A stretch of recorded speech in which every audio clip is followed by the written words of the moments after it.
watching the Citizen Science Podcast, the one and only twin solar system podcast featuring Samuel Hofman, along with his team of experts as they discuss the very latest information about our binary twin solar system. Welcome to the show.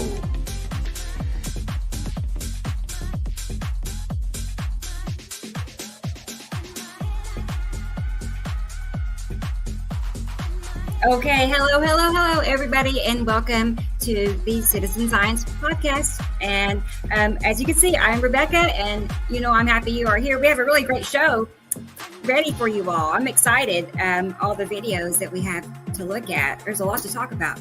So let's go ahead and get things going by getting our good friend Sam Hofman here with us. Hang on one second. Hey, Sam, how are you today? Just like you said, hello. Yeah, I know, it's exciting. Stole my line there. Yeah. Hi, everybody. Yeah, it's been a crazy week. Another week gone by and more crazy stuff happening everywhere. We got a whole bunch of really good information in today and all last week and some great weather things to talk about. And we're going to kind of be... How is the weather in Montana? I'm curious because... This is weird.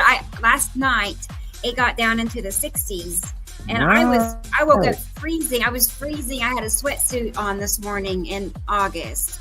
I don't know, but the high. Yeah, funny you should mention that. We can talk about that. Mm-hmm. I watched your live show yesterday, and when you walked out the front door, you made a comment, and we'll talk about that in a minute after you bring in Gillian. What do I say? And don't want to leave her waiting in the green room. Yeah, let's go ahead and get our others. The others. Let's get them here with us because we are not complete yet. Yes, here is our good friend Gillian, our friend in Scotland, all the way in Scotland. How are you, Gillian? I'm fine, thank you. Yeah. Glad to see you're smiling. Oh, yeah. Sounds like you're smiling. Like I said, I had a rough night sleeping last night. Just, I don't know what was up. But anyway, so I'm kind of hanging in there. But I'll be all right. I got a few hours of steam don't left fall in me, asleep so. now. I know. This will be one of those. Is there anybody else to bring in? Have you got anyone else to bring in? Yeah, let's go ahead and get Christoper here. I said, do you have anyone else? Uh-huh. Oh, okay. I didn't know Christoper was here. Hey, guys. How you doing? I was checking hello, on him. Yeah, he's here. Hi, Chris. Yeah, I was a little late. I was having trouble downloading the app for some reason, but I got it to work. Hi, Chris. Yeah, I ran in. Gillian. Hey, Sam. StreamYard has changed their thing. We had to allow for cookies now to be part of their thing. As we were saying, you were walking out on the live program yesterday, and you said it feels like autumn. Well, your senses work very well for you because we are currently having a cold frost Arctic indrift that came from up in Canada and everything. We get to talking about Canadian weather and everything in a bit. But yeah, there was actually frost warnings in North Dakota and South Dakota this morning, and that's freezing. And so your area's in the 60s. Last night we were about 56, 55 degrees. So yeah, we're going to have an early fall. And the temperature variant has dropped down, and I've watched the predictions for the coming week and everything weather-wise and everything. And Hurricane Debbie has left, like Elvis has left the building. Hurricane Debbie has left the building, and she's now heading up into up into Canada, and then it'll go up into the North Sea, and then it'll probably come over your direction there, Gillian, and affect you. I'll have to watch the next couple of days and see if that tropical depression stays formed in the northern hemisphere, which will be affected by the northern hemisphere jet, which is why it's whisking its way out to sea now as we speak.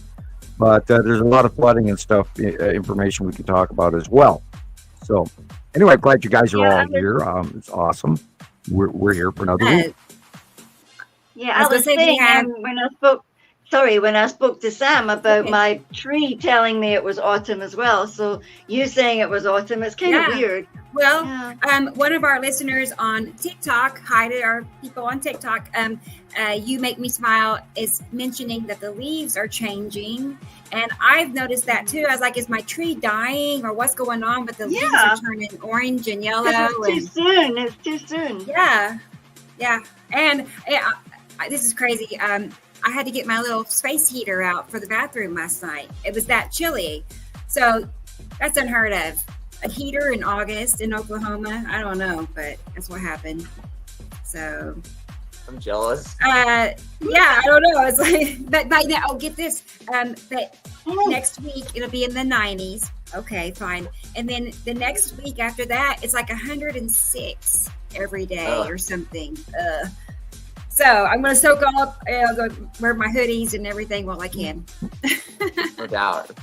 But Yeah, and so there I was looking for a sun hat. I was going to say, let's check out our comment section and see who's here with us today. What's that, Sam? The authorities had announced that there was severe loss of life this year due to heat conditions in Arizona. Nothing in comparison to last year. Last year, they had like 670 odd deaths from heat stroke in Arizona. But this year, there's been 450 heat-related deaths. And a lot of unfortunate homeless people did suffer and die in the last few weeks. And blessings to them that have passed. And we were also in the green room. We were before the show. We were talking about how many people are having strokes and things. I myself lost a family member last week in the end of July there, and God, we're already on the 10th. So it's more than a week. But I mean, we were just laughing about how already it's the 10th of August, and like, where did that whole week go? Wow. Sam, he made the comment. He's like, well, a new drawing is in 5 days, and I'm like, no, we just had a new drawing. had a new drawing, and it's time for another one. I'm confused. I don't understand. Well, there's going to be some big changes this month. We're seeing some new things. The system is rising up. We're getting more evidence of that the suns are separating. I got some really, really cool pictures in from Hugo Smith and from let's look at James in New Zealand and all around the world this week. And it's look at this one. I mean, I'm just I saw this today and I went, oh my God, look at that.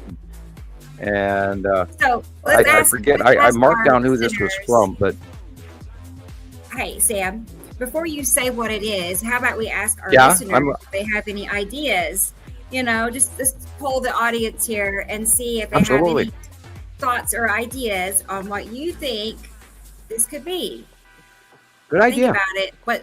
About like what is that particular size? And Well, there's a number of objects here. There's more than one object here. So look around, not only just the one you see, but look at the other ones and what else is behind it on the left and all of that, and then make a comment. I saw this and I just went, oh my God, you can't argue with that. There's one more. I think it's close to that. There's that too. Oh, wow. Yeah. So I'll keep an eye on the comments. And look at the size of that in comparison to the airplane. There's an airplane in that first shot, and there is a sea trail on the bottom where they're trying to hide this shit. And, see, there's an airplane in front of that. It looks like a giant tick, man. It looks like a giant tick. That is insane. Yeah, well, maybe, that might be something that, the Egyptians drew on that scarab flying across the sky. Okay, hi, experimental.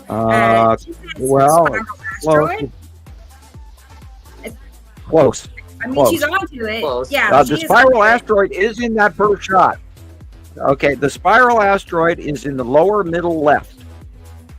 Is that what's coming See that up? round? But you didn't even notice that one. It's that round thing. It's going straight. It's going vertically, but it's below and to the left of the object on the right. So we know, come on, brain teasers, we know the shape of the object on the right. Everybody's been seeing it for a year or more, and it just happens to be really big right now. Hi, Sandy. Sandy says OCG, which is Yes, accurate. Yep. yes, That it is is, and it is one of Yes. the objects from the object cluster group. But we're asking the specific one. There's actually several right there, but the Yeah. one main one on the The name, right, you think it's just one, but it's like 5 of them Yeah. right there. And then there's You know one farther OCG back into the middle top of the page, and then there's one in the middle, and then there's one even at the far left middle. And you have to remember this is OCG. There's a lot of objects right there. But we want the main left rounded, looks like a rock, looks like a jelly bean. Does anybody know what the jelly bean is? Yep. Oh. So we have No, skull asteroid is and to the Marcus left enough. is saying skull asteroid. Good evening, Marcus. Here's Mustang. Hi, Mustang. Skull Mustang. Yeah, sorry, the skull asteroid is not 80 miles away. I don't know where you got that information from, but it's 80 totally years yes. away. Oh, I didn't see that part. 80 I'm not miles. trying to cut you down. Yeah, well, no, we know exactly where the skull asteroid is. Thank you. We've been watching it for weeks, Yeah. and it's not 80 years away, and it's not even on an 80-year cycle. Actually, when NASA originally mentioned it, it was on a 3.5-year Earth-type orbit spiral return process, which was a lie, because we caught them in that Leica 6 months after they announced it. We saw it again and again and again and again in the last few years. We know exactly where the skull asteroid is, and you have to learn this information. And if you're not up to par on the information, we have ways to give you that information so that you can study this. So, any more? Yeah, there. Okay, L. Let there be light. You are correct. It is the red Red asteroid. asteroid. Little Yay. sisters in front of it. And we have a Sisters tie, directly actually. behind it, and then Mm-hmm. yeah, and Lorraine is in the middle, upper right between everything, and Pappy, P-A-P-I, is in the middle left, right at the edge of the middle left edge of the picture. That's Pappy, and the spiral asteroid is in between Pappy and the red asteroid, where they always are. Let's look at that. They're just huge now. And we watched, God, we saw them even bigger this week as well. From, I think, Northern Europe, Scandinavia, Sweden, Germany area, we saw, they got some captures of the red asteroid, and it was just massive. I was just going, wow. And, you know, this is all part of the 180-day cycle. And here we are in August. And we don't know what cool, wonderful, scary, spooky, terrible lightning storms are going to come from it. But that's what happens during an 80-day cycle. And here's an example of the big boys on the way. Oh, and some great captures. The tan asteroid, by the way, Christopher. You got your shots this week were excellent. I hope Rebecca has those already. I Because sure I almost sent them to her, but I figured you already did. Awesome work. You got some really. Did you notice all the crap that's big along with the tan asteroid? it's Like, just oh my wild. God, they got way bigger. I mean, Way like, bigger. holy shit, look at that. You know, it's like duck. Just drop your head Right? and Yeah. duck, because this shit's coming That's in. what it feels like. You feel like you That- totally and, want to. you know, go ahead, doubt me. You know, that Sam Hofman, he's just absolutely out of his mind, and he's Yeah. crazy, and he's full of shit, and it's not real, and he's making all this crap up and all of that. And I'm going, yeah, you know, like, you go ahead and discount me. You go ahead and, you know, we've been watching this for well over a decade, and you're sitting here telling me I don't know what I'm talking about. So these are all Yeah, the red yeah, that's the asteroids. red asteroid for sure. And you can see the shape over and over and over and over again. You know, I mean, we've got thousands. Well, we've got hundreds of captures of the red asteroid. Hundreds. And, you know, maybe over 1,000. I don't know. But I mean, I have to, you know, not exaggerate too heavily. But anyway. Look at that thing. It feels You like know, thousands, doesn't it? if I get off crazy, if I get too silly and crazy, Christopher's going to use it against me in his video clips, and so I have to tone my temperament down and not to be too crazed or obsessed with this. I liked your work this week, by the way. Again, Christopher, good job. There, I yeah, on did the left. too. Look at the picture on the left. That's the red asteroid with little sister being illuminated. That's why it's that white Wow. blip in front of the reddish rainbow-colored blip. And it just depends on the angle of light. And that's why if you look at the red asteroid on the drawing on the right, on the lower right corner, the finger pointing to, there's that blip in front of red asteroid. We know that little sister, and that's why it's called the little sister, because we always saw the red asteroid had a little sister in front of it. That's where the name came from. And then we found an even bigger one over. Now, if you look in the picture on the right hand, in the upper right, there's a white misty area just to the left corner of the red asteroid and little sister. And that is what we ended up calling big sister. And then there's Pappy and Lorraine and all these other named asteroids because they got bigger and they got bigger and then they got bigger. And so people started asking, hey, can you name an asteroid after me?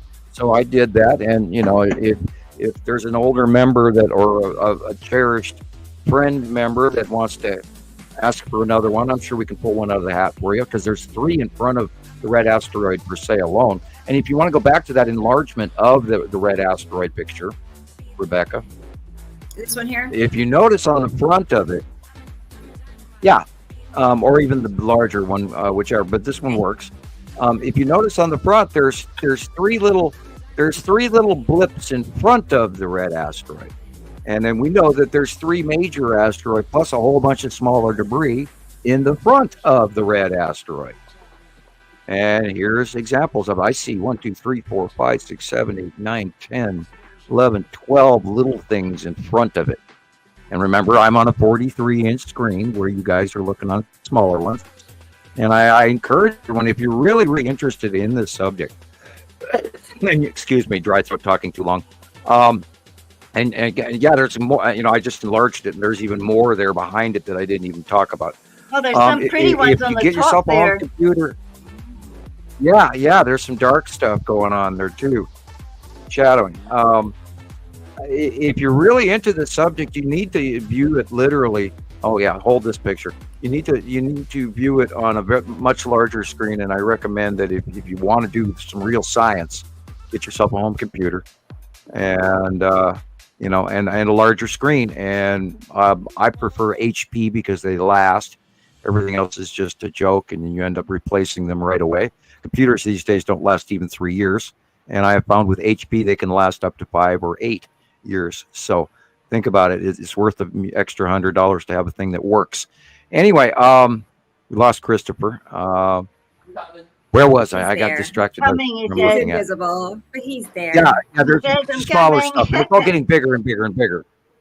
Yeah, there's so much stuff getting bigger. And we know this because we've been watching it for well over a decade. And we are the experts. We're number one in the public market. I'm sure that there are some people at NASA or other places that maybe know more than we do. I'd love to meet them and compare notes. And I got to reiterate again. Last week I talked about it. We talked about John Moore. It was not John Moore. It was a knockoff guy, somebody trying to pull a scam. So I apologize for that. I'm still irritated about it. But anyway, this is Saturn's yellow moon, and you can see the faceplate in white. That's that weird white, funky center illumination that doesn't look like the rest of the clouds. And the shadowing, of course, is you can see it's got the ion bleed off trail and everything else, and it's actually sort of smaller in this shot. Now I don't know where this was captured. Get that in your head. But yeah, it's smaller again. Yeah, so now our approach view, because we sometimes see them smaller and then they come at us and get bigger and bigger and bigger and bigger. So you got to take into account that the size does change, but it is to the right of the sun. And we've also seen an elevation and a change of placement in the background area on the lower left, which has been Saru for months, which has been hiding off. We know she's back there. We see her base and all this now. But now she has moved and elevated higher.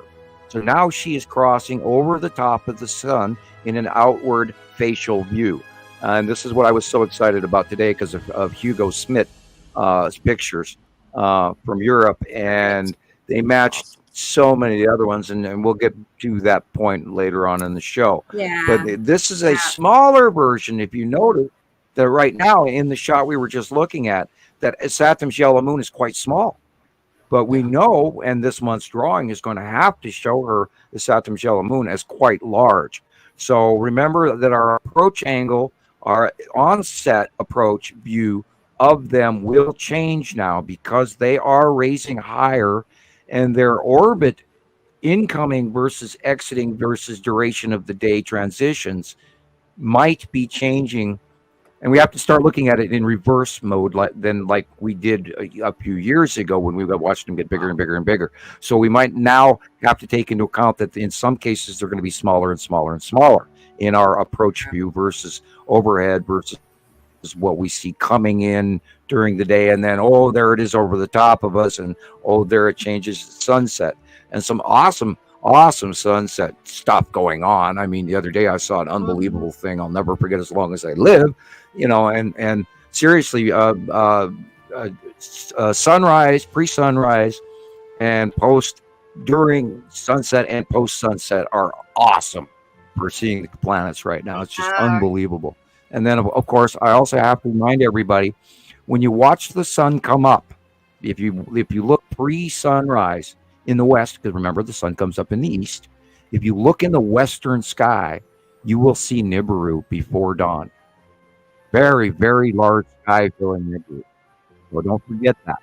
And I have a horrible westerly view, unfortunately, because I got a mountain in the way. I have low peak, and I get sort of a northwestern view. But when I'm out driving, and if I'm coming home before sunrise, because I get up really early, and sometimes I go to the store before the sun comes up. Anyway, so keep that in mind. Eastern sunrise, look in the west. Western sunset, look in the east, because then you're going to see illuminated planets that are facially illuminated because they've gone beyond Earth, and we haven't had that. We've had it happen occasionally, off and on, sporadically from 218 on, but now they're fully going up and over the top of us and beyond Earth. And this is why I'm overly cautious about it. Go ahead. This picture here, let's look at this one a second. Wait, here.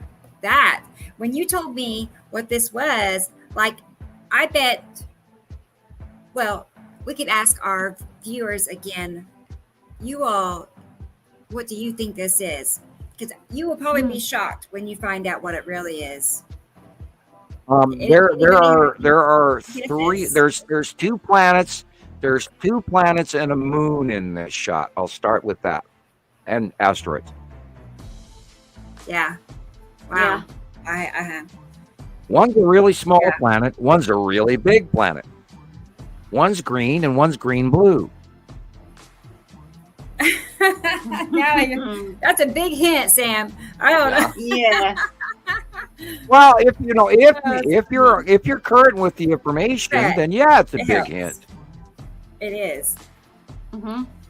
I'm watching the comments. I'm waiting. Okay, I will comment. Notice how the sun looks like an hourglass. Okay, that dark line that goes all the way from one horizon to the other is the bottom of a very large planet. And it is cutting off the sun, and you're only seeing the bottom half of the sun, and that upper part of the hourglass is the refraction of light on the lower atmosphere of that very large green blue planet.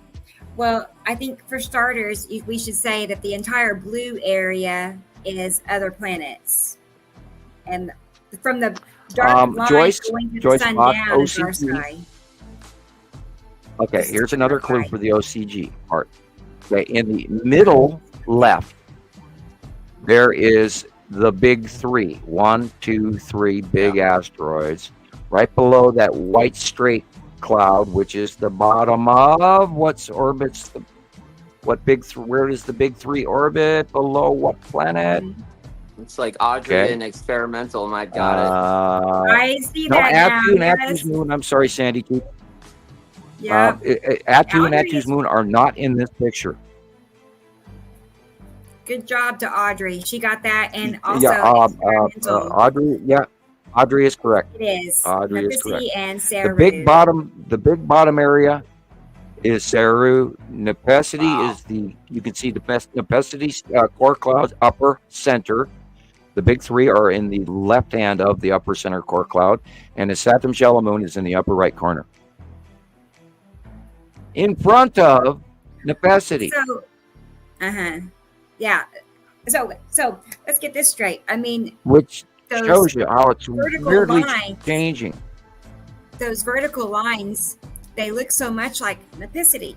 So you're saying that Saru has that feature as well? Is that accurate? Yeah, but look at the number of rings at the horizon. Just above the dark gray black line is the base of the planet. Okay, but count the rings. How many rings are at the bottom of this very large core cloud? I only see 2. And we know that Saru has a very, very thick circular illuminated base cloud, and that would account for all the yellow that you're seeing in the sky.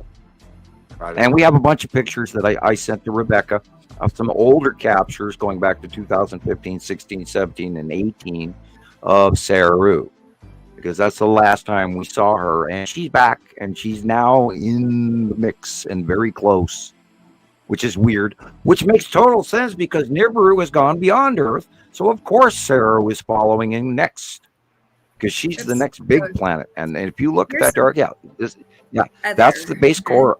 That's Saru in like 2016, and look how illuminated. See, 1, 2. There's 2 base rings and very, very brightly orange yellow illumination core. And That's I think stunning. my computer went to sleep. Yeah, okay. And that's 2012. That's that very thickly illuminated open base core. By the way, that green dot in front of Saru, that's planet Nepesity. That's how small it is in comparison. Nepesity. That's insane. That's insane. Tiny. You think how big we think Nepesity is? Yeah. Wow. Oh my word. Awesome. Wow. Look at that. Incredible. And this is when Saru first came in the early years, and you could visibly see. Now, I want you to look at the dark blue area, not the little ring at the bottom. The dark blue area, and it goes from 2 inches from the left side of the picture to 2 inches from the right side of the picture, is a very large blue-green planet, and that's her base. That's her southern pole in illumination. It's very bright, Can you very imagine intense, seeing that very in thick. space? It's incredible. Beautiful. Well, here's a picture of it. Wow. And then again, this is closer. This is 2012, 2013. The bottom, you can see the very large open core, the rainbow illumination of the bottom of it. But if you count, there's only 1, 2 base rings. Oh, okay. So It's sort of a like a lettuce leaf. Yeah. Yes, Saru has 2 base Saru rings, but has her entire lower base illumination is much thicker, much thicker. Hi, Anissa. We didn't really go and say hi to everybody. I apologize. We kind of got to talking about Sam's pictures. These are the pictures, pretty much every show before These the are show old pictures. sends me his pictures. These are his pics. So Yeah, we're going back through, and now they're all member shots that I've collected over the years, but I go back to the older files to bring. Yeah, I love this one. That's the base cloud of Saru, and this is, I believe, maybe 2013-14. And of course, it was back in the era when we had, my kids refer to, what do they call that? God, I can't even think of the term. Or pancake, or I think it's called pancake cameras or something. Or, anyway, I could be wrong. But yeah, and you can see the core, and you can see inside, and you can see some of the stuff underneath, and we were seeing the smaller planets, and we have other pictures where we could see Saru in the early days, and then these repetitive colored dots that kept showing up, and this one, this is I believe 2015, just when Saru was starting to come really close over the top of us right before the whole ball game changed.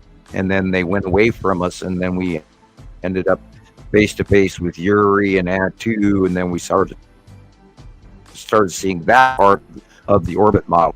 But in 2012 and in 2013, Nibiru and Saru were very large and very close to us before, and most everyone missed it. So this is an example of a very close pass of early Saru. Beautiful. Wow. I was going And to say, the real sky is all the way down there at the horizon. the little yellow line. Yeah, the bottom, Crazy. literally Yeah. the bottom band, the one bottom band is the only real sky. The rest is massive planet Saru over the top of us, with less deep oceans and and green blue body. That's cool. I was going to say, All I documented. don't see clouds that look like that right now, but I'm going to be on the lookout now that we know Saru is coming up higher. It like this. I've never seen Saru like that. Right. So that's exciting. Well, yeah, I saw a series of pictures today that were confusing me, and I went, "What happened in the last week?" I mean, even in the last few days, and then this picture came in from I believe this is the one from Hugo, and this came in. I went, "Oh my God, look at the distance on this base ring." And then, but wait a minute, there's a secondary illuminated core above that, so I know that has to be necessity above, which would fit placement. But oh my God, Sarah has moved, and she moved from the far left to now being over the top, which makes total sense now that Nibiru is passing, and Yuri's going over to the north sky, and then Saturn, Yellow Moon, and Saturn are in the east by southeast by southwest, spinning all the way to the northwest comes sunset, and it all fits. And if you look, there's even a very large asteroid. Trying to figure out which one. I wonder. Anyway, yeah, that could be lead asteroid in front of, because we know that the Saturn Yellow Moon is in the upper right corner, and that you can't argue with because I've got it blown up, so I see it easier. Anyway, I digress. Go back to being able to read the off the stream. I shrank it back down so I could see the full page. I thought there was a few. Yeah, like if you really want to get into this subject, get a home computer and a 43-inch screen. You'll be amazed what you're missing. Yeah. I agree. I mean, I don't know what size. It also helps them. I have no idea. Yeah, 40. Easy, a 40. Like, well, you see. Yeah, you probably have the proper. That's the size screen I have right there. Yeah. Yeah. Yep. So it's kind of. Yep, that's the size. And that's a cutoff halo. And boy, look at that blue on that.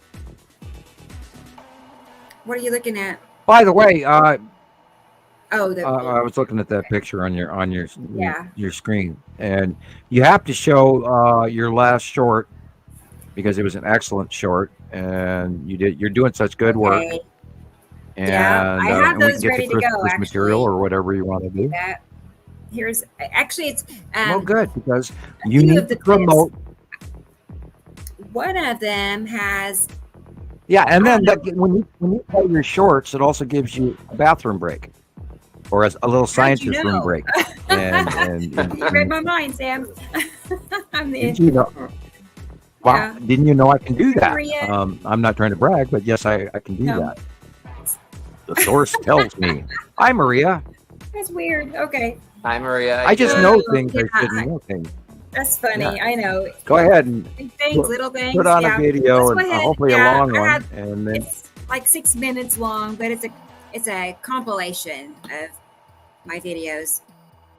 And you've got 6 minutes. Pretty decent. So let me get it pulled up. Sorry, I'm in a good mood.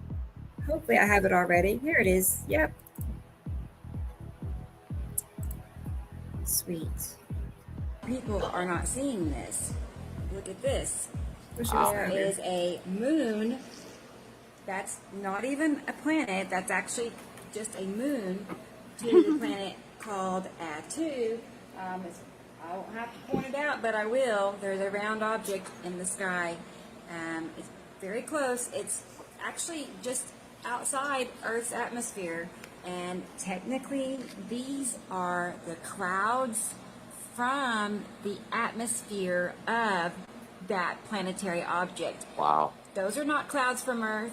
Earth does not have clouds Tattoo's that moon. look like that. And clouds do not make round Huge. shapes and dark shadows. Just saying.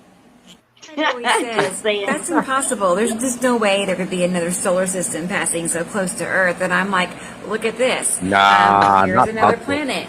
This is No, of course a not. planet. Right there is another perfect curve. And you got the dark blue here for the shadow of the planet.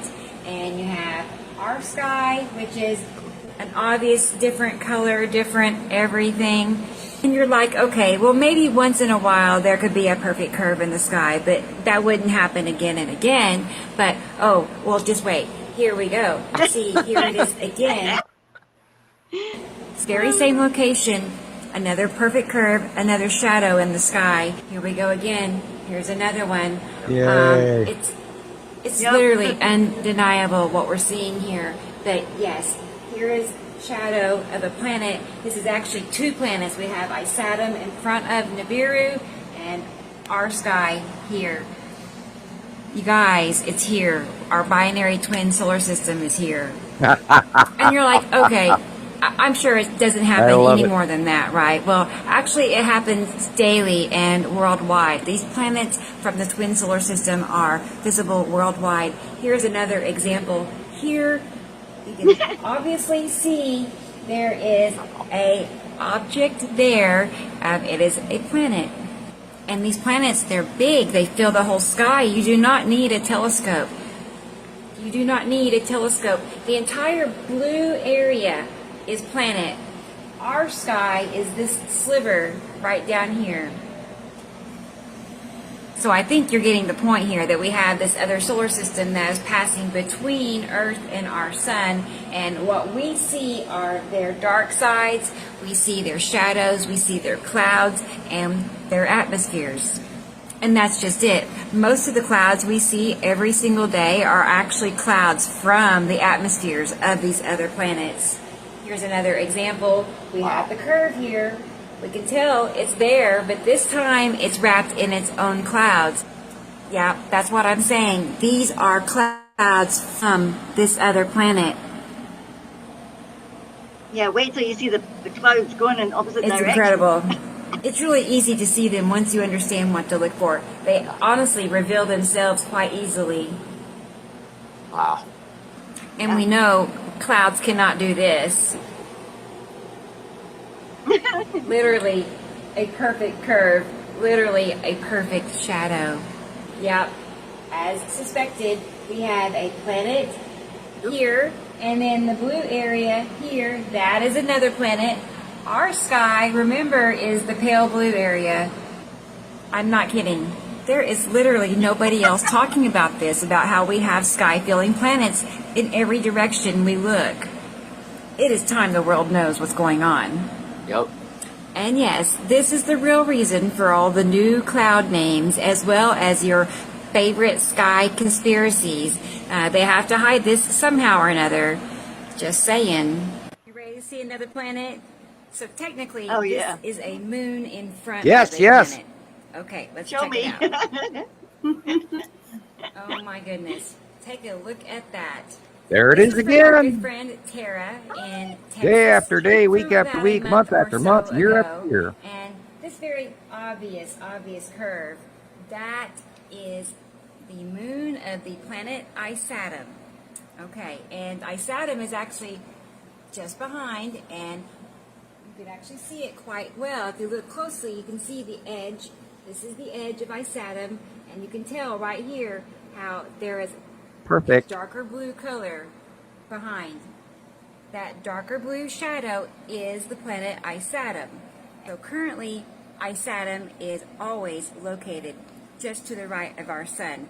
Saturn is one of the 8 planets in our binary twin solar system, and yes, we really do have a binary solar system that we are just not being told about, and it is actually much closer than most people have any idea.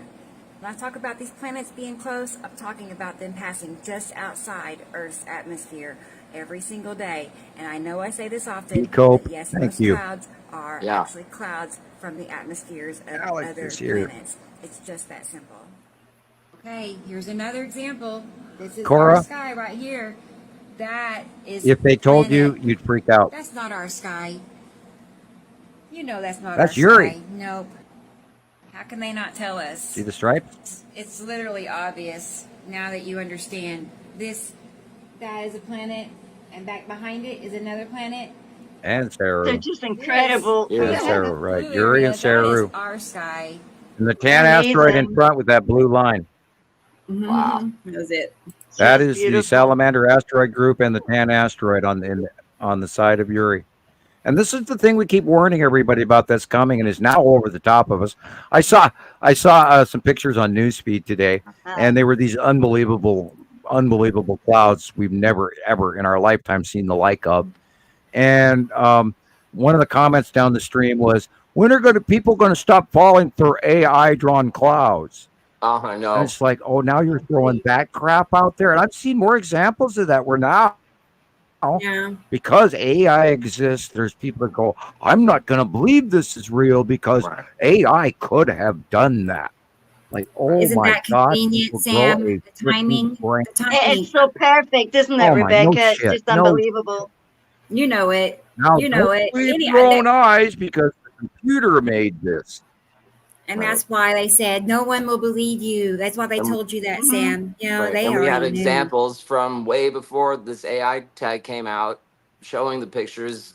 So, yeah, it's. And thank Yeah. goodness we all saw them from when they were little and could actually see their defined pattern clouds just there, like now it's sprawled all across the sky and all meshed together as And well. we watched them since they were small. We watched them since they were tiny when they were first coming up from underneath Earth in Antarctica, all the way back to 2009, 10, and 11. And, and people were catching them on their cameras off in the distant sky as a blob with little dots. And this all goes back to 2008, 9, 10, 11, 12, 13, 14, 15, 16, 17, 18, 19, 20, 21, 22, 23, 24. Hello, people. And exactly like B. Cope said, when people figure this out, they're going to freak. Well, shit, it should have been, this information should have come in 1980, for God's sakes. And this is what I was screaming about all the way back then. And then I get slapped with a non-disclosure agreement to other people. Besides, no one will believe you anyway, Sam. And here we are. I pardon the expression, but not anyone in particular in general, because I don't have any animosity toward anyone hardly. But at times I want to, pardon the expression, I want to bitch slap people to go, wake the F up, wake up, Alice, because this shit is in our face so heavily. And yes, I understand the concept that this might be a little erratically outside your way of thinking, but in fact, in actuality, back in reality, this is happening. It's real. We've documented it for 14 years. Thousands and thousands and thousands of members have submitted hundreds of thousands of photographs in that 14-year period. And yes, B. Cope, when are people going to freak out and get upset about it, or think about it, or talk about it, or want to talk about it? Guess what? We believe that the two suns are separating. That's why we fried this summer. We don't even know what next year is going to bring. We know this is the year of the dragon. Look at, speaking of which, this is a great opportunity. I apologize in case anybody else had pre-plans. And my daughter turned my light off. I have to turn it back on 1 second. All right, I'm back. I would like to point out to you what's going on around the world weather-wise right now. It was flooding in Moscow this week, Moscow City. Okay, it has been flooding again, whopper big time again in China. All right. It has been flooding in Ohio. It has been flooding in Pennsylvania. Of course, this is Tropical Storm Debbie. It has been flooding in New York State. It has been flooding in Florida.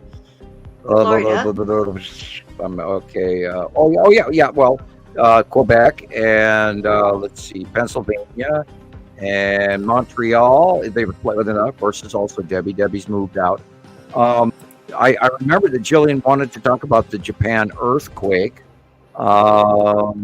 And there's a lot of stuff, and the SOTT weather report for July came out. I did post it. I hope people got a copy of that.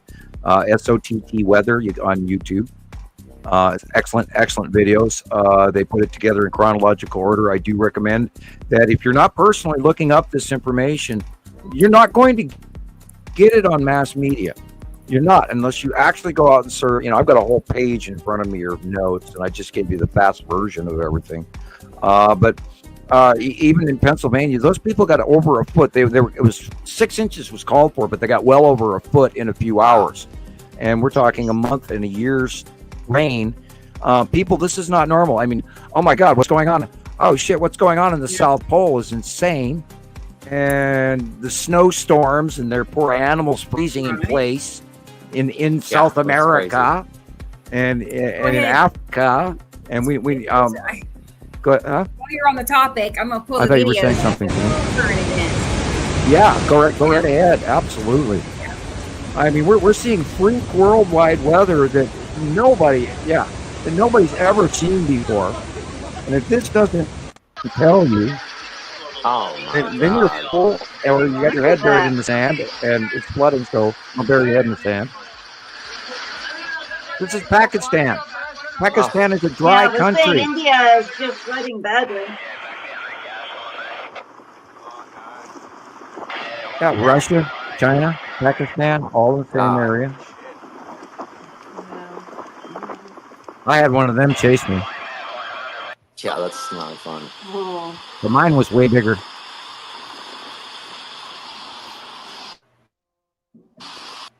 Well, I seeing Saru like it is this week, I'm excited now again. Like, holy shit, it moved. I get to do more homework. That's pretty cool. I got a reason to look. Yeah.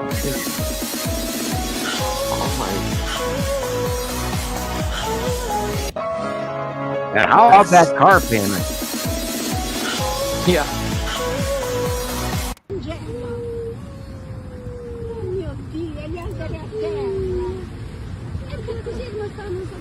And when you build your next home, how are you going to build?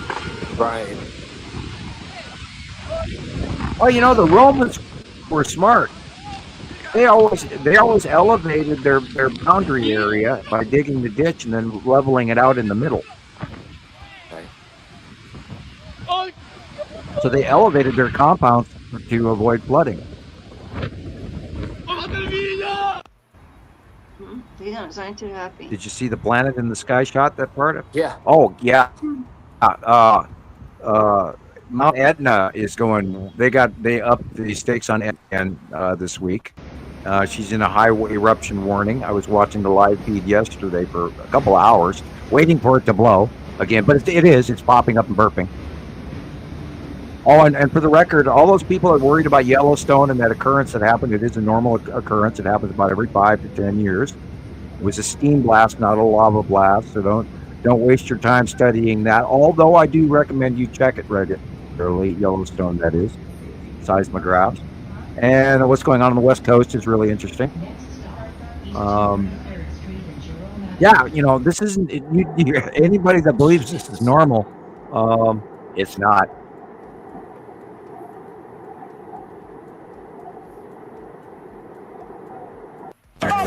Adds a whole new meaning to living up in the hills out there.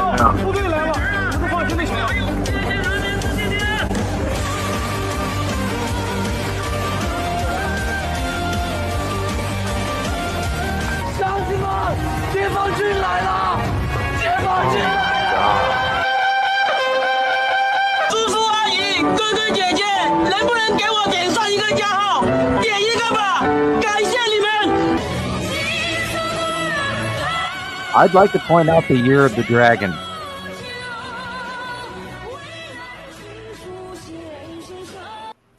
The origin to the year of the dragon, which this is this year, the origin comes from 8,000 years ago when the planets were passing, roughly 2 cycles ago.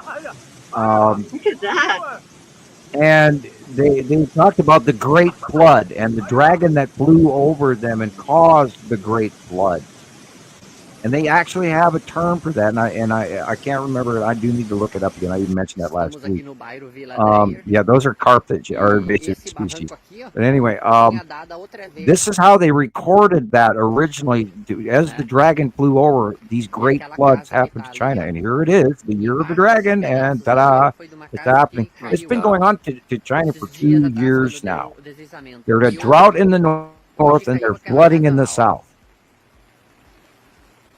And every week I see 2 or 3 new floods going on in China. Every week.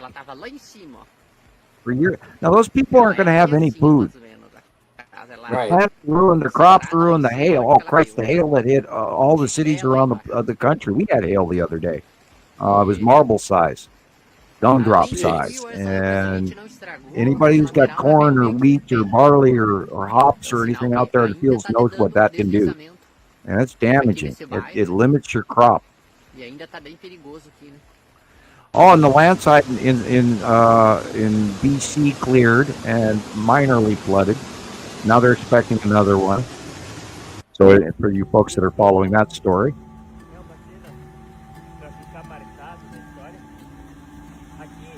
Tell me this is normal. Look at the age of the trees. Look at the age of the houses.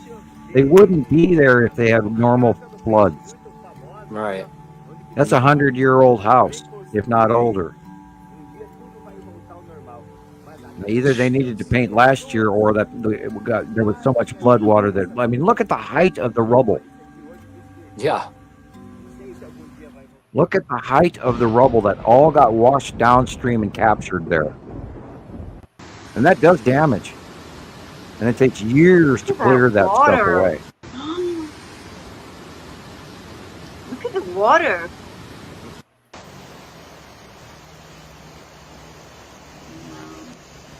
The reason we do this show is to warn people that this is completely not normal, and you're not going to get this information unless some dedicated people look this crap up for you, because it's not making the natural media.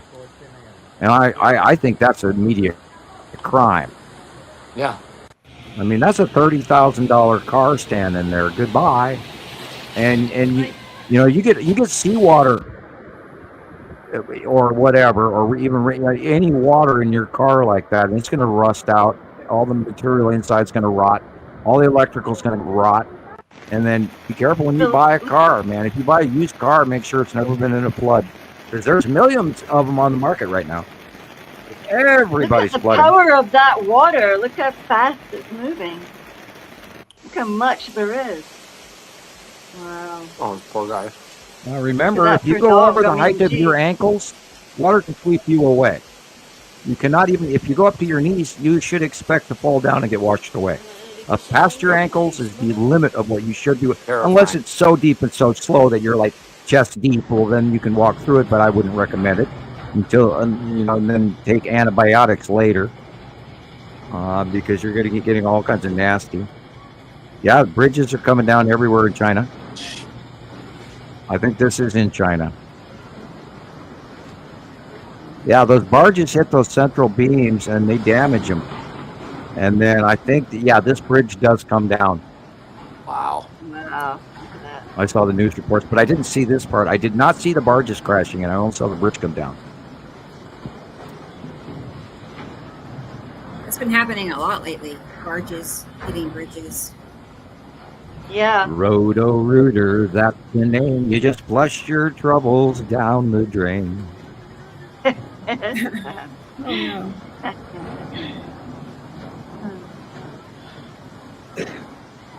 Oh, one of them got out of there. Look at that. Jeez.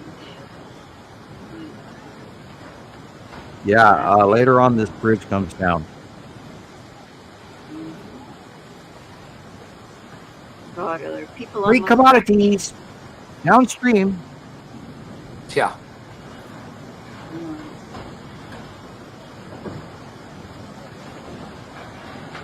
Let's add to those Sargasso Sea islands of debris that are floating off the coast of California and off the coast of Australia. Was there like 5 floating garbage This islands guy. in the ocean right now? Bro, he was still Massive actually ones, yeah. writing that. Oh, Oh, yeah, watch no. what happens to it and the rest of it. It'll wipe out everybody else's stuff too. Well, why is he doing that in the first place? You should expect to lose that thing.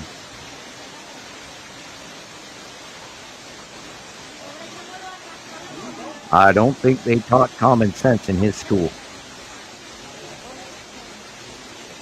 He had things to do today. This is ridiculous. Yeah, I think I'll go out on my motorbike. Let's go surfing now. Everybody now. Come on, safari with me. That's crazy. Bump, bump, bump. God.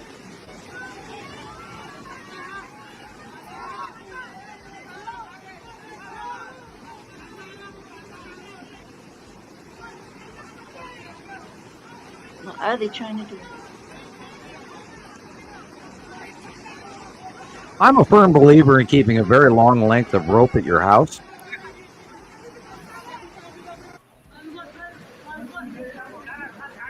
I actually have mountaineering rope that I've never used or taken out of the package, and I just keep it in my camping supplies.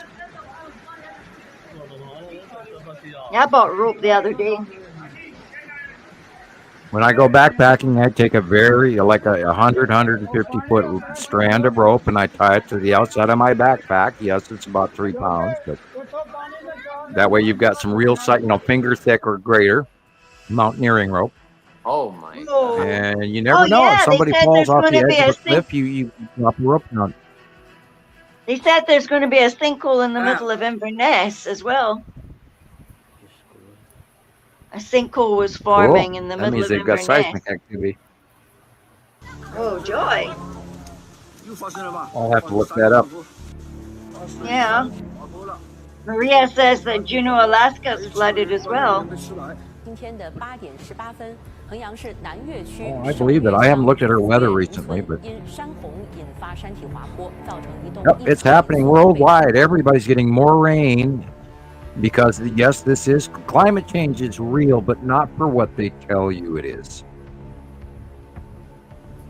Right. This happens every 3,654 years, give or take. And this is dramatic climate change, which is why climate migration occurred in 1650 BCE. And this, populace is just up and left their cities because they had no choice.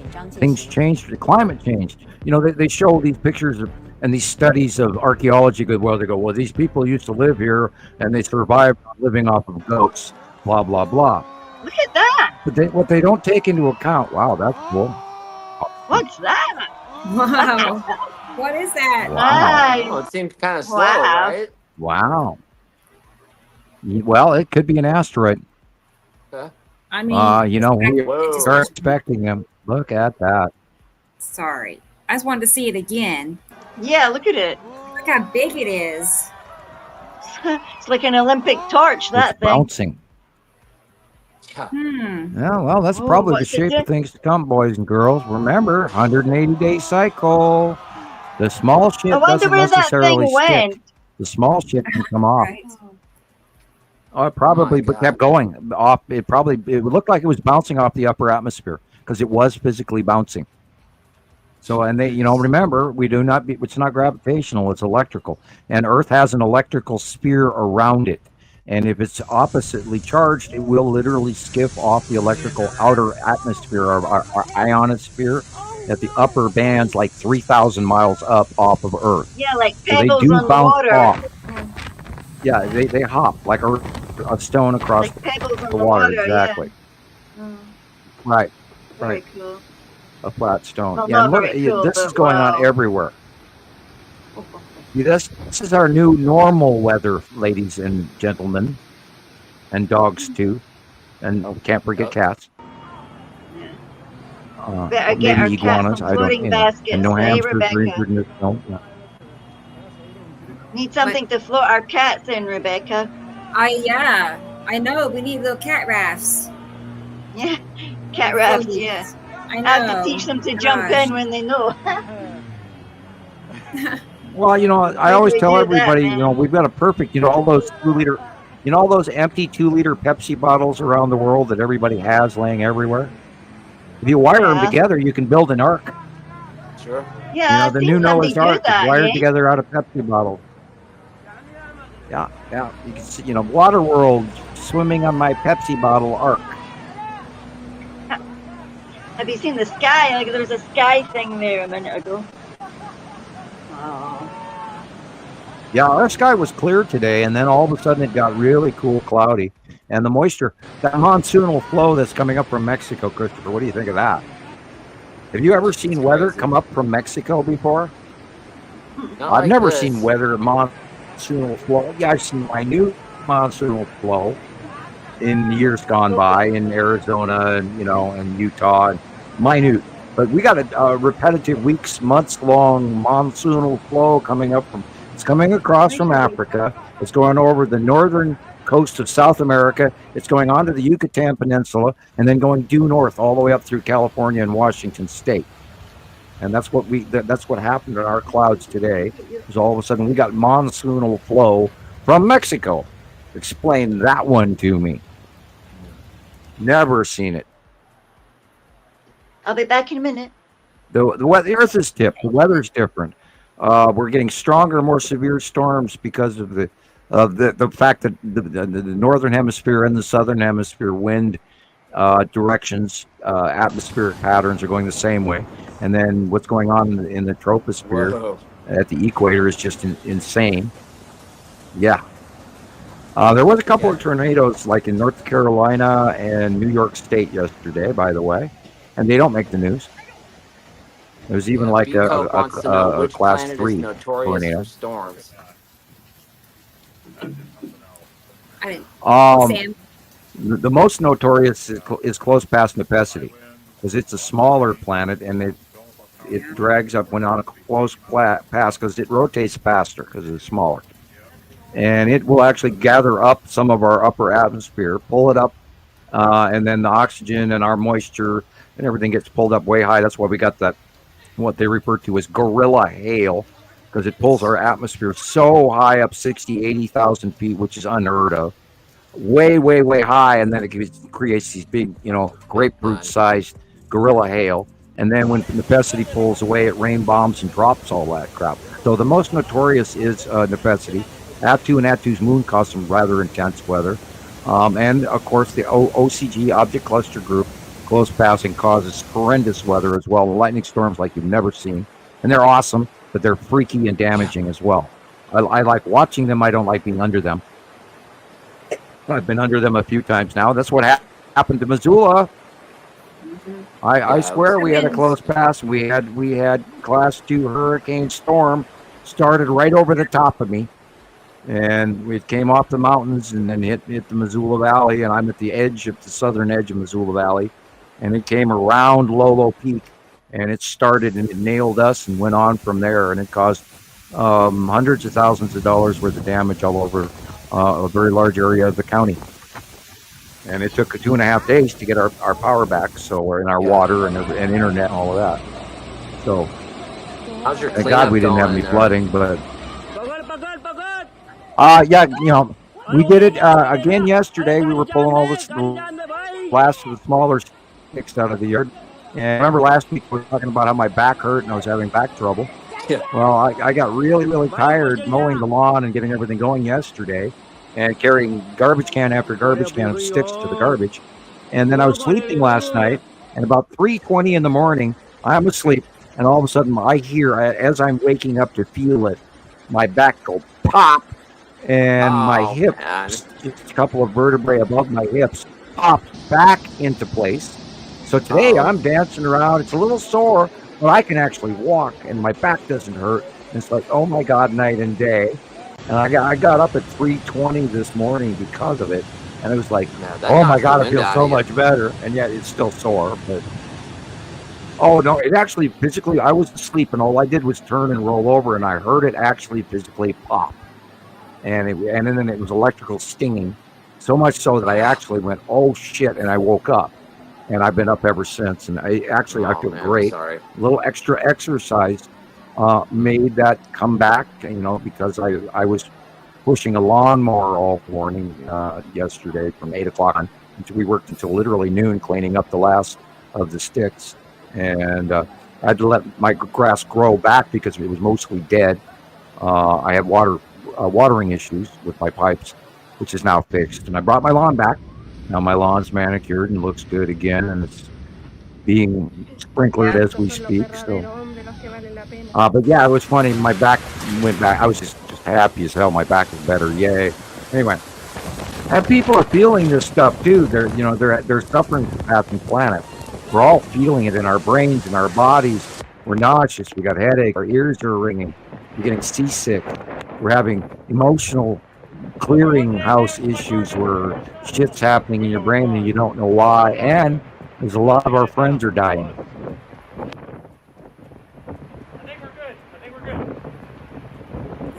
Yeah, I was also told about somebody that. Now, tell me if you ever saw a storm like that or any of this in 1980.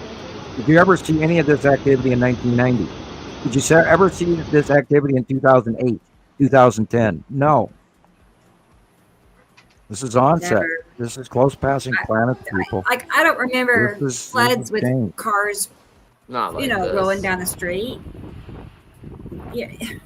Hey, Maybe Marcus from has a a one-time question. tsunami or something like that, but not every week like this. This is crazy. Mm-hmm. By the way, I love that compilation video, Rebecca. It's awesome. I hope that do you have that in one package now? Was that one package video? One package of my videos. Or did you have a file that you had? Yeah, that last one you showed.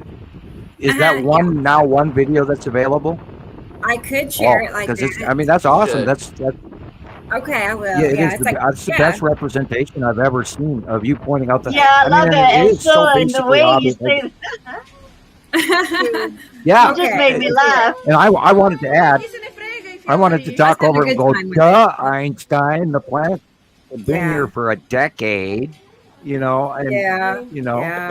and I want to scream. We watched this for 14 years, and it's so. And how is everybody? I'm not actually those videos, Sam. How is everybody missing one of it? them has like 30,000 views. One has 70,000, 80,000 views. They're doing really well. Like very good. Yay! Yeah, we need to get the people listening to the podcast. So that'd be cool. Mm-hmm. Mm-hmm. We have a few listening. Marcus. TikTok. Very cool. Oh yeah, Marcus has a question, y'all. No, I was just going to answer Marcus, but go ahead, Rebecca. I'm done. And the video is done. Okay, Marcus. The magnetosphere, the magnetic field, the current drastic changes in the last couple of weeks all has to do with the magnetic core. Our core is moving because our planet is tipped. And every time we get shoved out of the way by one of these close passing planets, it affects the inside of Earth as well. Sure. And we roll and tip. And this is why we see the moon in the northeast sky when it's supposed to be due east, and why we see the moon in the southeast sky when it's supposed to be due east. That is trippy. And all of these transitory moon. Okay, the moon doesn't change places. It's always the same. But our view of it changes because our Earth tips and rolls. That tipping and rolling changes what's going on the inside of the planet because we are not a perfect ball. We are sort of oblong in the middle. There's something called the mid-Atlantic or mid-planet bulge, and that has to do with the ocean as well, as well as land masses. We have a bulge in the middle of the planet. Our size, we're not perfectly round, and we are not flat. And anybody says, we're flat Earth and all of that. Oh my God! Don't even give me. Some people will buy into anything. And by the way, I have a bridge for sale in Brooklyn. Anyway, details, just write me a letter. And anyway, and anybody that's telling you that Earth's magnetosphere is dying is wrong. And NASA announced even that our core has stalled; it's not rotating anymore. Well, it's entirely possible that it's actually going to be affected by these shoves as well, because these are larger bodies that are affecting our rotation, and they can affect our clocks. They can affect our seasons, like everybody's talking about how somehow fall is coming early. Any jog in the reality of the actual flowing time clock, which may or may not be noticed by modern mankind, There's all these effects of transitory weather coming earlier than it's supposed to. Here we had major tornado season in April and May, when it's usually May and June and July and August. So let's take into account that our trees are talking to us that it's already fall. So how do you balance that? You can't jump into supposition, but we are seeing evidence of some transitory seasonal irregularities. So take that into account as well. And our magnetosphere is directly related to the bump of their magnetosphere as well. When their magnetosphere Nibiru, for example, is so much larger that we could actually develop inside their magnetosphere, although I doubt it, but we could be. It'd probably shove us out of the way, because I do believe that we are magnetically opposites, which is why their solar system doesn't rob planets from our solar system, and we don't rob smaller bodies from them. And and people miss this part, why the asteroid, the object cluster group, does not crash into Earth. And even though there's millions of them up there, including some very, very large ship, which is maybe even bigger than Earth for all we know. We don't know. We'd have no way to measure them. But they don't separate either, because they are electrically attached and orbiting their gas giants. These are the ringed, you could almost call them Oort cloud, but they're the ringed asteroid groups around Uri and Atu. Now we know that gas giants have multiple moons and very large asteroid fields. Saturn is an example of the rings. Okay, so take that into account. They don't separate from their planet. Although when they come close to us, they may skip off of or lose some of the smaller material from skipping. One or two smaller objects could rip off, as an example of what that video that we saw of that bouncing, very large, very white object at very fast speed. And that could be a skip off from a close pass. And we may see more of that. And God fear that we do. Now remember Chelyabinsk, which happened, God, 5, 6, 7, 8 years ago now. And that's where it blew up outside our atmosphere. But thousands of people were injured by flying glass, and windows broke for 10 miles. And then don't forget Tunguska and all of that. And so some of that can happen. And we get another asteroid blast, it could be significant. And then you could even watch some of those scary movies out there like Impact or Armageddon or 2012. And I don't recommend a lot of that, but although if you want to learn about survival skills, I would watch a few of those. Sure. But don't take them seriously. And do have concepts of what it's like to be without power and what you're going to need to cook and how you're going to take care of your family without water. You think no toilet paper is bad, you should try no water. Yeah. Especially if you're on toilet paper. A question about the Indian Ocean. Okay. Has anyone else heard about the gravitational anomaly over there? Yeah, there's apparently some sort of a sinkhole thing going on. I saw something about it. I didn't get into it too deep. But yeah, there's who knows what's going on inside of Earth. Usually there's like a big sinkhole where there's an open whirlpool, and there was one off the coast. There's actually two off the coast of South America about 8 years ago, and it was really all the rage for a while. They were big, and nobody ever filled anybody in on that. We watched it for a long time, and then they just sort of vanished over time. And then humans, they forget about 8 weeks and gone if not 3 weeks. Top stories. Remember the Miami alien invasion? Everyone already forgot that one. Or the April storms in Ohio and flooding and everything. They went all the way back through. And the towns leveled homes and houses and people that lost their homes in April and May in the Midwest. And have you forgotten those things? We're going to have more of this shit. Of course, we're currently in a lull, thank God. So anyway, I'm going to have a sip off my pop and let you guys talk for a minute. Marcus said he could teach us about survival skills. I could probably use some lessons, I'm sure. I don't know if I could tough it too long. I don't know. I mean, I am pretty tough, but, we're all pretty taken care of at the same time. I've So I slept don't on the know. side of glaciers before, so my Yeah, okay. favorite camping trips are the ones Yeah. where it was really cold and it was really rainy, Oh, because boy. there is nothing like in the It's world like a good old instant cup of soup when you're when Yeah. you can't even get a fire hardly lit and you're standing there freezing your ass off and you're all wet on the side of the most beautiful God's creation you've ever seen, because you're standing up there in the clouds and all that in the forest, and that's church to me. But anyway, I digress into silly. That's pretty cool. Screaming Thin Man just built an underground Oh bug yeah, out. bug out, yeah, underground. Sweet. There's a lot of videos out there that you can watch on how to do so.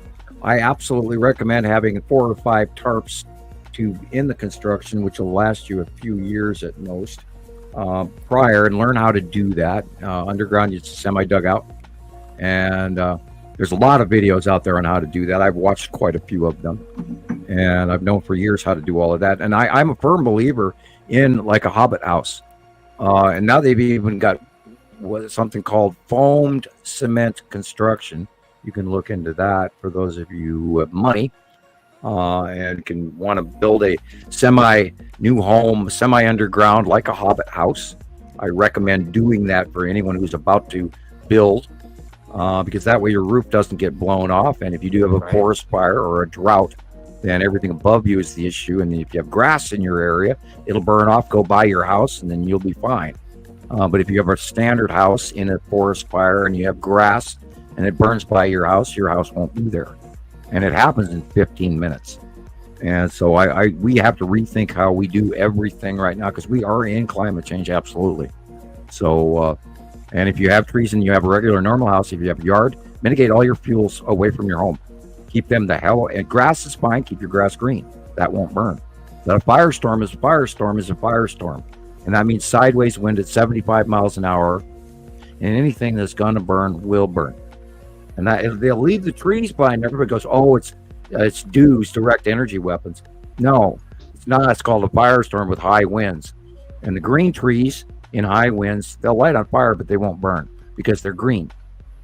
But homes and cars and physical dry materials, especially in desert regions, ask Chris how things in the desert burn. Because there's nothing like desert wood. You can light desert wood on a fire and it just burns, boom, gone. And so green wood does not burn, dry wood does. So if you have a home and you got any shrubbery whatsoever next to your home, remove it. Have flowers maybe, but if you've got trees and bushes and junipers and all of that, I would remove them, because they can light your eaves on fire. And choose an exterior surface that'll either melt or not catch fire.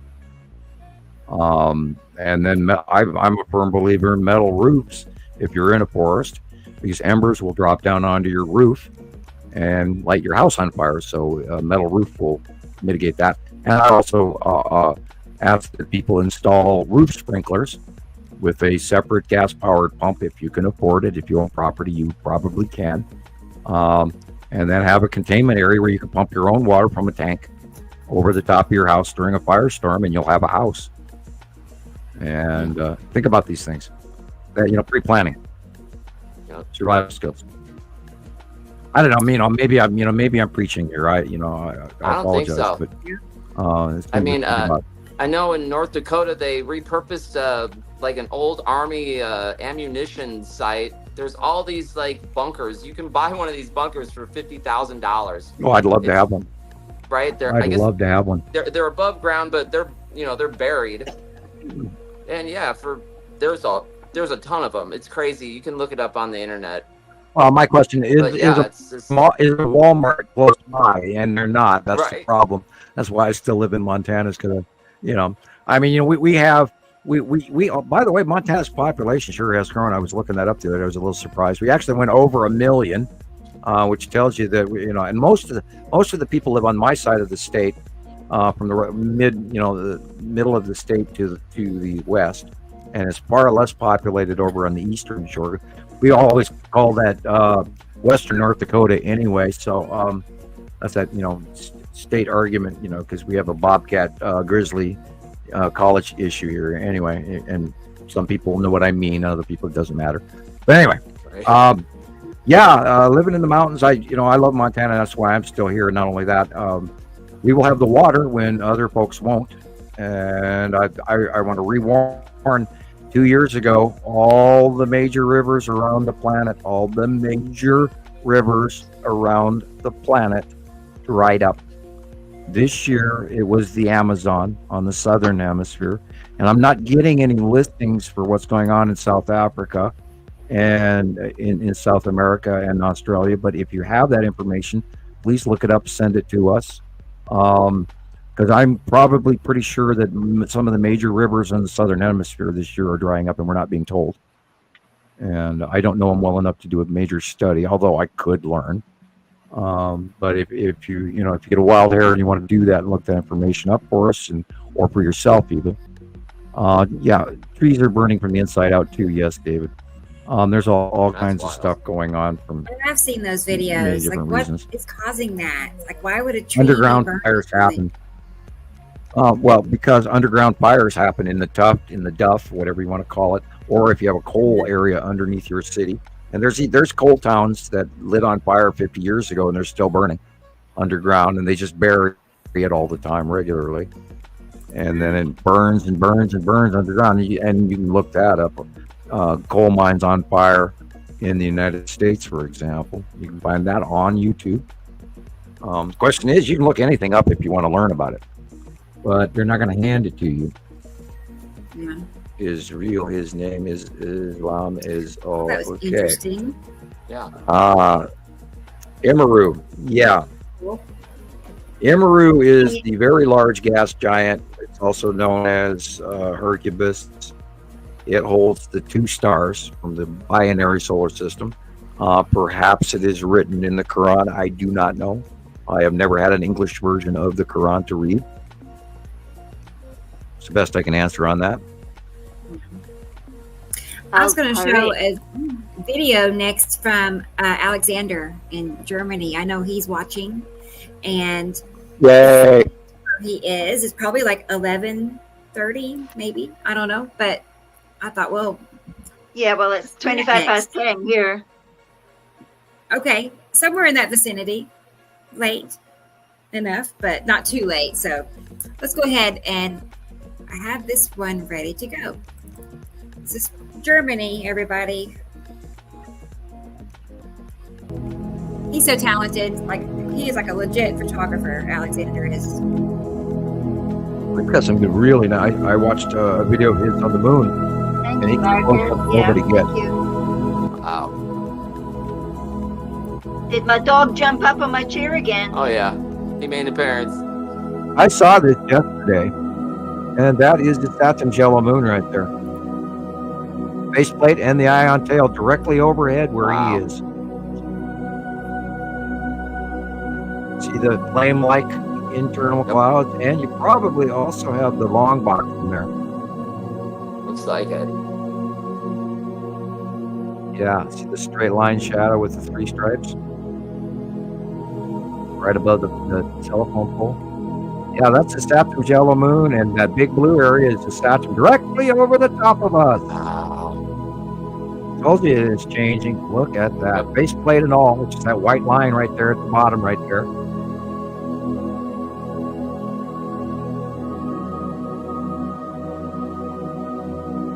Overhead.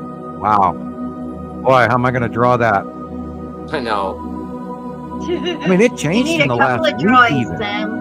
Yeah, it was like I watched it. I watched it last week do this, and of course his angle, because he's across the planet on the other side, probably a little different longitude than me.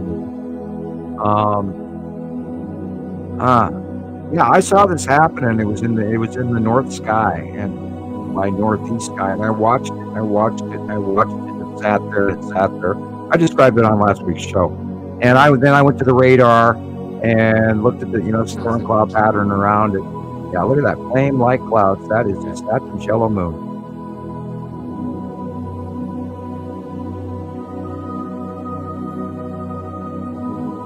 And the ion tail that it puts off that surrounds planet is Saturn fully, and we're not even seeing that in this footage, because it goes probably way back beyond.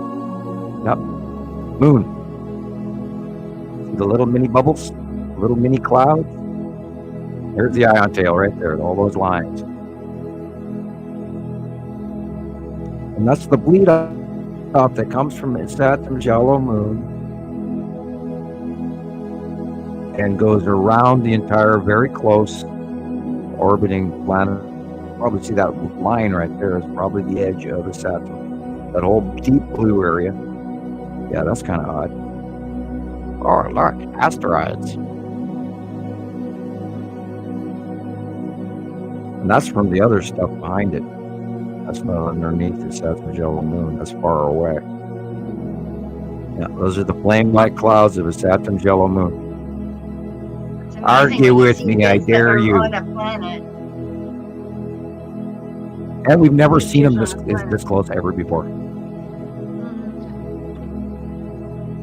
Yeah, those are asteroids underneath what's behind the Saturn's yellow moon. It's way off in the distance. That's the red asteroid right above the sunrise. Wow, everything is changing so quickly. Locked up.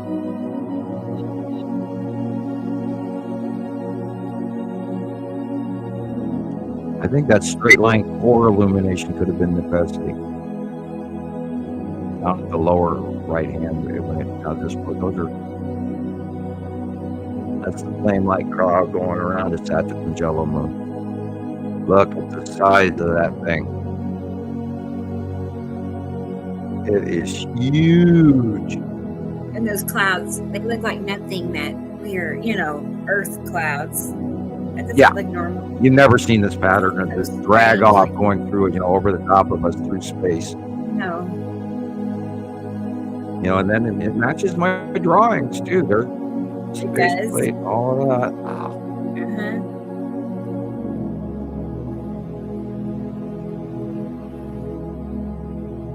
Wow. What's funny is, we look back and we started talking about the faceplate.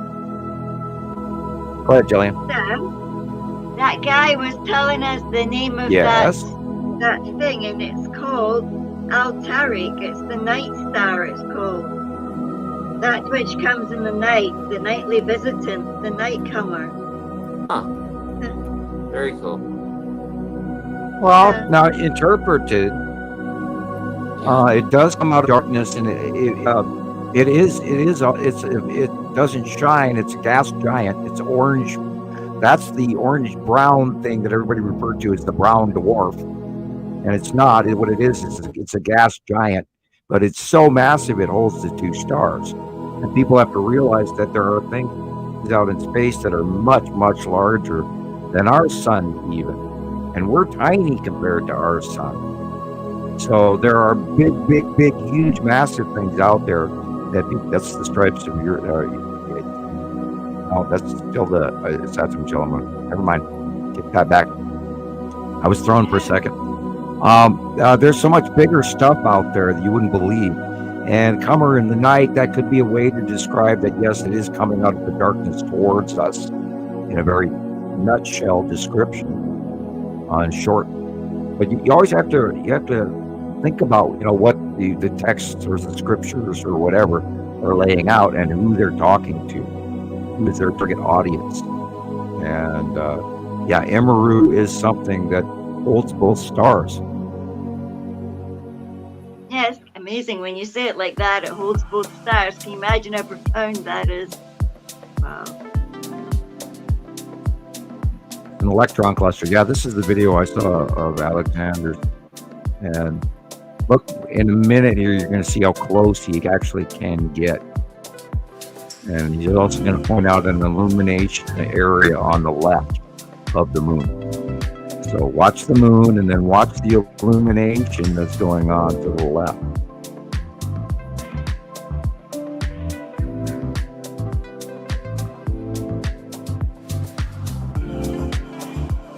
Wow.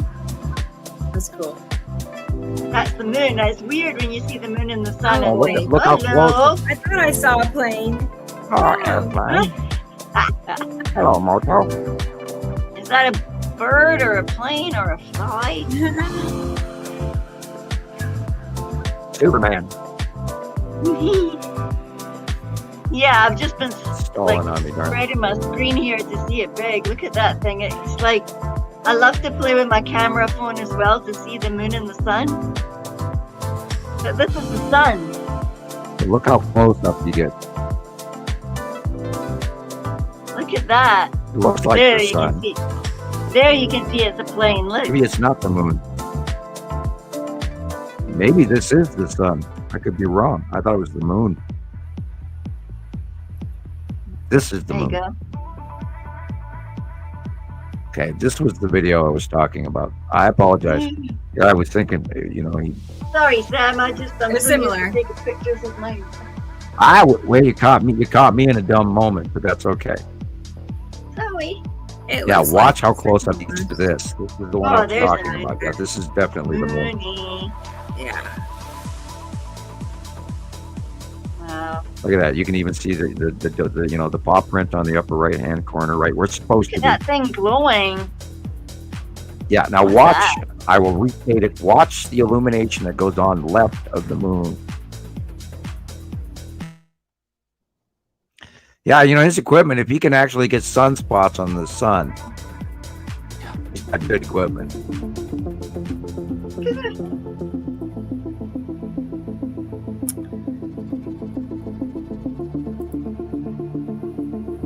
We weren't even talking, That's and the sun. TikTok restricted my views again just now. Why? I don't know. It just popped up, and it just restricts people from being able to see us for no Wow. reason. Just random the Oh, way I they did do say one or two words stuff. that we shouldn't. I did mention a few word terms that we should not use. Yeah, I'm gonna Remember kill it. DW? I mentioned dues. The what, Sam? Yeah, you did. Yeah. DW. And It's crazy. that's a controversial topic that we don't believe in them.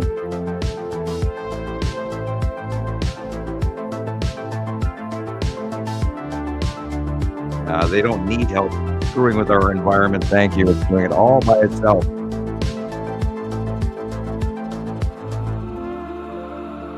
This kind of funky grey black smoke like clouds really get me. I mean, Oh, you also have to you look never at the had edge. those before. Look at that straight that. line edge on the left-hand side. Yeah. That's the planet Oh. cutting in. And that's why that straight line edge, and that's the side of you can see the stripes. She's gone higher. Yeah, look at that thing. You see the stripes on the left. Now we also know that Matim is over there as well Right. on the left-hand side. So this is good because what I'm seeing is like that could actually be Matim cutting in as well. But I don't see the straight line there that matches around. There is a circle of darker orange just to the upper left of the sun. The Uri cutoff is a straight line that's lower. So Tim, I believe, is just to the left. I'm going to draw it there this month. Just to the left above the sun. And you can see a big circle there. Yeah. And the blue asteroid should be somewhere over to the right, above or below. And there is a dot there to the right of the sun. There is a whitened dot over there, but it's behind the clouds as well. So that's where the blue asteroid should be currently. Yeah, I've actually seen that by eye with my own camera phone. And we have a lot of captures. We have a lot of captures that came in this week of a sun cutoff, and I sent Rebecca a whole bunch of pictures of that. Maybe we'll use them here in the later part of the show, and we will show you more cutoffs of the light where we've been noticing a real deficiency in the light for weeks and weeks again. It comes and goes, but it's happening again. When you walk outside and you go, the light's just not right, and I don't know why. Well, This is why. There are planets between us and the sun, and they're blocking a good portion of the light. And you have all those pictures I sent you earlier. I do. Let me make sure I got it. While you were away, I mentioned. Thank you, Alex. We could show them later. Yeah, thank you. Yes, And he you. sent me Excellent another work. couple of little short ones. I'm I even like downloading. the music score. Thank So, you. he's so talented, and he's also Worried. in the process of I don't know what it means exactly, but I think it has to do with getting the right equipment. He calls it equipment or technology, I think, but to help with translation, I'm thinking. Oh, cool. Okay. So he can be a guest. He wants to be on the show. He's trying to make it work. So soon, I feel we'll have Alexander on here with us. Wouldn't that be fun? Yeah. Yes, I can't wait. So thank you again, Alexander. I'm getting your other videos saved to my phone, and then we'll share those. So yeah, translation can be a very slow conversation. Yeah, I don't know. What were you saying? What it entails. Oh, nothing other than I don't know what it kind of equipment. Well, I have people that talk to me in PM and they type their language, and then I go to Google Translate, and you just type in Google or just translate, and you'll get a program, and then you get the one that will automatically recognize the language you put it in, and then you translate it into English. And then I open another page and I do that same page, but the opposite, where I put the English to, for example, to French, and then I cut and paste from their PM, and then I'll cut, because you can't use a full major paragraph. You can only use like half a paragraph, so you have to do it in two just to see what they say, and then you have to translate your response to them in their language, and so it takes quite a while for a conversation. Before. Yeah, I have done that too. Yeah, this is suspect. I'm looking at this, and this might answer some questions. This is from Ash. I'm pretty sure it's the same person, Ash Puddin and Ashley. Yeah, it's Ashley. I looked. Ashley, okay. Hi, Ashley. Hi, and I wasn't totally sure on this one. There's three actually. Well, it's definitely the bottom of the planet. It's that white area. That's round. See round. Well, I'm wondering which. Okay. In the upper middle, there is a slight white illumination, and that is the side edge of the Saturn full moon behind this white cloud. Okay. Yeah. Wow. I was thinking, but I'm wondering if this is the ion tail, which is starting right there on the in the middle left above that last bush. Right. Where the bottom of Saturn's yellow moon would be, because this is the ion tail that is wrapping around is Saturn. And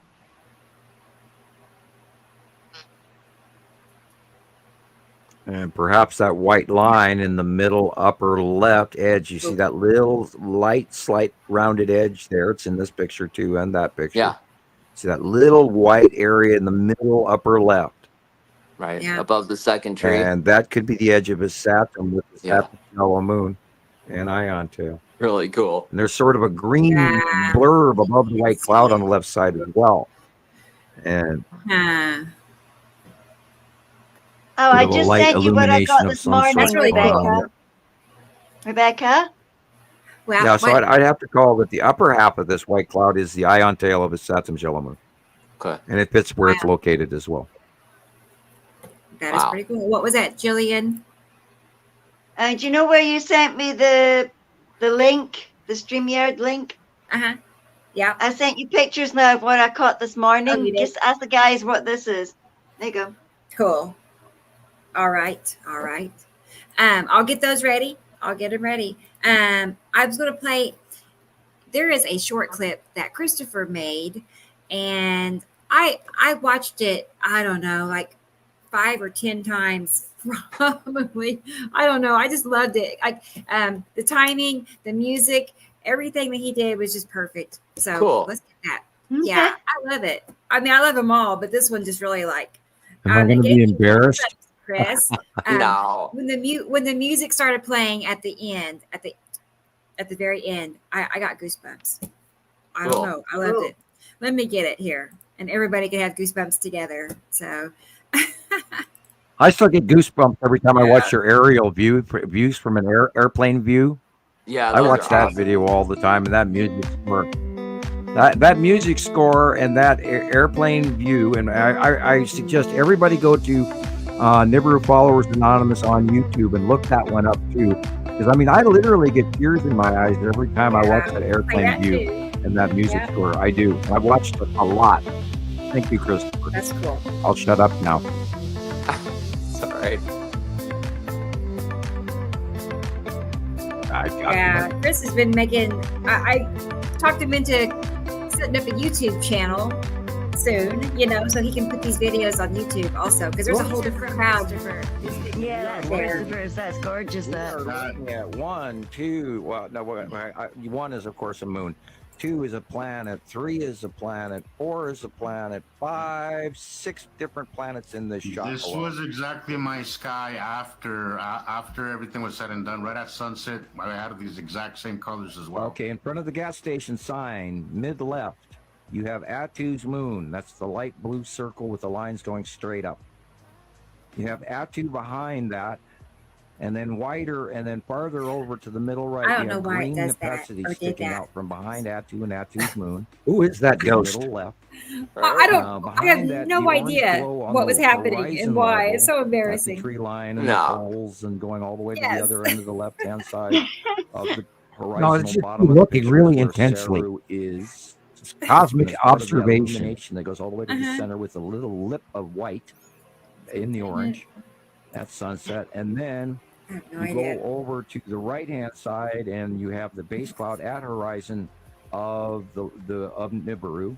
That's those multiple lines there at the bottom, and also Way back when. the ion tail is also those multiple lines, and you can see the Saturn's yellow moon is huge, just above the square center. Back when it was sign, way smaller. with the ion tail going in front of the bottom of Nepacity, and then leading up to the 45-degree angle up to the darker blue area of Saturn itself, which is actually That seems like a purplish. lifetime And ago if you get down already. lower, it turns Yeah, it to does. the red that it actually is, with big, huge light blue illuminated Nibiru on the right-hand side behind her. They're all. I'm looking at 5 I planets. was going to What say, were we here's looking at? your The recent table drawings, or just the to desk? give people a Yeah, visual a little bit. Christopher said this is the best day he's had since learning about the binary solar system. I'm guessing he means that the sky. Pretty exciting, I know. Yes, Congratulations I know that to the feeling. group. There are days when I've spent, all day outside taking pictures, hundreds of pictures, more than I could ever look at. It's Yeah, my phone is 86% full now. It just told me because of the other day. It was so much. There was side focaling. There was I have little chips and everything. I thought, wow. I love that part. We were like Nostalgia sitting there there. reminiscing.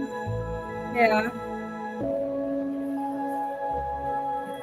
And we get to look back on these a year from now and laugh. Right. Or a week later, one or the other. Yeah, when it seems so long ago we were talking about Nibiru being where I was describing, and I went, "Wow, that was like a year ago." Right, and I think the day I sent Rebecca these pictures for the show, I think I sent her about 400 pictures that day. I was just starting out. I was excited. Only Yeah. 400. Yeah. I've cut back since then. How big is your TikTok channel now, Chris? Like how many It followers? grows like a few people every day. Yeah. Yeah, It's getting bigger. I mean, I don't know. I think but there's still, about like that's cool. 1,500 people, something like that. I mean, you're getting a lot of views too. So, Cool. and you already have a built-in audience, here on YouTube. Right. So it's going. Yeah. God, look I at love those famous people right Perfect. there. God, did you see that? That team of experts? Right. Those guys Isn't that cool? are famous. They must be YouTubers. Wow. Yeah, look, there they are again. The experts. A whole cast of characters. Yeah. I love it. Oh my God. Yeah. Oh, You know, boy. and I think about, you know, when we started, you know, Montana Skywatcher, Nibiru Followers Anonymous, and when Gillian came around, and all of these people have been around for many, many years now. And it's literally, it's so many segments of year after occurrences that, you know, that we watched this do that and that do the other thing. And it's God, we've been doing this for so long now. It's weird. And we have become numb to the information that we're, you know, we just, you know, throw it out on the table here. And I'm sure that new folks are going, what the hell are they talking about? You know, and I forget it regularly. And I'm, you know, occasionally tapped on the shoulder. And for the record, again, we had people questioning, well, why are we always just staring at Sam's picture, and why can't he be talking like everybody else? Well, I have really crappy internet, and my microphone, and I have a really nice camera, so don't bother sending me one. I've got a top of the line, awesome camera. I have quite a few cameras for my computer. I have at least 3 for going from potato quality to high def, and then another high def even beyond that, which is the one I'm using. But they don't work at the same time per StreamYard. I get thrown off because my upload speed is so slow that if I run both of them, then I get booted off the program completely because I can't feed it enough information to keep me. And I think I'm being limited on my feed as well. We can't prove that, so I try not to go there. But that is why you get to see only my picture. And not only that, during the show, I don't have to wear pants, and that's a joke. I'm wearing shorts, and they're in Hawaiian Crush Blue. No. Yeah, you know, and anytime you guys want to do a show with your picture up and not wear your pants, then you can do that. Right. I fully support your right to do so. I might do that next week. Who knows? Wear shorts. Hey, Freezy. There's Freezy. Freezy's here. Hi, Good to see you.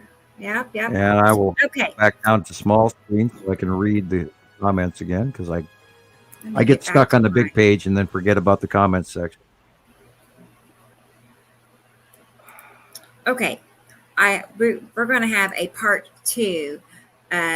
There's a couple of short clips that Alexander just sent me. Press. So I have not seen them yet. We're going to view them together and see what he got.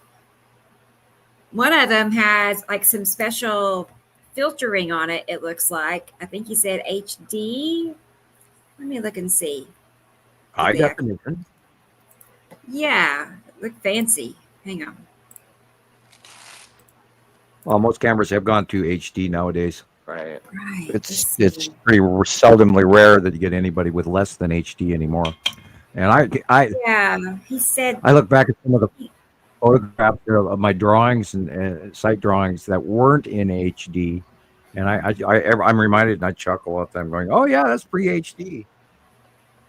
Yeah, he calls it HDR. Off the counter in front of me. I guess it's not this one. It'll be the next one then. Okay. Sorry. Yep. High definition recording. Brought to you by Runco. No, I'm kidding. Ricola. We're gonna get our weekly Ricola plug in here. I probably should, now that I've mentioned, I should probably have one. I love the architecture of these homes too. He says, European, Bavarian style. Right. High dynamic range. Yeah, that white facing, generically in olden times, they were built with those boards being the main beam, and they would put Wattendorf or rock, and then a plaster or mortar facing on it, and those houses last 150 years. Wow. With Watt and double. I've even studied how to make that. Look at that. Yeah, you've got on the right hand side, you've got it's Saturn Jello Moon. Oh, yeah. Up on the upper above the sun to the left middle is the red asteroid playing in a almost a wayward pattern, but above us from underneath bottom of Uri, which is over to the left, and Attu, which is above us in this view. above us and behind us. So that is the red asteroid crossing the sky right here in front. And then over there, that is the Saturn's yellow moon, and the Saturn in the dark blue area with the two dispersal ion tails and separate illumination. And you can't make up clouds like that year after year, day after day, year after year, I should say. And there is another example of the Saturn's yellow moon crossing our skies every day, every week, every month. I was going to pause it and then. And once you learn the back pattern, here. you can't argue with it. You see it better than anything else currently. That's And it. I'm still tickled pink from 2019 on, when I noticed that Isatum and Isatum's yellow moon and Nibiru started coming back towards us. And then I was able to draw the ion tail wrapping around from Isatum's yellow moon, wrapping around bigger and bigger and bigger Isatum. Now Isatum is so big it's hard to see. It's over the top of us on our right-hand shoulder as we're looking at the sun, morning, noon, and night. Comes in, gets bigger, huge, fills up our sky above us, and right about sunset, it should be literally over the top of us to the north sky, from the northwest to the north sky, but over the top of us now at sunset, as it is here. You can see it's actually blocking out the sun, and it's nowhere near sunset, but yet look at the shadowing and the light. Pinching off. There's huge light pinch going on between the planets. How high in the sky off the horizon that sun is. It's nowhere near sunset. Look at the conditions. Look at the light on the roof, on the walls, on the house, on the windows. Yeah, we had that in the afternoon light as is well. wrong. It just rained like crazy.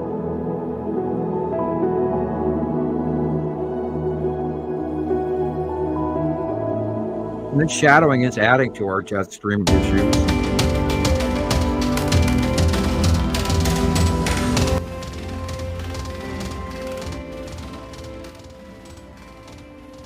Not sure what this is. Gosh, looks like the Wow. Eagle I think Nebula or it's a colorized something. version of it. Yeah. Interesting. Oh, you could say it's Saturn's yellow moon in the upper right corner with lead Right. asteroid in front of it, and that flashing blue star could easily be the green asteroid. Wow. Yeah, that's amazing. Look at that. But and then the red asteroid would be to the upper left, just like we talked about. Yeah, this is colorization. Shows you there's a lot of shit up there, guys. Yeah. And when you change these colors, it's showing you different depths. And the only sunlight we're getting, here's an example. Look at the blue-white areas right there. That's what is the light that's coming through between a whole bunch of shit on the left from Uri, the asteroids, and what's going on the right. And Isatum's yellow moon, and Nibiru. We're barely getting any light. And go back and if you're watching the show later or whatever, go back and rewind that again and keep that in mind, and then watch it and remind yourself where the light is coming from. Everything. And if you go to the monthly drawing and compare that to this, I mean, you got that white cloudy area, everything on the middle left from the bottom to the top is covered in stuff. And then you've got the sunlight creeping underneath the front of Saturn's very large Saturn's yellow moon on the right hand side. And then the light blue areas is the real sky and light. Everything else is shit in the way in our out view. It's there. There's your colorization. And do you have this month's drawing by chance, Rebecca? I sure do. Yep. Let's get back to that one here. Getting the loopy swoopy here. There you go. I get to talking so long I don't get enough air and get dizzy. Wee.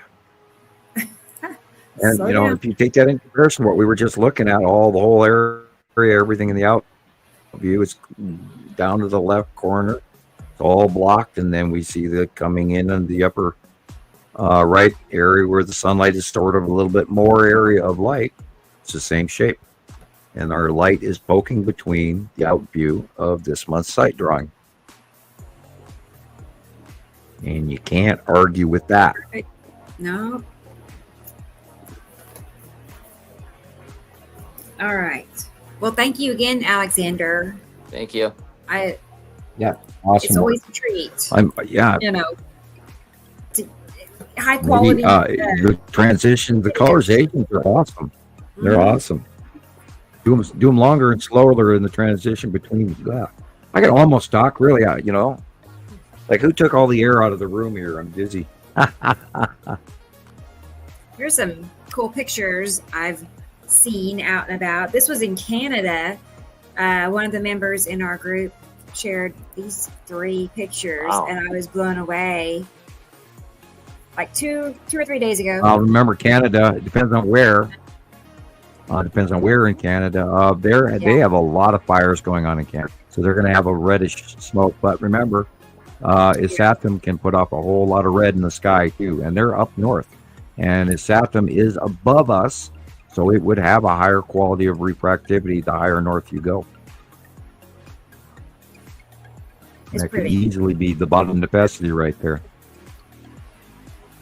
Yeah, look at that. See the shaft light? Oh, wow. That's a cutoff from Isatum on the right-hand side. And the moon is in the upper right, in the middle. You can see the ion tail sort of going off to the side into the upper corner of the right. And then asteroid material and stuff coming in from the left. There's quite a few of them. Those big dark dots, for example. Lots of asteroids, boys and girls. 180-day cycle. Look where they're at. Look how close above they're way closer to us than the rest of everything. And here we go. They're doing a close Earth run. Watching that early illuminated nighttime. Oh my God! Watch that thing go by us here. That should tell us, everybody, we got to pay attention. And start looking. God, I wonder. Lucinda used to have all of those links, and she'd send them to me. I need to look those back up again. The upper atmosphere asteroid links. I wonder where they are. I can't even think what the hell they called them. But there are links out there where you can actually watch the asteroids coming in. And I wish to God, and Lucinda, of course, has passed away, so we don't have her to send us those links anymore. Bummer, man. I lost them when I changed computers last time. And I never got them on this computer since. And I hadn't thought about it in a very long time, but now would be a very good time to watch again during the 180-day cycle. See what's going over And then you can also check the NEO Near Earth Object List, and that's available on YouTube as well. And then you got to learn how to do the math. Don't judge. The funny thing is NASA hands out all these warnings about, there's an asteroid coming by, And then they, give you the LUs, which is lunar units, or the angstrom units, which is AU. And the angstrom unit is the distance of one distance from Earth to the sun, which is 93 million miles. And so you do the math by that number. And a lunar unit used to be 285,000 miles, but for some reason it's gone to 260 to 265,000 miles. So you use that math for your equation of how far away these objects are, and it's a minor equation. It's quite easy to do. And then they're going, close passing asteroid, and it's 3.5 million miles away. It's like, never mind. And so if you do your math, you'll understand what the warnings mean or don't mean, or how exaggerated they are. It's a distraction most of the time when NASA tells us stuff anymore. So anyway, I digress completely off topic. You're fine. I was just mesmerized with this big old circle in the sky, but that big. Yeah, you mean Isatum's yellow moon, and Isatum right there, and right there again. Yeah. Look where it is, literally overhead. See the angle of illumination? It's literally sunset, and that white face right there on the left above the tree is the side edge of Isatum, and the blue area is Isatum's yellow moon, and that white circular cloud is the faceplate, and that's an area of puff formation clouds that when it comes close to Earth, it makes this, we call it a crab-like plate or a shield, but we just generically call it a faceplate. And then the ion illumination completely going on the sides, to both sides of Isatum. And we've got hundreds of pictures of Isatum when it was really small, and it had this split tail around it. And everyone went, oh, look, because, Isatum is red. Oh, look, it's red Nibiru, the winged planet. Oh, God, we fought that, how long? 5 years? 6 years, Rebecca? 8 years. Nibiru is not red. The winged planet is this atom, Oh God, and we had, thousands of newbies, pardon the expression. And we had to, teach each one of them, no, the red winged planet is this atom, we promise you. And because that goes through cross-reference information from the Pleiadian information from the internet in 2008 and 9, and matching my information, et cetera, and matching sightings going back many years, because we know what Nibiru looks like, and we've seen the land masses. And you guys all missed all of that. It's just amazing. Yeah. Back in 2011 and 12, if you looked in the southwest sky midday, you could see Nibiru, massive planet, and you could see Saru and Nana, its concentric moons, plain as day, watching Nana orbit around Saru, which is it was rather quick, so you could sit there and watch it actually orbit the other moon. It was just awesome. And then clouds move here and clouds move there around that planet, and then you see open patches, land masses, and oceans. And I'm screaming to everybody, "Oh, look, there's Nibiru." And they're going, "Oh, you're full of shit, dude. There's no such thing. If them planets were that close to us, we'd be dead." Right. Oh my God, people, look, it's right there. And of course, we watched 2010, 2011, and it didn't come up into the northern hemisphere visible until literally 2000, late 11, early 12, and we got captures from around the world ever since, and been on it. Yeah, this is Atu's moon, and we have hundreds of matching pictures like this going back all the way to 2017, and then prior to that it was much smaller, and we got dozens and dozens of those pictures with Atu's moon, when Atu's moon was just a blip on the side of Atu. We didn't even know what that was, and everybody thought it was just clouds. And then we got a series of pictures coming in for the next year, and we went, holy shit, look at that. And then, God, and I'll never forget, 2016, 17, 18, Atu's moon started getting big. And then we started getting fantastic shots of that. And the close passes that even Jesus got back when he was living in New Mexico, of the overhead first passings of Atu's moon were intensely insane. And I'll never forget that as long as I live. And then we got so many captures of Atu's moon above us. And I think, the huge pity of the deal is everybody that's new to this subject has missed so much information. Oh my God, the show is just absolutely insane. And, we've, of course, enjoyed every second of it and been able to document all of this information for you folks, that we hope this goes down in history and a reality, because it is documented. We're not making this shit up. Okay, let's look at the date on this, 24/8/7, which would be the 7th of this month, maybe. Yeah, because he's going in reverse chronological. Okay, and this is from New Zealand, I believe. Definitely Roberts. Thank you, James. Yes, Roberts. It's gorgeous. And Robert, you're right. You're right. I said James, and it's Robert. Up on the upper right, you see a Saturn's yellow moon and the straight line ion tail. And on the left, you see cut in on the upper left corner of the sun. There's a straight line, and that's the edge of Uri. And Atu's moon is immediately to the upper left of that, next to the logo or the watermark, whatever you want to call it. Yeah. And then Atu is above and out of the shot in front of Uri. And again, over and over and over again, we see the same thing. Oh, and if you look just to the right of the sun, you see a small little circular white dot with a shadow, and that is lead asteroid, which is just in front of his Saturn's yellow moon, which is on this month's site drawing.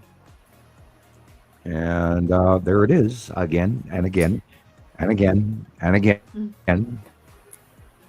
And so Anissa again, Radiance has a question about the destroyer. She's asking what body would the destroyer be considered? Or Well, originally that goes back to the mythos of Planet X. Planet X, the destroyer, the nemesis. And we encourage people to throw all of that internet hype out the window. And, you know, a lot of people will tell them when they come in, you know, forget everything you learned on the internet and go back to the basics, you know, go back to what the Sumerian texts and the clay tablets and all of that stuff and the Egyptian lore. Follow lore, but don't follow current gossip term. It's the destroyer. Well, look what's going on. Look what's going on in our world. Everybody's flooding. Everybody's drying out. People's livestock in South America are being frozen in place. I'm not kidding. It happened like 2 weeks ago. Yeah, it did. Yeah, frozen in place. That's not a hyper freeze in South America. Remember some of the sci-fi movies we talk about? Oh, flash freeze. Well, I've been screaming this for a couple of months now. All you got to do, go to that null school thing we talk about all the time, and look what the hell's going on in the South Pole right now. I've never seen it anything like that. The jet stream has increased by 1,000 miles to the north, and it's got a triple jet stream where it only used to have one single one, which barely encompassed Antarctica proper itself, and it was offshore of Antarctica. And now it's a couple of, measure the distance. Somebody who's good at that stuff. Look what's going on. How far up on the South Pole, the jet stream of the South Pole has become. It's insane, and that's why. And the cold weather is enveloping all the way up to the southern tip of Africa and the southern portions of South America, and it's affecting Australia and Tasmania and New Zealand.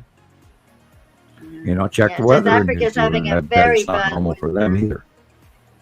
We have a member in my group from Tasmania, and every picture this person shares is like exceptional. I don't know, it's just where he's located. He gets the best pictures.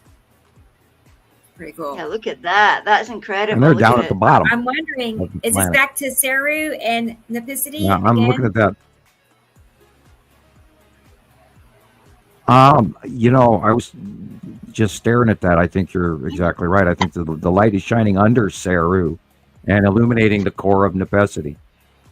Yeah. Well, that's going to be an interesting drawing this month, you guys. That's cool, isn't it? I'm going to have to figure out how to do that. You can see, yeah, Joyce. Yeah, you can see there's two lines. One's going straighter across and one's going at a tilt. Yeah. And that's your indicators right there. Planet. And those striped lines, that's an Nepicity thing mostly. But the horses, the purple horses up there, that's also Nepicity. The zigzag stuff. Uh-huh. They kind of look like horse heads, seahorses. Yeah, the white line in the middle is the bottom of Nepicity. And I think the sun is actually shining underneath the bottom at the horizon beyond the house, and right in the middle. The sun is shining from underneath the bottom of Saru. That is Saru behind Nepicity. And so it's creating that straight white line in the middle of the picture is the bottom open core of Nepicity. See how short it is? It's short. It's in our view. The Saru base open core goes off the horizon. At the horizon. That's the light shining underneath. Go to do you have those pictures I sent you today of that whole series of cutoffs of Saru? Let me get them real quick. This is an example of it. The light is weird. You're saying, what am I looking at? Huh. Hang on a second. Yeah, because that's orange and purpley black down there on the bottom. I mean, that's different. It's past sunset. And you're seeing overhead illumination of two planets. I'm getting there, y'all. The center white line just above the 3 telephone wires is the open core of Nepicity. And that's why there's the cloud pattern of Nepicity in front of that. But below that, where the light is shining around from underneath of, is very large, one side of the page to the other, Saru. It's shining underneath that Saru after sunset. So that's why the houses and everything are dark. Let's look at this one again. I don't know. This I'm is still okay. similar. I'm seeing That it one? scroll. I see a I nice. mean, that's not the one. There's more, but that uh, reminds me of very similar. I haven't The gotten one- it yet. I'm still looking at the Yeah. spacecraft. You know, the wait. UFO I'm just on the saying, this thumbnail. is- There it is. this Put it up. picture from Okay, yeah. Now Hugo that is is similar. Saru on the bottom Yeah. at the horizon, just above the sun. You see the hourglass shape of the sun. I do. Half of the Yes. sun, the bottom half is the real sun. The upper half along that dark line is the bottom edge of Saru. Yeah. The upper illumination is the shining on the bottom of planet Saru in its atmosphere. That's why the top flare of the hourglass shape. Okay. The white line in the middle of the top picture. You see that white line, that white cloud in the middle of the top? That is the bottom of Nepenthe core. See how short Yeah. it is? Yeah. And then compare Yeah. that to the much larger, wider, open core of very large planet is Saru behind it. Yeah. And its fingering is laid out farther, and it only has 2 rings, not 3. If you go up to the upper middle picture again and count the black lines above the open core white cloud illumination, you will see that there are 3 rings. Of course, I have this on a big screen, so This Yeah, is where I we can left just see off. too. Oh, We left off on this one. Whoops. So this is the next picture, Sam, that you sent me. yeah, that's cool. I love Yeah. this one. Now, this is an eye teaser.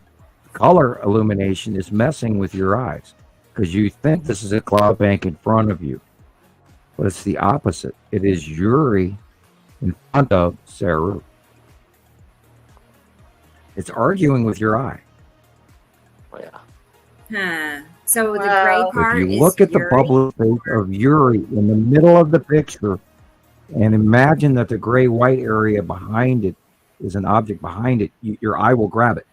I looked at this and I looked at this and I looked at this and I thought, what the hell? Why is it keep arguing both directions on my eye? And every time I look at the bubbly face in the middle of the picture of the white area, the bubbly white area, knowing that that's Uri, Right. and I look over at the white area to the right, I immediately go, that's got to be Saru behind Wow. it. Because look at the Yeah. yellow band. That's the real sky. Freaky. Is that a trail Now, of I an may asteroid? be, I may be That was on batshit the crazy, but every time I look at this picture, my eye argues back and Yeah. forth between what I'm staring at. Definitely. Every time I look at the bubbly face of Uri in the middle of the picture to the middle upper right with that line right there, I go, okay, that's Uri, but behind it is a bigger white area. Or is it a cloud in front of it? But it's not. It is, but it's not. And then you see the it's dilemma. a smooth silver area, like Man. a silver. And then you look down at the horizon. Oh, hey, cool. It's raining here. I love it. I can hear the rain on the roof. Nice. Oh, there's your drawing. Yuri. Yeah, that's been going on. Yeah, that leads us into those cutoff pictures. Yeah, look at that. And we talk about this is the light pinch. See the flaring? Imagine on the left is Yuri cutting into the sun, or Saru, or back all years ago. So Nibiru used to be on the right, and Yuri used to be on the left. But over the time, that of course has changed. But keep in mind that these planets are cutting. This is what's wrong with our light, and this is a dire example of it. Look at the picture on the left and the railroad tracks. Look at the ground. Look at the tree color. This isn't a weird refraction from the trees. This is a weird refraction from space, because if you look at the ground is normal, but it's way not lit. This is telling you this is a pinch off of light, and the sky's wrong. It's telling you, these are your signs in the heavens for, it's wrong. It's wave flaring. It's cut off. Look at that. Look how weird it looks on the train.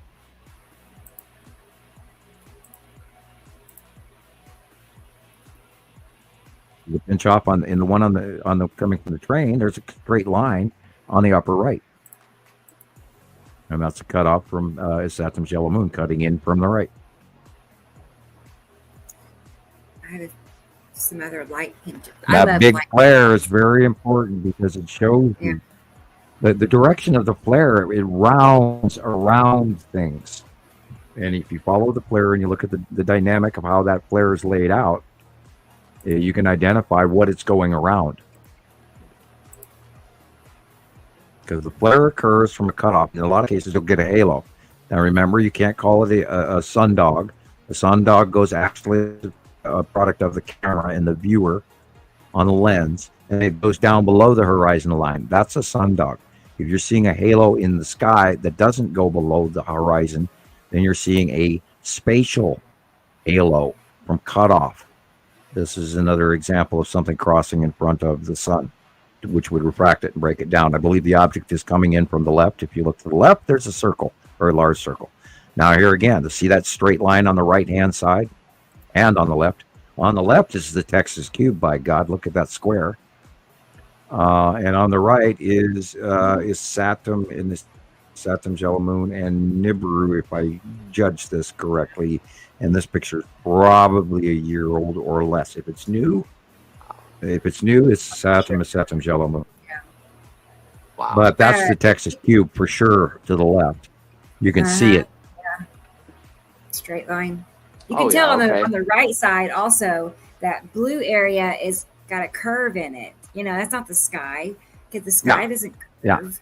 Yeah, that's if it's a current picture, that blue area is the Saturn's yellow moon because it's very large right now, and the orangey semi-striped area is red is Saturn. Red planet is Saturn. And then you're looking at ion tail wrapping. That's why little straight lines are ion tail wrapping from the Saturn's yellow moon around is Saturn, but you're actually looking at it from the piece of plate. And then there's a whole lot of shadowing going on everywhere else in this picture. Great shot. What about, but those straight lines, all of those straight lines are not normal. It's cutting across the top at the diagonal from. The trick is to learn not to look at the light. The trick is to learn at the dark. Look at the dark. And I talked my eyes into that many years ago, and I don't even use the same skill I used to use now because I'm trained. That's why I know what I'm doing, because I've trained my eye. When I see a picture like this, I don't look at the white in the center first. I look at the dark areas, and otherwise you blind yourself, and especially on a large screen. And you got to look at everything around it, not what's going on in the thing, other than the straight lines or the refractions. Oh, my power just hopped. Maybe I'm going to get lightning and get booted off. Yeah, my lights just hopped. Ow. Yeah. Oh, ow. Cramp. Oh, God. So, real quick. I'll be back in a second. I'll move to the next picture. I keep talking. I'll be back in a second. Okay. I just want to clarify, is it Atu's moon? Something is going across the top. Yeah, I thought that was Atu's moon as well. It's that dirty looking it's that cloudy. It looks like dead center top of the picture. Peach color. Dead center of the top of the picture is Atu. That's Atu's moon going across. That's Atu's moon, isn't it? Yeah, I got it. And lead asteroid is purple in the upper right-hand corner. Okay. Wow, that's cool. Oh. Yeah. Here's a few more pinches. That also makes me think this is a little bit older. Oh, God. Yeah, that lightning struck, I don't know, and I got a cramp in my leg the moment the lightning struck. Weird. Yeah. You got lightning. Sam. Yeah, we got lightning. That's why my power hopped. Oh, no, I don't normally have that. Yeah, I'm just sitting here, and all of a sudden, in my thigh, in my right thigh, all of a sudden I get a cramp the moment that lightning struck. It's like, okay, thank you. Electrical. Electro boy. Yeah, this could be sea trails creating that flaring. Although the blue cross flaring from left to right would probably intonate the side edge of Uri as well, where you're only seeing half of the sun, and then the refraction is on the atmosphere of the face of Uri. And then that greenish blue dot above it could quite easily be Matim. Okay. And if you look on the picture on the left, look at the parking lot. Don't look at the sun, but look at the light between at center in the sky. Start off the parking lot and work your way up, and it looks like there's darker object on the right and on the left by the horizon illumination. Right. On the left picture, and not paying attention to the few sea trails that are there. Yeah. There's the 1, 2, 3 sea trails in this shot. Oh, excuse me, 4. 1, 2, yeah, 3. There's 4 sea trails in this shot. I mean, I missed the one in the back in the middle of the cross in the lower right. Yeah. They're covering it up. Boy, it's raining good here.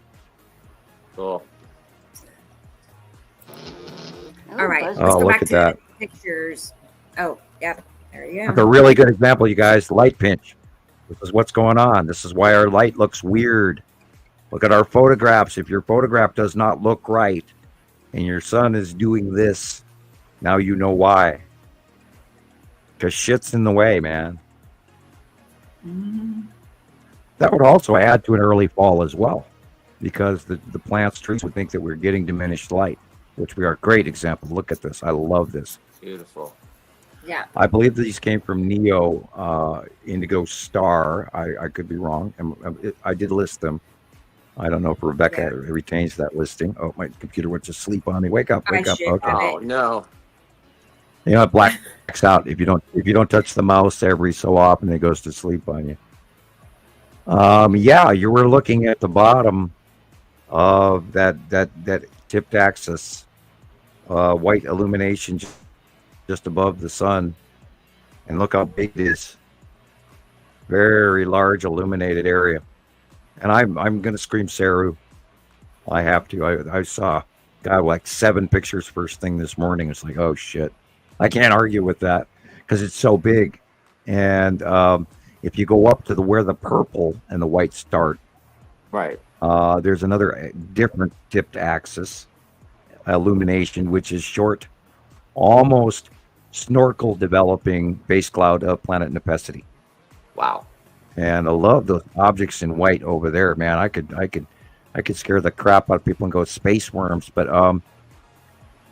interesting illumination in cloud there, and I'm highly intrigued, and I'm going to have to grab my copy of this because I hope to God I did save a copy of this. I think I did.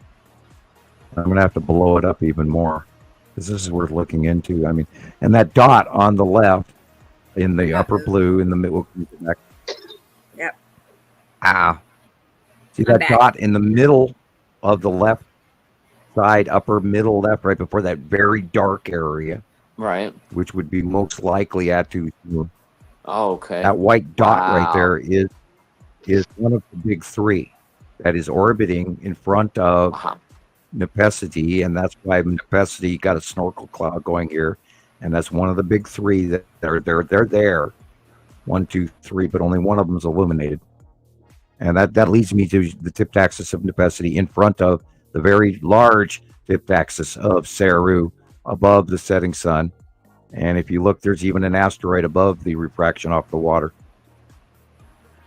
And there is barely any real sky showing here, because you can only see the reflection of the sun on the water. You can't hardly even see the sun in this photograph. So there's a lot going. This is an awesome shot.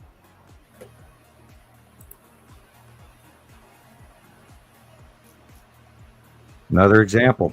See that cut off white illumination? See the dark red? We're above the sun here. See that small dark red all going all the way from one side of the picture to the other?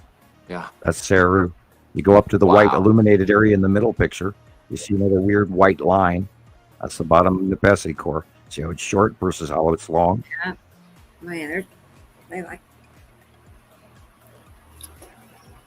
And then So we've seen enough sunlight. examples of it that I was wondering how Saru's approach was going to happen, and because she did her exit was weird, also, and a lot of that has to do with actually where Earth is located between them and us, because we're not swimming in between them free willy-nilly. Right. We go underneath them, and we've sort of they're spiraling in front of us and going above us, and they've gone through some right left out view changes since 2013. Prior to that, they were spiraling towards us in our view, but when they got closer, it went right left in our out view, and now they're going over the top of us and beyond us. So that whole orbit model of rotation has changed too, because we're lower below them, thank God, in certain ways, and yet we're still in the middle underneath them. Now that Nibiru has gone beyond Earth generically, so it's above us and beside us always, because it's so huge. But it's in oh God, let me see, Earth to brain. It's in the south at dawn, and at noon it's in the west, and by evening it's in the north to northeast. That big, it orbits and changes, to the right as the sun changes. So it's hard to see, but it's huge. Okay, due for a swallow off my Coke again. And that again is the bottom core of Nibiru, the white in the middle. Wow. And then the brownish stuff just above the sun is again Saru behind it. Okay. That is Very cool. And you see again that basic core shape. That we see the Nibiru core cloud for so many years now, and we don't even argue with it anymore. And so you learn these shapes, and if you count the rings on, there's 1, 2, 3 of Nibiru. Mm-hmm. I think maybe and you could even have. Look at the top. No, it would be in the it might be, but it would be farther over left, because look where the sun is. There's it's a little over to the left, so it would be more to the left and above us, because over to the right here is where Saturn's yellow moon is supposed to be, and yet we're seeing. God, I don't even know when this picture was taken either. Yeah, it's really hard to figure out, but and the Saturn's yellow moon would be in the upper left corner. Yeah. All mixed together, but this is I mean, I don't even know where this capture comes from, but oh my God, it's obviously out of a plane, or they're really on a big mountain somewhere looking over a valley. It's an awesome shot. 6/8. I wonder if this is August 6th or the 8th of June. Anyway, probably I think it's current. There again, you can see the hourglass. Everything above the center is the bottom face of Saru, and everything at the bottom of this illumination is ocean. Wow. Ocean shine, or excuse me, cloud shine. I thought maybe this is an ocean scene. I mean, are we looking up the coast here? I can't tell you. Boy, it's raining here. But Nibiru would be that dark line in the upper part of the picture. You can see the definite open, angled, rounded area. On to the next. Black object in the upper left, of course, is one of the big three. Here again, you're seeing really weird illumination. Look at the red. Yeah. Awesome. Of course, it's probably colorized, but hard to say. Illuminated streaks, too. Like, you use those white and yellow. Only one sea trail in that one. Yeah. Yeah, and when did we ever see skies like this in our entire lifetime? Holy cow, it's raining here. Heavy rain. Okay. Input signal not found. Is it really? Yes, machine. Huh. I wish it rained here, but I'm going to see what the temperature is. It's actually only 78 degrees. That's pretty nice. It got really cold here, and then suddenly it just rained hard. Yeah. Well, it is 70. It's currently at 77 degrees here, and I'm looking to see if I can find. You can never find radar when you want it. I have to Audrey go to. Sent me a short clip. It's real short, but I'm going to play it real quick. Cool. Hang on a second. I sent you some more pictures under the first ones I sent you. Oh, you did. Sorry. Okay. Yeah. That's okay. Photo That's spam. okay. Well, I made you a slideshow already, so I'll try to add him if I can. So, but Yeah, Audrey, just European the countries funky and other way that countries this besides the United States. Yeah, the sun looks really weird. It looks like it's got 3 heads and things like that. You just like, okay, something's happening. I say I have that clip, and it's Yeah, to answer Audrey, unfortunately, the United States has a tendency to put the month first and then the day second, and the rest of the world does it the other way. So it's always arguing with my brain, like, where did this picture come from? Oh yeah, okay, Europe, all right, then it's day first, month, year, unless you're in New Zealand and then they put the year first, then the months, then the day. But it's confusing, yeah. I don't know, do upside down people. I always call them upside down people, Southern Hemisphere people, because they're standing on the planet, upside down compared to me. I'm tipped at an angle standing on the face of North America. You're up here in Montana, up on the rocks, up on the Rockies, and everybody else down there in New Zealand is down on the bottom of that big ball. It's weird. Okay. This is what Audrey, she said we should show this on the show. So here we go.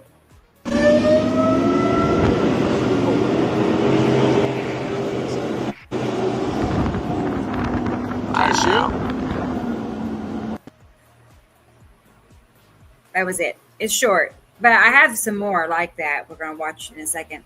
I was trying to see where this was located. Nebraska. Yeah. That was Nebraska. Can you imagine trying to drive and see that? Oh my God, I'd be trying to film it. You know me. Yeah, I'd be standing outside, clicky, click. I gotta open my sunroof and. Yeah. Wow, that's exactly, Sam. Like the Navicity? That'd be my guess. Yeah. 1, 2, 3. Yep. Yeah. That's the snorkel dropping down the open core and green. Close pass.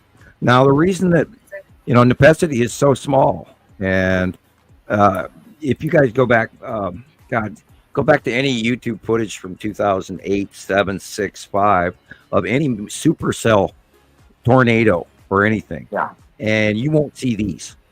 And yet they have become what is accepted standard norm now. Oh, look at this supercell. Guys. Right. Not and then they slapped it with bomb cyclone. And then now they're calling it a derecho. And this is the close passing of planet Navicity. It drops that core pattern down. When it gets really close to Earth, it's rotating so fast that it has a tendency to drag off our upper atmosphere, suck up moisture, create its own oxygen and hydrogen and all of that stuff mixed, which causes this bomb cyclone, rain bomb from hell, which is partially why all the flooding everywhere, where people get a year's worth of rain in 2 hours. That's not up there floating around by itself, boys and girls. That's being produced by these close-passing planets. And it's happening far more regularly than you can imagine. And we've been documenting it for many, many years now. And when these storms come out of nowhere that wasn't forecast, and then all of a sudden you've got, 180 miles an hour, 75 mile an hour winds going by, that's because there's an object that's in our upper atmosphere. Now, remember, in our atmosphere, anything over 35,000 feet is a supercell. That's a supercell. It goes up past 25,000 feet. Now, because the airplanes fly at 35,000 feet above the weather, and if you see any clouds above that, they should be see-through cirrus and other lighter, thinner bands of clouds. But if you see major clouding, and this is why I love, can you get that, Rebecca? The aerial views video from your shorts? I can. That'd be good. And I see we have Jesus. I love the music. Right. Let's get him out of Yay. here. I was just thinking about it too. Yay. Hi. We talked about gorilla hail before. Hey, Jesus. We talked about gorilla hail and everything before. Okay, I'll give you a minute to say hi. I'll shut up. Yeah, it's all right. No, that's Nice that's to okay. see you. Gorilla help. Okay, well, anyway, all this atmosphere is being sucked up high. And this is because the rotation of smaller planet Nepacity, and it creates this lift up. And we've watched it. We've seen evidence of it in the formation oracle, and it's sucking in weather and causing. And there's always like these tornadoes that form off the left side of it. And crazy shit. It's awesome. And it was reminding me of that Nepacity picture with a guy from Jurassic Park, and I can never think of his name. But anyway. And all of that stuff gets sucked up in a higher atmosphere. Now we've had reported numerous storm events where Jeff Goldblum, and where we've had these repetitive reports where there's been debris yanked up to 50, 60, and 85,000 feet. And that's so preposterously insane to account for in our high extreme upper atmosphere to have a storm. When the storm, a supercell, is at 20 to 30,000 feet. So would someone explain to me how this debris goes to 80 or 65 or 75,000 feet above our weather? You need something way the only way outside of the atmosphere. And that has to pass by and yank it up there or pull it up there or create a close passing storm event.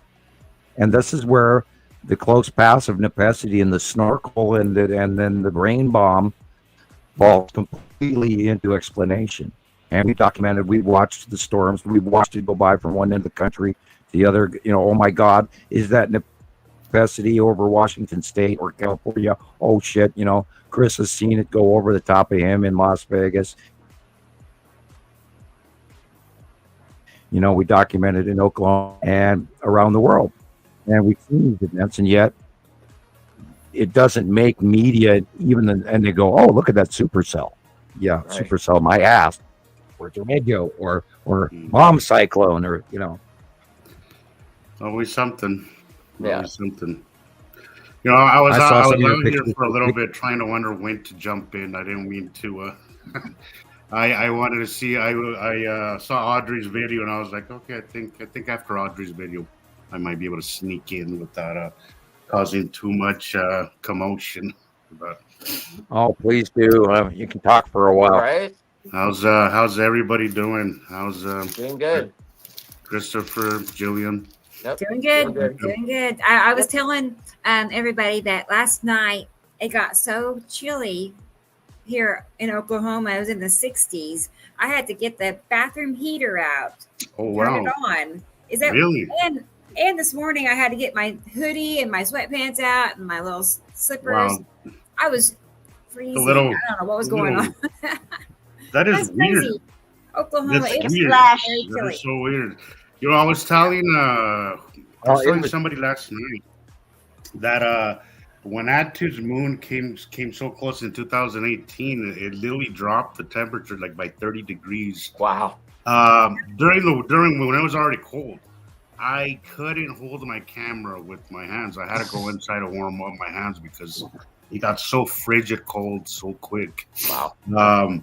These things will shadow us. There's a shadowing, and they will lower the temperature. Hi, Alexander. Nice to see you here, man. Well, it's funny you say that because I was out live last night, and Attu's moon was all about the sky. It was, that was the that's definitely the one that'll do it. And today, we got to remember that moons are dead bodies too. They're typically cold as well too. So, Wow.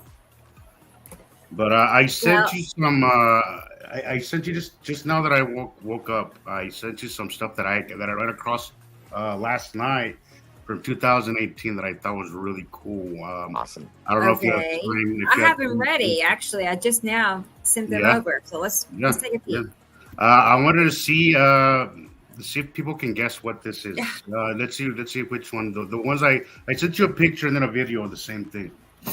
Yeah, good. Let everybody else guess, and I'll be quiet. 70s with a light hoodie, and I'm just like in my happy spot. So I know you know, Sam, because if it wasn't for you, I'd probably be confused about what it was because you chimed in back then and you told me exactly what it was. And at that time, I had no idea. I had no idea. So, but I thought it was really cool. Oh, I love old material. I love old material. I really do. Especially 2018. That was a great time. Wow. Awesome. I miss it. This is recent, guys. This is recent. Okay. This was just the other day, but I want you to see the what you call the crepuscular rays. Somebody would tell me this is just the clouds and doing that effect, but I know what it is. Yes, exactly. But this happened 2 days in a row. Cool. Let's see. Watch. There's another. Okay, see, this was the following day. This was the following date. Now you know why you have the crepuscular rays, going out. You can see it happened twice in a row. This is 2018. This is 2018. I just want to. Okay, so let's just go back for just a second and look at that picture. Yeah. And say, is that Isatum's moon in front of Isatum in Nibiru, or? Well, let's look at the light. Clarify. Where's the light coming from? Or I know what this is, but it's not a Saturn. I don't remember what time this was, honestly. But look where the light is coming from. The light is coming from behind us. Yeah, it was probably. The light is coming from behind us, and that is Atu's moon. That's to the west. There's that V shape. Yeah, I think. I get it. Yep, that's Atu's moon. And asteroids going away from us, orbiting underneath Atu's moon. You can see the edge of Atu's moon just at the top center for blue area on the left, right at that rounded line at the top center of the picture. Yes. That's Atu's moon is right there. And then the asteroids are orbiting underneath it, away from us under Atu. Because the light is behind us, and we know that the only planets that go beyond were Atu, Neptune, and Uri at certain times of the day. But we'd be facing more north, and in this case, we're facing probably west by southwest at the early part of the day. Kind of like that. Got to examine these things. Where's the light coming from? And then help establish what it could be. And transition has been huge because it's become actually very much harder now that the lights are bigger. They've almost really become hard to identify. It really has. Guys, it really has gotten. How about we pause for just a moment because I see we have a surprise guest. Hi.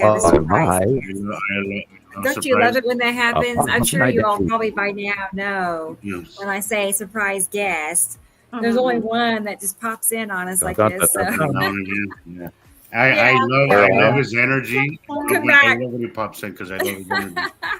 We'll come back to that video, Jesus. Okay. Well, it's the one and only Daniel from California. So let's bring him on here with us. Oh, good. Okay. Boy. El Loco Gringo. Hi, Daniel. Hey, guys. How's it going? Hello. Hi. Oh, man. Yeah, I was kind of tuning into a little bit of what you guys were talking about. And, all that debris underneath Atu and Atu's moon swinging around close.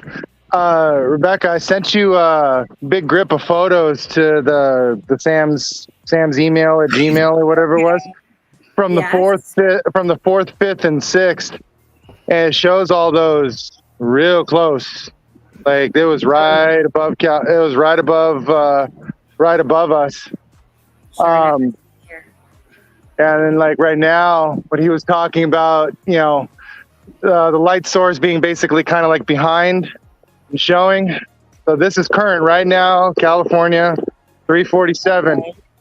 So this right here is due east. Oh. Yeah. So I'm showing you. So this is due east. Everything that you see right there wasn't there a couple hours ago.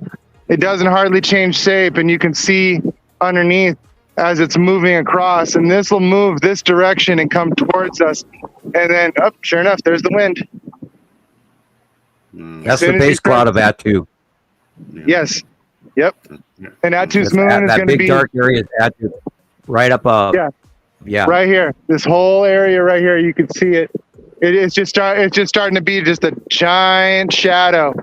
And so so this will end up moving this direction. Stay there. Won't move. Yeah, you can tell. Yeah. But the lighting is weird. Oh yeah. And it's so funny. Like all of a sudden during the day, I'll be working at these different warehouses or whatever. People will be outside in their breaks, and all of a sudden the light source will start dimming, and they're like, "Wait, there's no clouds," and I just start giggling. It's like, "Oh, what is it?" And it's like, well, kind of like when you shine a flashlight at a wall, and you put your hand in between the light source and the wall. What does it do? That's right. Casts a shadow. Yeah. So let's just think about this. Sorry to interrupt. Simple. I have a major. Sorry to interrupt. I have a major lightning storm going on outside my house, so I may get bumped off. You wouldn't believe the boom that just went on outside my window here. Wow. Sorry. Oh, wow. I'm just trying to pre-warn in case they vanish. Go ahead. Please continue. That's strange, isn't it? He got bumped off. I thought that's what he said, didn't it? Yeah. He might get bumped off because of all the lightning strike, all that interference. Yeah, I believe it. He did get cut off. It sounds like. Let me see if he's still with us. No, I don't. Wait, yeah. Yeah, he Sam? is. You there, Sam? He probably got cut off. I wouldn't be surprised. Yeah. And so let's see. Okay. Montana would be. Let's see. So that way is north.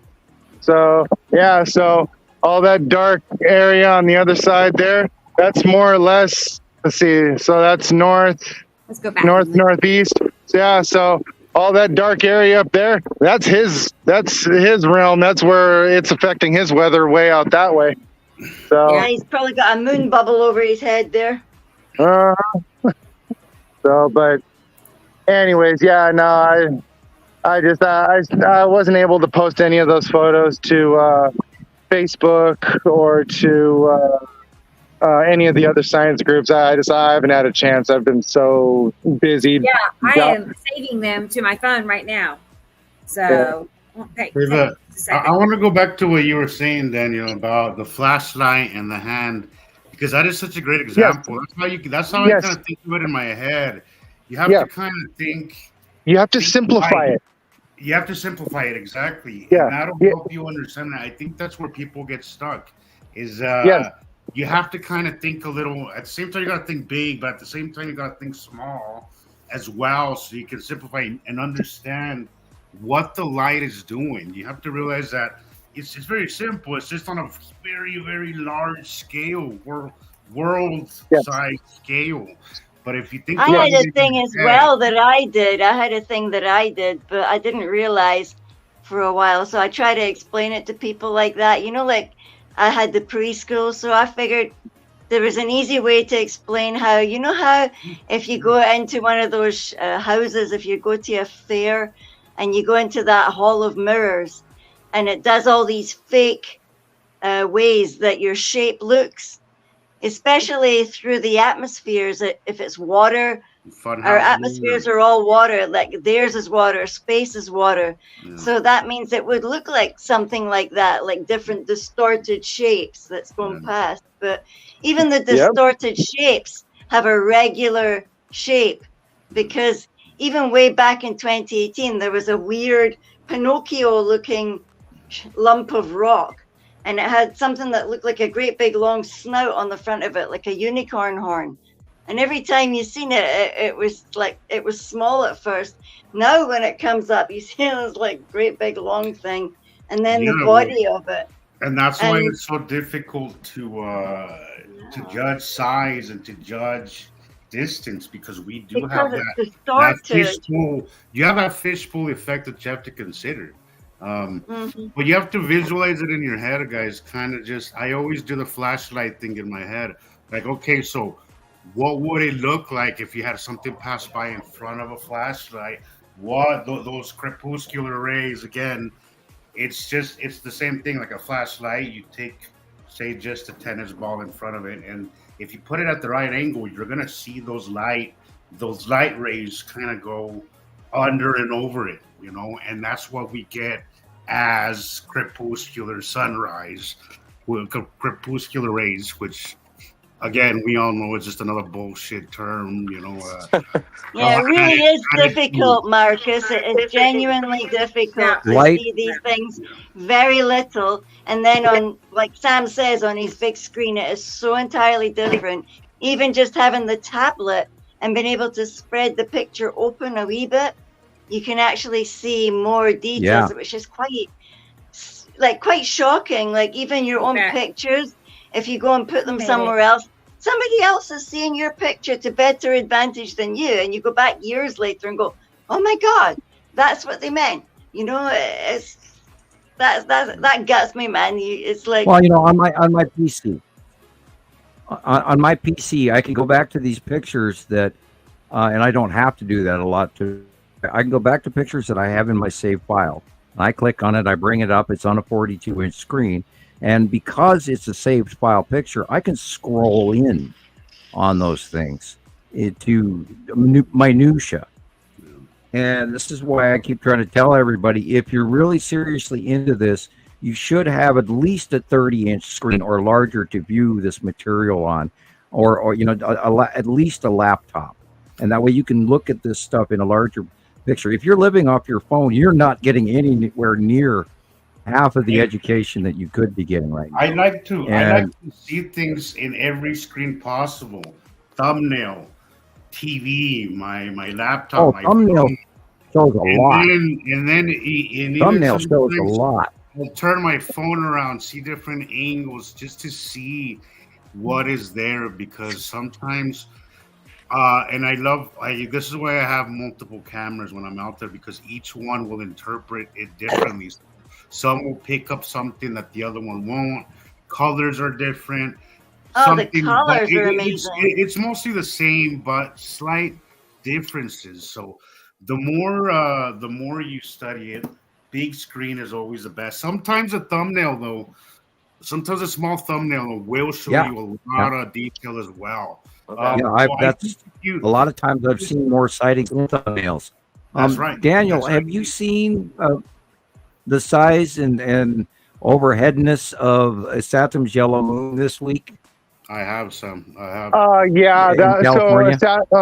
So that would have been Saturn's yellow moon. That'd be to the right of the sun, but more north-ish. Yeah. So I did see some of that. I did see some of that. Yeah. That's why I had sent a bunch of those pictures to your email thing that Rebecca had. That I hope you. Yeah, no problem. I mean, like, you're so much better at computer stuff than I am, because I'm like, okay. Yeah. I don't know. Daniel's doing the wrong thing. Oh, no, man, not doing that dance. You walked out of your feed. I thought that was a Sam thing. Well, yeah. He just completely froze up there. He's walked out of his. Yeah, he probably walked out of the wire. Walked out of his Wi-Fi zone. They're stopping him. It's conspiracy. Run for your lives. Oh, sorry. Who's moon? I'm being silly. Yeah. You're skipping out really bad, and now you're back. There you go. There you go. Oh yeah. No, it's because I kind of walked upstairs to go make sure that the kids weren't destroying too much. Right. Well, that was fast. And kid check is mandatory. Yeah, right. I can hear mine. Spot check, Dad. Spot check. Yeah, exactly. Well, okay, I mean, my 12-year-old's up there. I mean, the wife's taking a nap. Oh, there you go. It's your watch, man. No failure on your watch. Last night I saw in the sky above, into the northwest and north and above, some really unusual clouding look, and what it was ion tail alone. Now, I did not see the planets per se, or the Saturn's yellow moon per se. I did see the dark shadowing, but I saw that flame-like ion cloud in an upper level atmosphere pattern that I've never to this day ever seen before, and it was awesome. And this is why, by the way, everybody out there, donators, I'm trying to save for a very expensive camera with a plastic sheathing. That way I won't fry it. So I have to throw that in every once in a while. Thank you, Rebecca. Holy cow, she's fast. Yeah. I'm halfway there. So, you know, and Rebecca and I both need donations, and I'm going to try and get your view so bad, Sam. I want to see your view. If I could, you know, I can't afford. I'm broke, and by the way, I have to cut pieces. I'm going to add to that sometime this week to that fund because I'm dying to see. Yeah, I'm halfway to the camera. Piece of the sky, and I will pledge $20 to that in the next few days because I want to see. Problem is. Your slice. Problem is I've fried 5 cameras already. I have fried 5 cameras already, and I couldn't them, but I now they're newer, and you know the camera world has gotten way better. And there's this one I have that I've learned about that is encased in plastic, and that way I won't have fry the camera in Hofman's pocket problem. Because I mean, I can't. That's why I don't use cell phones. If I put it in my pocket, it's dead. I walk up to my house phone. It's on the charger. I pick it up. It's got a full battery. I turn it on, put it next to my head, and it dies. Maybe you should ask Shiloh or Nova to help you with that, Sam. Well, you know, if they didn't inherit, if they haven't inherited that from you, that is. Hey, Sam. Well, you know, if I do get a camera, I bet they're going to be. Yeah. Does your TV distort when you walk by it? Does what? Does your TV distort when you walk by it? Does all of a sudden it start glitching and having communication issues? Yeah, I gotta go. I have to go cut pizza. I'll be right back. But anyway, yes, I'll answer that. Yeah, if I'm anywhere near a radio station, I can put 7 spoons.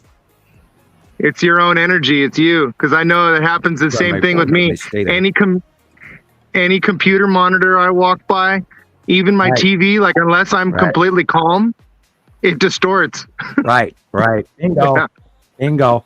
Yeah, I can't wear watches. I magnetize a watch. I can't wear jewelry. If I wear sterling silver, which never tarnishes, right? Sterling silver never tarnishes, right? Okay, I wear it. 2 weeks later, it's black. It starts oxidizing. Yeah. It's that energy level that you're giving off. Black. Right. Yeah, I don't wear watches either, and I also make radios freak out. Yeah. Anyway, I have to go cut pizza. I will be right back. Okay. You guys go ahead. Okay. Yeah, no problem, brother. Sorry. Do your thing. Yeah. And then when Sam gets back, I'll play your little video, Daniel. Oh, did I send a video? I'll have to go soon as well because I've got work tomorrow, so I'll have to go soon too. Okay, and then you'll be next. His is only 3 minutes. I took your pictures, Daniel, and made them into a slideshow. So they're being artists. Rebecca and Chris are having one of these missions where they're just so arty party that they're making videos right, left, and center, and the rest of us are just going woo, watching them. It's funny. I have made some. Oh, my legs out. Yeah. And then, what time is it, Gillian? What time is it? It's 1 minute past 12. Excuse me. Yeah, my right might turn into a pumpkin at any minute. Yeah. How's your weather, Gillian? I think it's gone back to being mild nicest, but it peed rain in the afternoon. But yeah, lucky for me, I was under the beds then. Yeah. Nice. You know, Daniel, I love watching them come in that way. You know, this is something like that will get my attention, and then I'll just keep watching it all day. And you can literally see as it comes close, and then it'll come even closer and bigger, and then it'll pass right over you, and then it'll just leave. You know, one of my favorite things to do is to start watching them from that distance and just watch it throughout the day. It's one of the coolest things ever. You can literally see these things as they come in, get bigger, and then even you'll see the shadowing, and then they'll pass over you, and it's just it's cool. It's super cool once you start picking up on those patterns, guys. You'll be able to do this as well. It is funnest thing you could do, you know, and also important because if you know enough to see them as they're coming in, guys, it gives you more time to prepare. If in the case, in any scenario, God forbid, it's good to be able to see them and understand what you're seeing from a distance. It gives you plenty of time, again, in any worst case scenario, at least and knowing, I think, is half the battle, as they say. An educated person usually makes better decisions. So, and chance favors knowledge is power, right? Absolutely. Things like some peace of mind, versus just being confused on what's going on or thinking they're doing this to us. They're at the. Well, there's so much emotion tied to seed trails and Rebecca went frozen. Okay, here we. There's so much fear attached to all these things that once you find out exactly what it is, it does bring you a peace of mind, even though you understand that bad things can and are happening. At least you understand and you know what's happening. And it all fits. That's the thing. Everything we've been, basing our lives off of with the Bible and Rome and all of this and pre-Egyptian history and everything. And yet we've got all this architecture and technologically cut stones that we couldn't even possibly move to this day. And the explanation of multiple cultures prior to us of a cycle going back 300 to 400,000 years and the factory planet scenario. And unfortunately, whether you're comfortable with it or not, it all fits. And we just got to go back to Sherlock Holmes. If you eliminate all of the other impossibilities and irregularities, no matter what you're boiled down to, if it's explained by that, then it is the truth. It's the fact. And we've taken the 14 years to prove it. Daniel, would you remind me again how you found us? Wait, say that again, Sam. I said, would you remind me again how you found us? Actually, it just popped up in my Facebook feed one day. I was looking up. Obviously, I'd read about Nibiru back when I was a kid in Popular Science magazine, and the idea of the destroyer and that it comes every 3,600 years and stuff like that, and knowing what I'd always questioned about history. And so I just on Facebook, I was looking up one day and I just happened to stumble across Montana Sky Watchers. And I had already been taking pictures of the sky for, since, 2009, 2010, because there's just some things in the sky that just didn't fit into the weather section in school, like some of the stuff they just couldn't explain. And obviously I was that kid that, unfortunately always argued with the teachers if it didn't make sense, because the whole point is that we're here to learn. And if we are scientists here, like you say, then questioning everything is actually our duty, not just succumbing and just rolling over and showing our belly to what everybody that has written these books has said. It's the whole questioning everything. And obviously when I first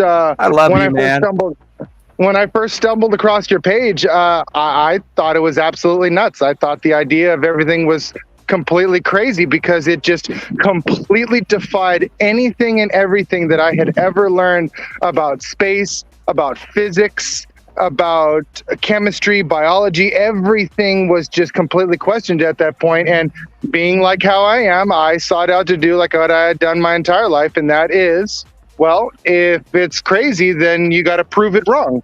Right. And the more and more I tried to prove you wrong, the more and more I proved you right. And that's exactly what a scientist is supposed to do. I love how similar everybody's story is.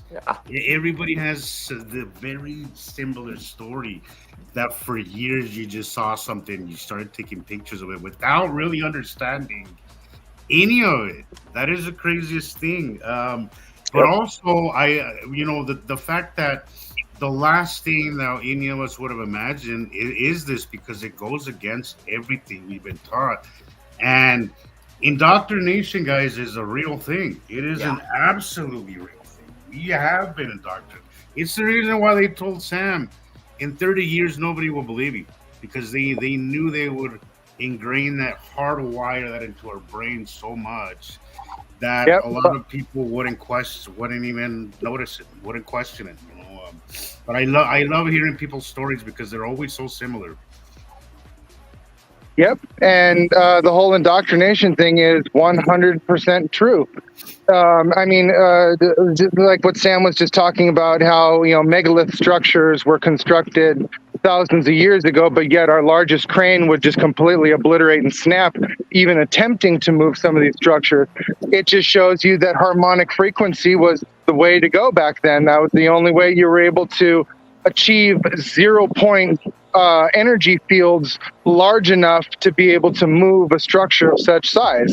You see these ancient depictions of these people in a straight line, all with their arms on their shoulders.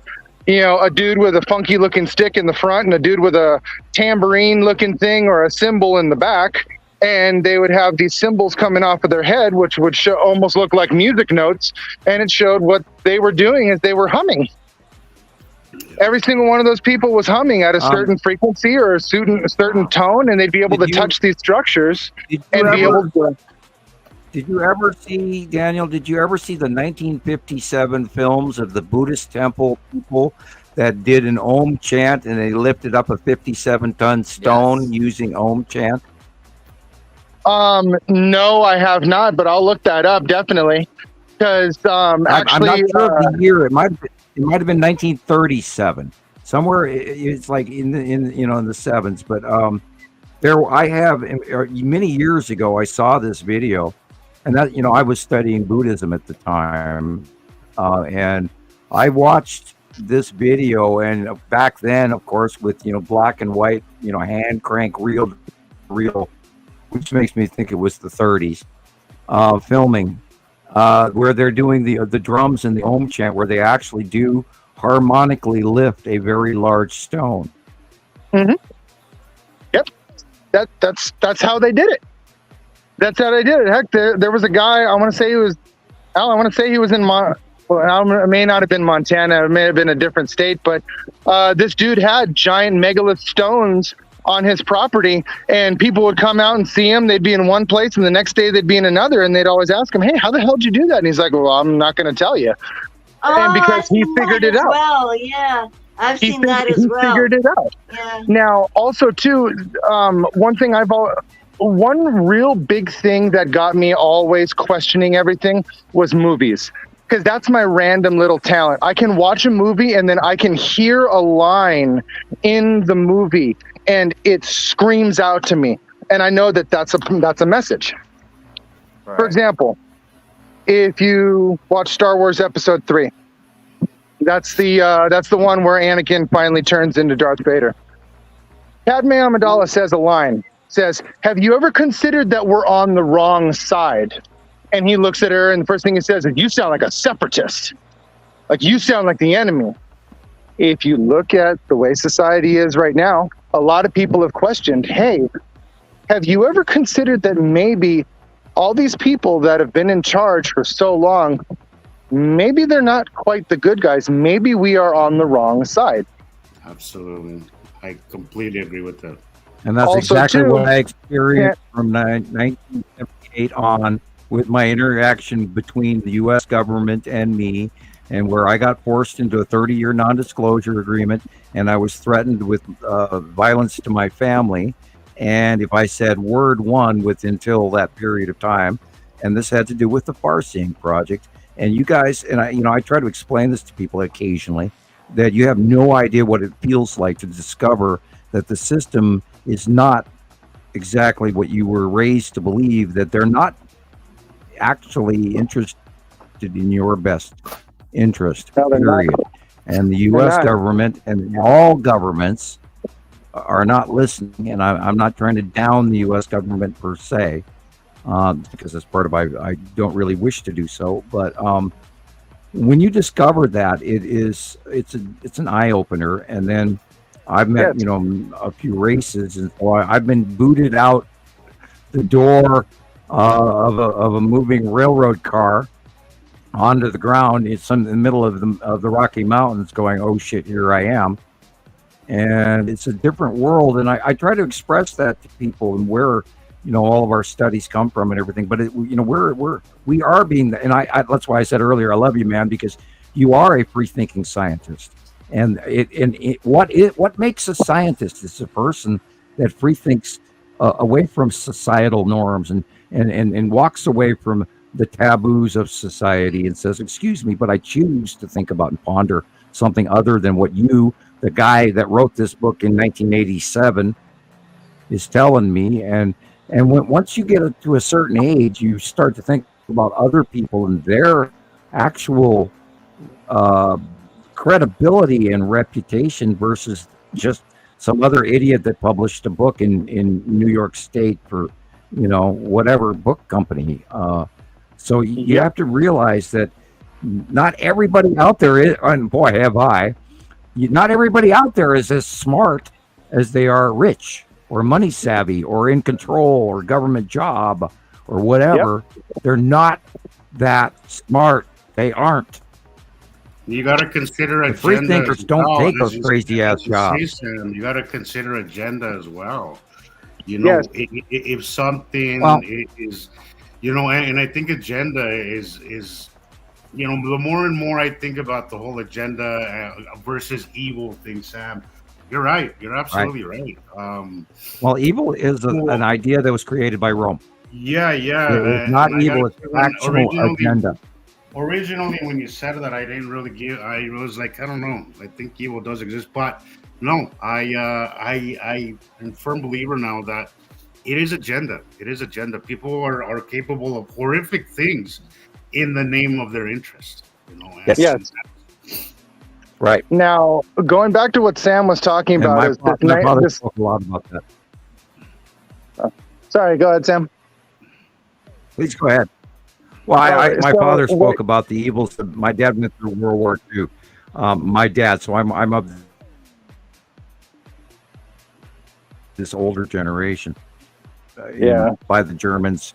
He was in Amsterdam. They took him, and I think they sent him to Poland to work. And he never told me about the stuff he did. I don't think he was happy about that. But I'm sure he probably had a lot to do with manufacturing. I know that he was in gravel pits, etc. So we'll leave it at that. And he said, and he didn't like to talk about it. Most World War II vets don't. But anyway, he was a slave laborer.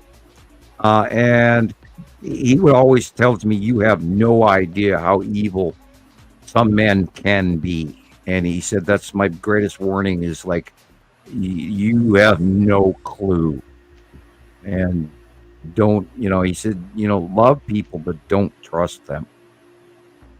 That's good advice. It's a scary concept, but it is. It really is. You have to be literally, pardon the expression, Rutger Hauer, or one of your favorite 007 movies or whatever, and be consciously aware that people are not interested in your comfort. They're interested in their agenda, period.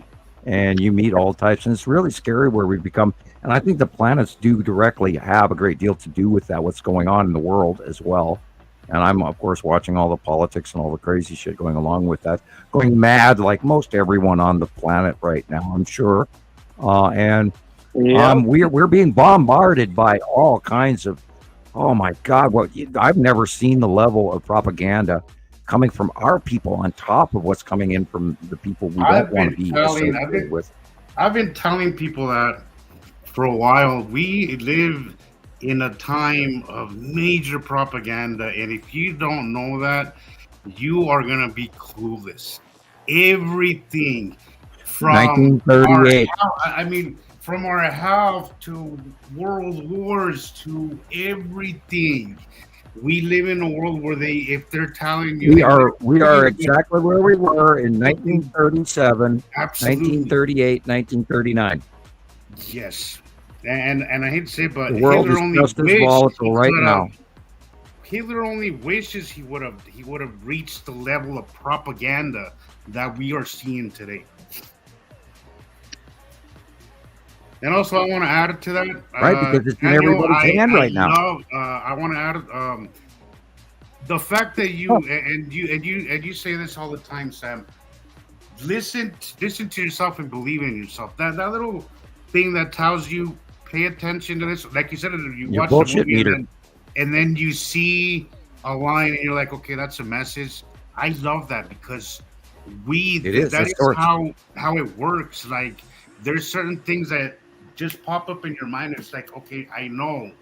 You have to not ignore that. You have to roll with it, and you have to believe in yourself. Just this is the way all of us got here to this point. We had that little thing in our head where we're like, okay, this doesn't fit. I'm gonna seek it out, and I'm gonna learn more about it.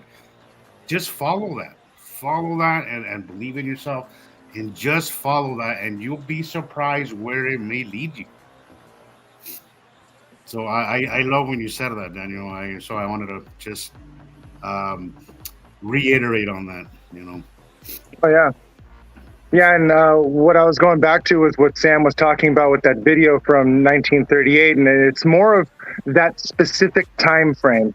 So if you go back to the 1930s, that's when more of the modern day propaganda and more of the modern day hushing of the old world really started.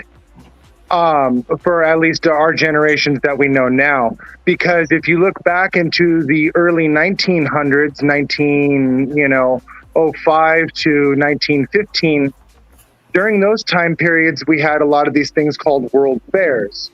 These massive, elaborate cities that we all know to this day that were drastically different with these massive stone buildings, beautiful architecture, electric lights, things of such, and the modern wonders of this world, even walkways that were basically horizontal, like escalator type walkways that went miles. All technology that is, well, not really present nowadays, but then miraculously, all around that time, all those cities burnt down because they were trying to hide the truth of, well, the reason why all government buildings, all churches, and a lot of these structures that are nowadays, they have placards on them that say founded, not constructed. The reason why they're founded is because they were found. We did not build them. There's a reason why so much of the Wild West videos all depict streets filled with mud. The reason why they were filled with mud is because, well, that's what they had to do. They had to soak the ground to excavate out what they found. A lot of these structures are thousands of years old. It was the world before what we know. And a lot of the people that were here, it's like the Romans. You go back to the Roman history. The Romans always built on prefabricated foundations, flat spots on high hills, which generically everybody. Yep.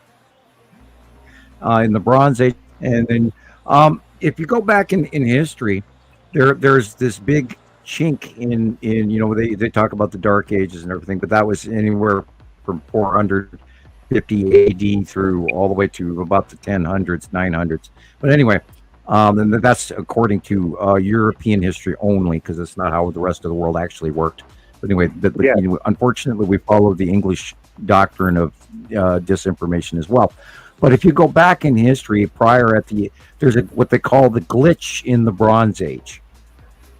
Yep. And the glitch in the Bronze Age, it stifles the Sumerians, it stifles the Egyptians, it stifles the Minoans and the people in Mesopotamia. It stifles people in China. It stifles other countries in Taiwan and and the Indonesian countries.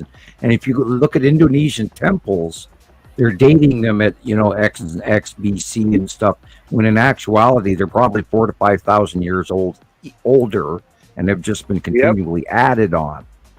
And some of the exterior work over time was added to, and you got to take into account. Okay, like let's talk about the cyclopic stones on the capital in Israel. Now the capital in the building blocks there at the base, and these are these stones that we could have never moved, and that was all built. The Temple of Solomon was all built on top of an pre-existing structure that was thousands of years older. Now we've got to take into account that there were multiple civilizations prior to us, and that this is part of the whole story about Nibiru and the passing planets, and they're not being the destroyer, but yet being the destroyer. It passes by, it changes our climate. We end up with lava and volcanoes and weather and shit destruction and mass populist migration, etc., including loss of life. And if you go back, it's also reoccurring time after time. It's cyclic. And if you go back through Chinese lore, you can go back 2 cycles, 3 cycles, loss of Doggerland, the changes of Wig, all the way going back to even the Ice Age and Neanderthal, and them having to be a larger, more stoic creature that can handle the cold because they've got bigger bodies, thicker blood vessels. They can keep their hands and feet warm. And then when the ice temperament changed, we were changed. Part of the manipulation of the herd, because remember, we don't own Earth. We are. We were placed here, migrant workers. We're part of the factory planet, and I hate to go there, but that is the reality, and that is reality. Fits, which is why we have you go all the way to the clipped 24th chromosomes in human, which is not possible within nature, which proves to you that we're petri dish lab created clones, and then I know the backstory beyond that. We're not very well adapted to Earth. I mean, look at Daniel's glasses. That's a perfect example. I can't go outside, and I know we have 2 stars now. I know, but we're not very well adapted to this Earth. Our eyes hurt, our back hurts, everything. It says maybe we didn't originate on this planet. We don't. We have a lot of problems. But you forget. You forget. We aren't supposed to live that long. We are short-lived. That too. That too. We burn self-replicating. We're going to have enough food for us to have all of our younger people break their backs too, and produce all of these commodities that they come by, and thy kingdom come. It's written into a part of our prayer, and we feed. This is why I always go to the Gods of Egypt movie. We feed commodities to the passing planet every 3,654 approximate years, and it's a reoccurring cycle. And people have to realize that man will go on, and it's a question of if you're smart enough to be part of that or not, or if you're going to be ignoring this information that we citizen scientists have gathered for you and documented and taken thousands of hours out of our lives every day to get you this information, because A, we're addicted to it, B, we love it, and C, it's important because we want to warn you. And this is why this is the real story. You're not going to find it anywhere else. And actually, I dare you, please. I want to learn. You find something I don't know, I'd love to hear it. Right? Definitely.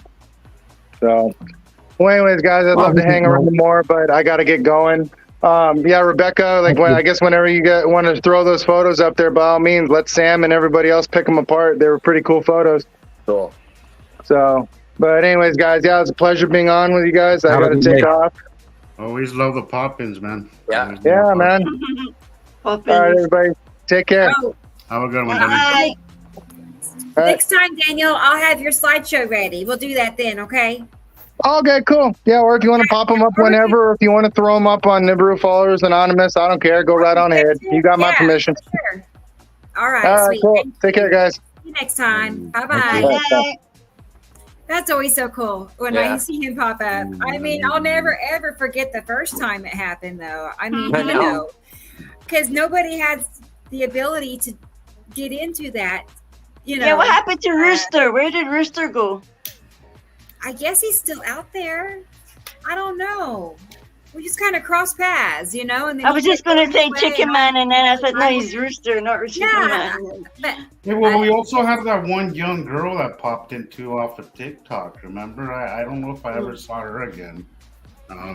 She's a pretty young girl. Remember, she copied the URL too. Yes. okay. I remember that now. Yeah. So, that's happened a couple of times. it has. So, And surprise guest. it's pretty nice, but it's pretty cool how this younger generation also just knows what they do. That's pretty cool. They just Yeah, flick we'd in like and to flick also- out, man. Flick in, flick out, flick in, flick out.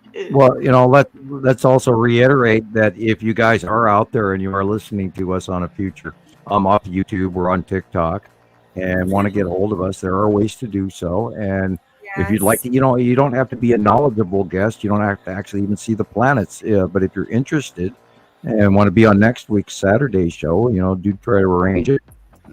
Because we do like pop-in guests and I can pop in guests. Come on, man. This is gonna be our next one. Rebecca's still working on getting a phone call in on top of the middle of the show, and we haven't figured out. She hasn't figured out how to link that microphone in yet, but we can get Taylor on that. It'd be great to get phone calls. To take phone calls. I have heard somebody that's in the know in radio broadcasting told me if I had a headset that had the little mic, like an operator mic, that I could hold a cell phone up to that. He said that would work perfectly. Okay, cool. He said he does that, and it works perfectly. So I'm like, that'd be kind of cool, because then we could do live call-ins. Maybe you can get them, or just put them on speakerphone, something, I think there'd be an echo on speakers. Oh, that's probably right. That's probably right. Yeah. I don't know. If anybody has any ideas, please submit your ideas somewhere. On Facebook group, Rebecca's email, because that would be really cool. I would love to be able to do it. We need to keep progressing and changing things up. We don't want to get stagnant and be boring, same old everything. So, yeah, we're working on that. No, I'm boring. Oh, shoot. Boy, she's fast now. Mittens is down here. Hang on. Yay. Wait. Mittens. Montana Mittens. Samuel.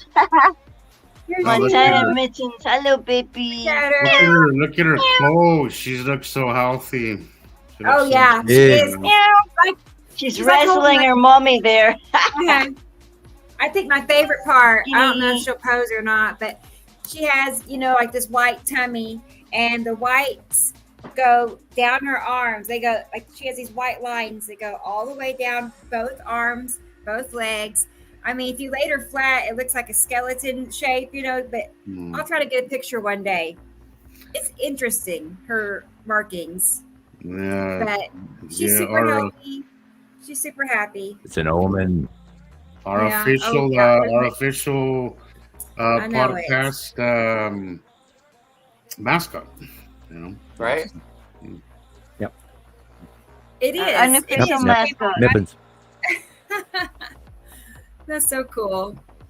I did not know I was going to have another kitty cat. I did not know that. I wasn't planning on it. I even told myself I don't want to get attached to another kitten, and that's what comes along. So, that's what happened. That's what happens, right? So, how is Taylor doing? Speaking of that, how's Taylor? He's doing good, really. I mean, hey, we saw him last night on a cameo. On live.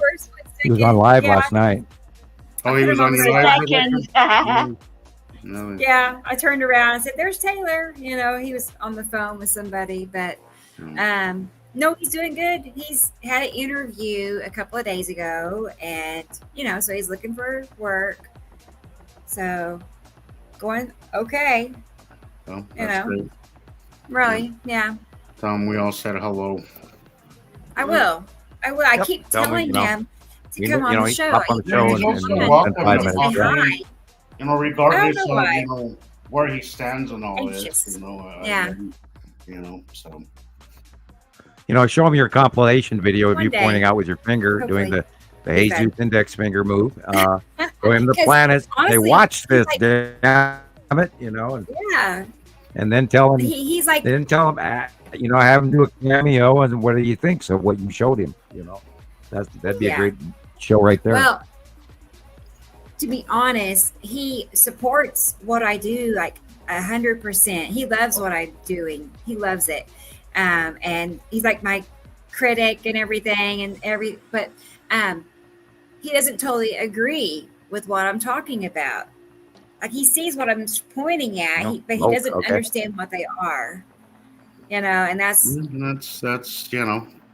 how. So he's in that place. Yeah, I think we all have that one person in our personal surrounding. Oh, yeah. That's like that. Yeah. My brother, same thing. He could not disagree more, but he's supportive. My brother just says to me, this is what my brother's way of thinking is, and no disrespect or nothing. Right. Very intelligent guy, etc. But he tells me, so where's the pictures at? Where's the NASA pictures? I'm like, I admire. I tell him I admire how trusty you are of people. I don't know if I admire it, but I mean, I'll give you that. That where are the pictures at? Yeah, like, really? That's where he wants to see NASA pictures. Oh, okay. First of all, there is some NASA footage out there, not perfect, a little. But I mean, if you're waiting around for government to, if you really are the person that thinks government is going to tell you these things, I'm sorry, then you're, I have nothing I can say to you. Like, I just can't, because there's that person.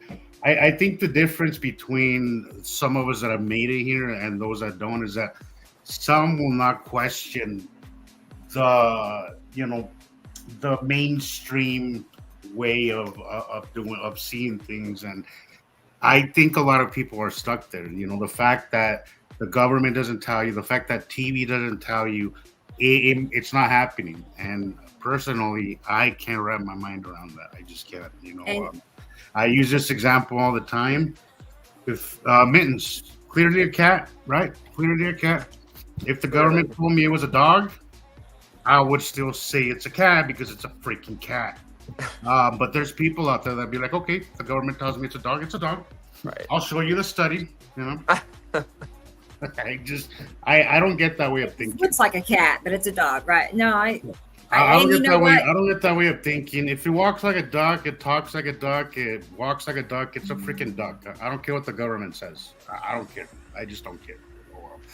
I am not bound by those ways, and I find it unfortunate that some people are. I think part of what Sam is doing here and what drives us all to be here is for people to make up their own mind. Don't even listen to what we don't even. We're not saying just listen to us. We're right and everybody else is wrong. We're just saying think for yourself. Give this a chance and look into it. That's what we're saying. Don't just take somebody else's word for what it is. Remember, science is not complete. It's always being questioned. Some of the some of the best scientists, people, their original ideas were crazy to people. First we thought the Earth was flat. Then came Galileo, and he said that we weren't, and they thought he was crazy. Right. And that's just the way it starts, guys. The only way to make any breakthroughs in science is to step away from that norm, step away from what has been told, and start questioning things. I love when Sam says that some of the best science comes out of people's garages. Some of the best places, Google got started, in a freaking garage somewhere. Some of the best science breakthroughs start from just normal. Orville and Wilbur Wright. Right. Yep. So don't follow that instinct. Just follow it, and don't let anybody tell you any different. Don't let anybody stop that fire in you, that light. Don't let nobody dim your light, and just question and question your own things, and be aware of your surroundings. Get familiar with your skies. That is the best thing I can tell you. If you want to see this, get familiar with your skies. I have people still telling me that they don't know the difference between east and west. What? Start there, even if it's just starting there, guys. Just start small and then see where that takes you. It's just listen to that little voice in your head. Even if it's crazy, just listen to it, guys, because it'll take you to amazing. How many light years away? Right. Audrey. Yeah, how many light years away? Oh, we went through that a decade ago, and and that's the thing. Everybody this information that Nibiru's on the way and is coming, and then all the wannabes out there that we've suffered for the last decade that were promoting their shit and their survival skills and trying to sell flashlights and you name it and pull in the religious dollars, et cetera. Then we call them money boys. And we went through dozens of them.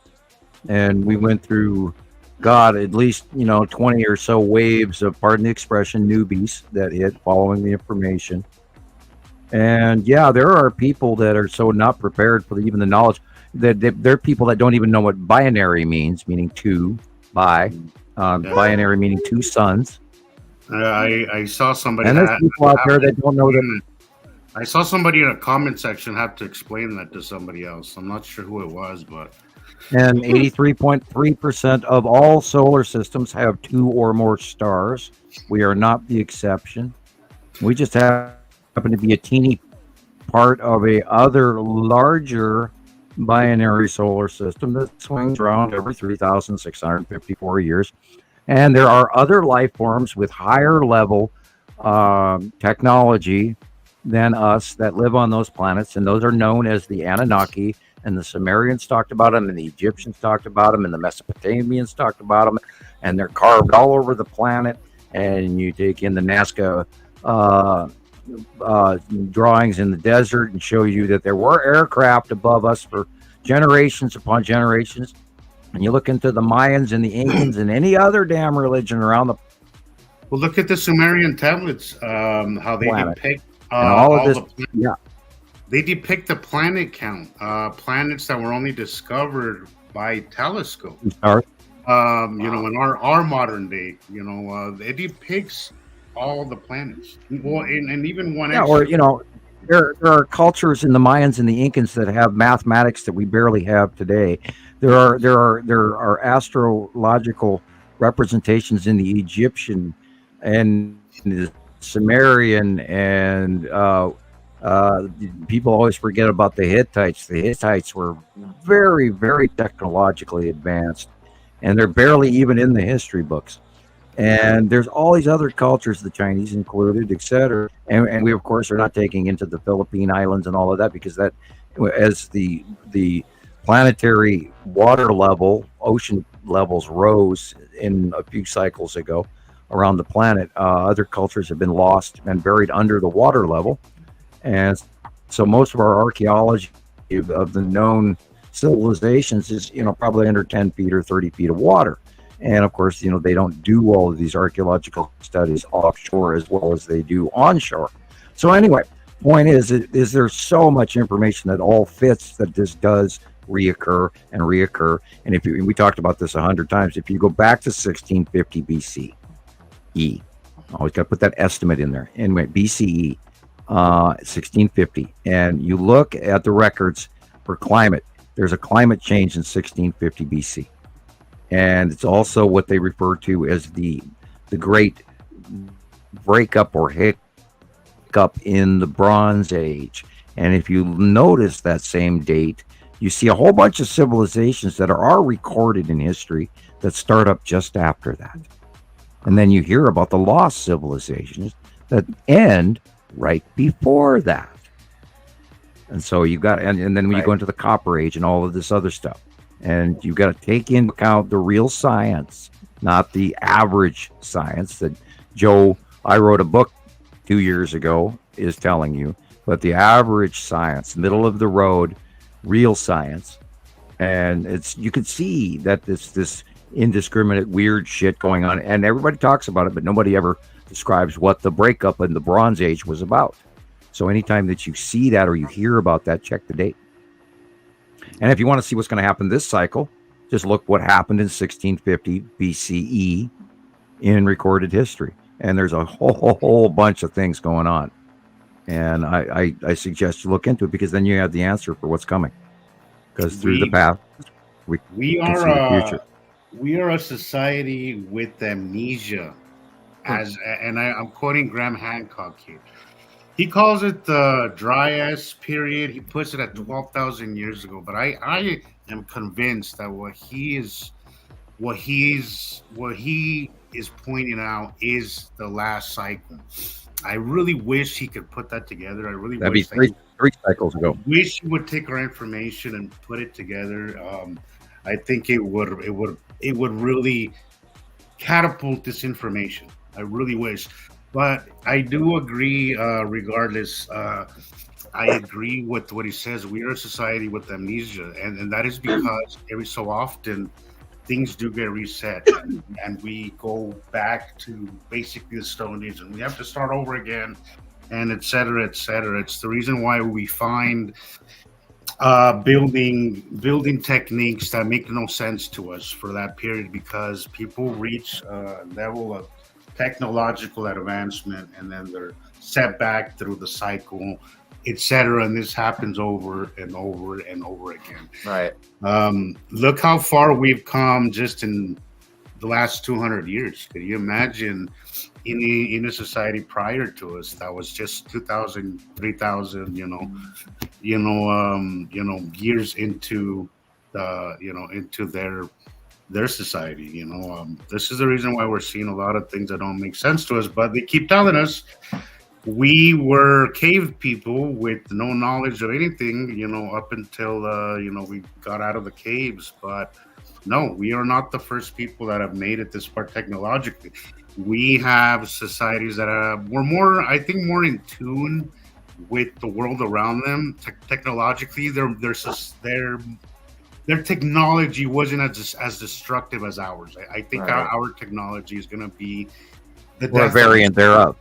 Yes, it's going to be the death of us if it isn't this cycle and things that may be coming. But our technology is not sustainable. It is not in harmony with the earth. It is not in harmony with the earth. The earth cycle. We fully poisoned earth. When we started making plastic, when we started interjecting natural chemicals into gaseous forms, and we created synthetics prior to even Bakelite and stuff like that. Once in 1973, once we started making plastic all over the planet, we started creating a degrading material that threw off a subatomic, it's a breaking down chemical. And anytime you interject that into your environment, you have a degradation of atomic structure in the RNA or DNA, which is, I believe, greatly responsible for everything from some forms of cancer to literally, what do they call that with the skin order disease in some folks? I'm trying to think of the name of it. They call it Morgellons or whatever. And I believe that's inert plastics that we've consumed in our body, and it's trying to get out of us because the body rejects things. Yep. And it will, if it's inside you, it will try to get rid of it, or it'll store it away. And some of the chemicals that we're eating in these synthetics that we're eating in our foods is that we stow it away in our waistlines because it is trying to get these chemicals away from us, and so it encases it in fat, which is normal for everybody, especially once their metabolism slows down when they become elderly. And so because your metabolism changes and you start storing your foods differently and processing them differently as well. And I know that's why your body becomes more and more intolerant as you get older. Right. You get, and my allergies even got worse, and I never used to really. I was partially allergic to cats. I had some trouble with pollen. Now it's horrible. Now it's horrible, and it's really like, oh my God, you got to be kidding me! The cat walked past me. Oh, I'm gonna die. Even the stuff that I eat now, I have to have a very strict diet because Me I too, cannot Jesus. tolerate things. I was getting ready to say the same thing. Everything I used to eat, I can't have pepper for one thing. I can't have pepper on anything. I used to like douse pepper on everything, and now I'm like, I can't, or I'll have pain, it's not worth it. But I don't know. I have to stick to very non-processed. And I think this is good for everybody, but Absolutely. as you get older, your body rejects it completely. I cannot eat. I used to eat fast food. I'm always on the road, so fast food has been something that over the last 3 years I cannot tolerate whatsoever. Right. That. Andy is sending pictures, content stash to Rebecca. Oh, okay. Andy Cole in England. Yeah. Also, there's another one. There's 4. There's 4. Okay. Also, we need to show Gillian. Sorry, I apologize for interrupting. No, that's okay. Before Jillian goes because it's getting late for her, and it's only 3 minutes or something. Yeah, good idea. Yeah. So hang on a second. Thank you. Yeah.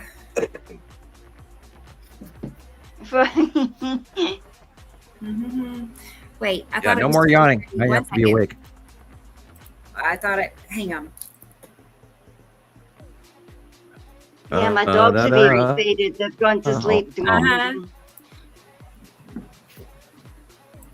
Yeah, quite the storm. I'm going to look out the window real quick while you're doing this. It's quite the rainstorm. Close that out and start over.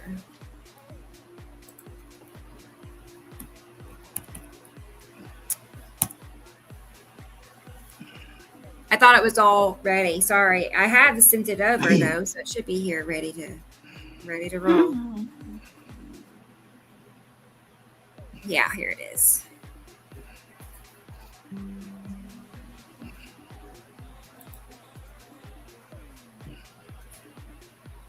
All right.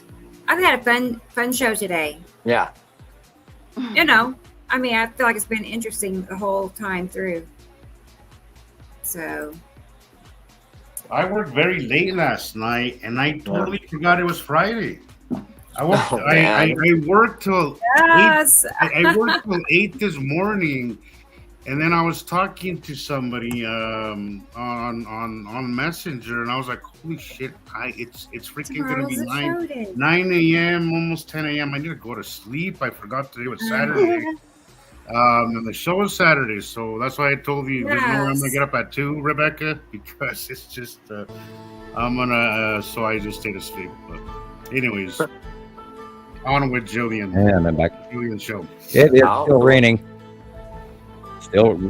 Still raining nicely outside. Thank God. It's that's one less step into fire season. Oh, thank you. Every drop. Look at that. Oh, look, the lead asteroid passing in front of the sun. Lead object. I like the background music. Yeah, it's cute. Yes. Everybody now. Do one of them Highland jigs. Oh, it's going to be the Highland Games. The 145th Highland Games. Yay. Get out your kilt.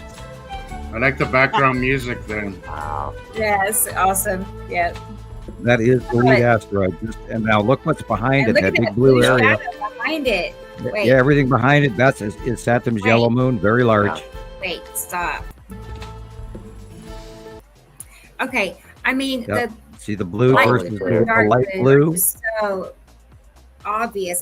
That picture's not. Go to the bottom left-hand corner. That's the normal sky. Look at that. Yeah, all that dark blue is, and look at the pattern.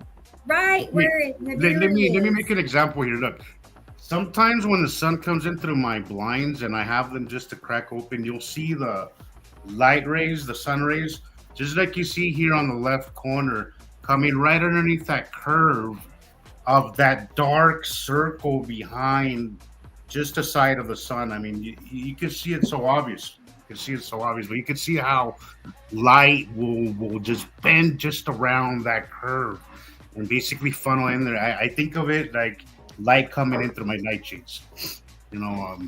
Again, try to simplify it, guys, and you'll see these things on a much bigger scale. But try to simplify it. Try to take something this size, this enormous, and try to think of it in a smaller sense. What will the light do? How will it behave? And you will see that it happens on a much longer, bigger scale. But it happens basically. See the half sun cut off. Yep. Half sun cut off prior to sunset. Half sun cut off prior to sunset. That doesn't get more obvious. That's after the moon. Okay. With the asteroid on the lower left coming around.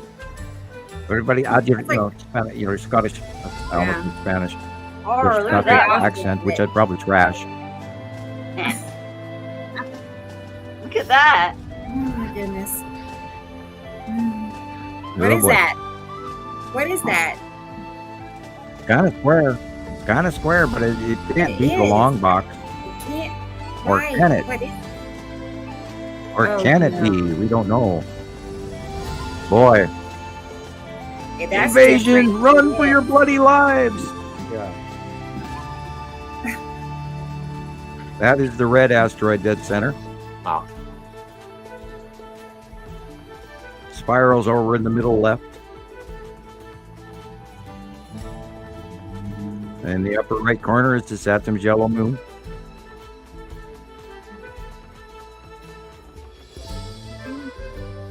Well, it was busy this And morning. ion tail and little cloudy patch. You got asteroids in upper left, the Saturn's yellow moon in the upper right. Actually, the entire right side. We can almost talk. We're only talking for almost 4 hours. I can't say it. She sells seashells by the seashore. Oh, yeah. Yeah. Silly.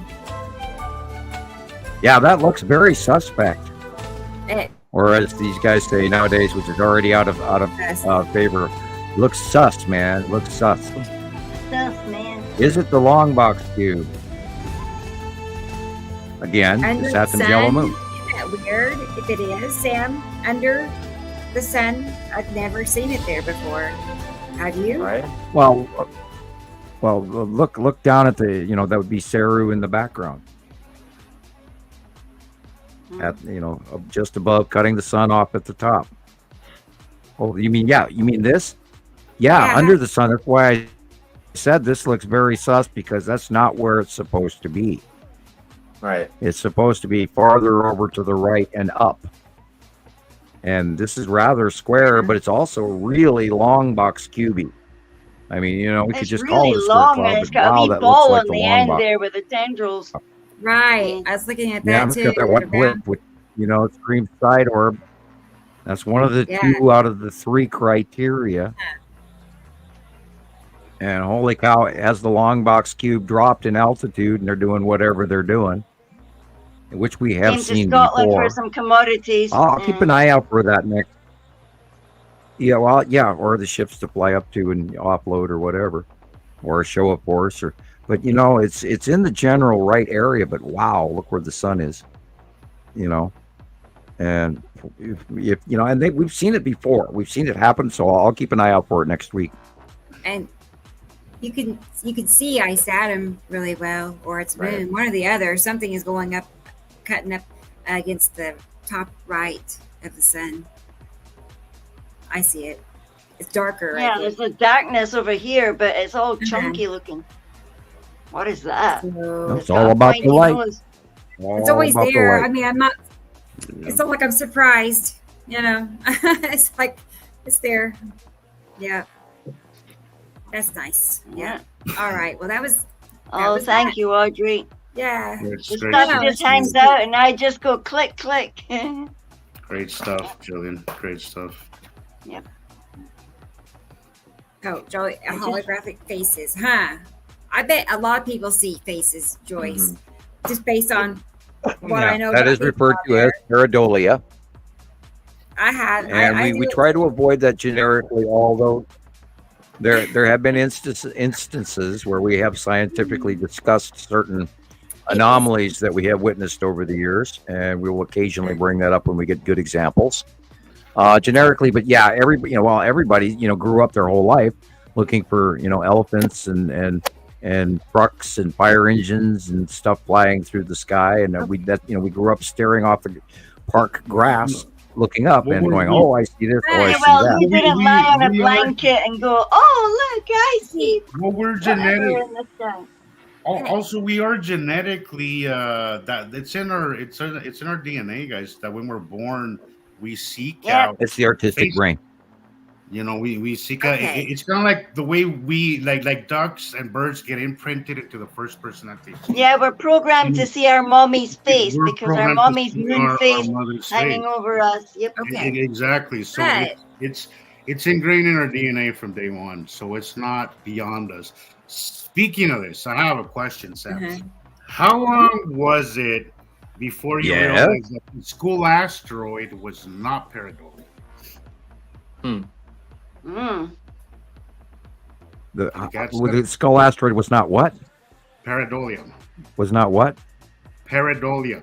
Meaning that pareidolia. What is that? School asteroid, and now you just seeing faces in the sky. Oh, pareidolia. Okay, I thought you said pareidolium, and I'm like, when did you make that connection? Because by the time I came to Montana Skywatchers, I believe the school asteroid was already a thing.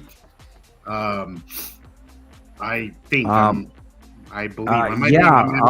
When I saw it by IA, I had so many sightings that were sent in from around the world all at the same time. And then within like 3 or 4 days, I was out in my yard and I watched the skull asteroid round out into the light from behind Attu and Attu's moon. And at that time, Attu's moon was still small. But to see that damn skull come into the light and watching the vaporous mist of the warming, because we know that when the sun shines on things, it changes the ion bleed off of the object, which is the clouds in the skies, space clouds, basically.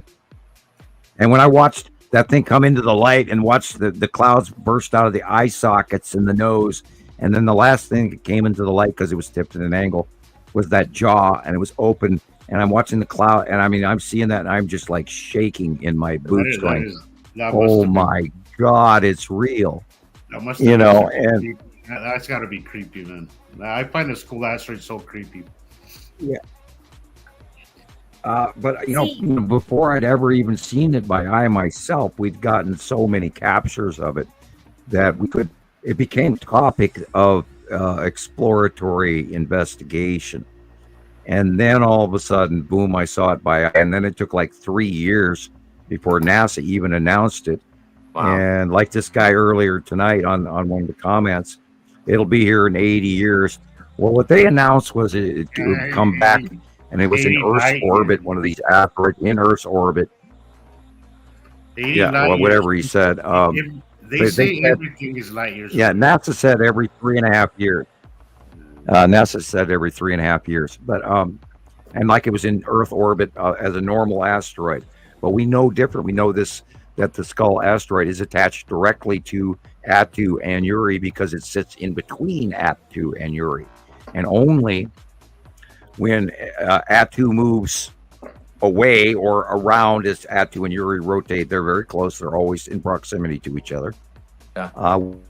When their orbit above you changes, you get a look in between them, and that happened. And at that time, I was staring due east while the sun was in the south, and it went over the top, and it was like 2015 or so. But once I saw that, I just went, "Oh my God!" And I saw it close, and it was very large. I saw it close enough to see that it was an asteroid, and it wasn't carved, it wasn't fake. I mean, this thing was huge, and it's an asteroid. And then years later, NASA released footage of it, and that's what it is.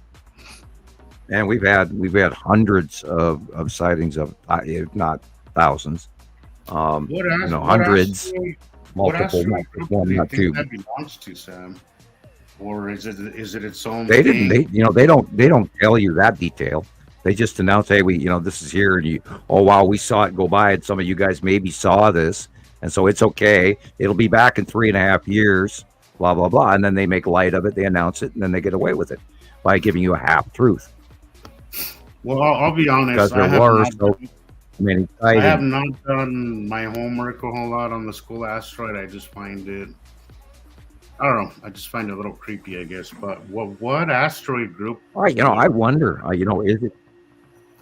So we don't know. Well, that boils down into that same crazy topic of Back to the Destroyer or because that's the legends. That's kind of what my guess would be, is part of the wormwood salamander group. Because there's so much folklore there. There's so much, as they say, mythology. I say that with air quotes. And sighting really rather odd. You and I both personally, Jesus, have seen anomalies in that same area in the background for years now, and we've talked about this on other shows, of something that we cannot explain. Speaking of pareidolia, there are occurrences that we don't even dare speculate on, and yet it is so spiritually crazy what we've seen that we don't have any way to actually scientifically discuss it.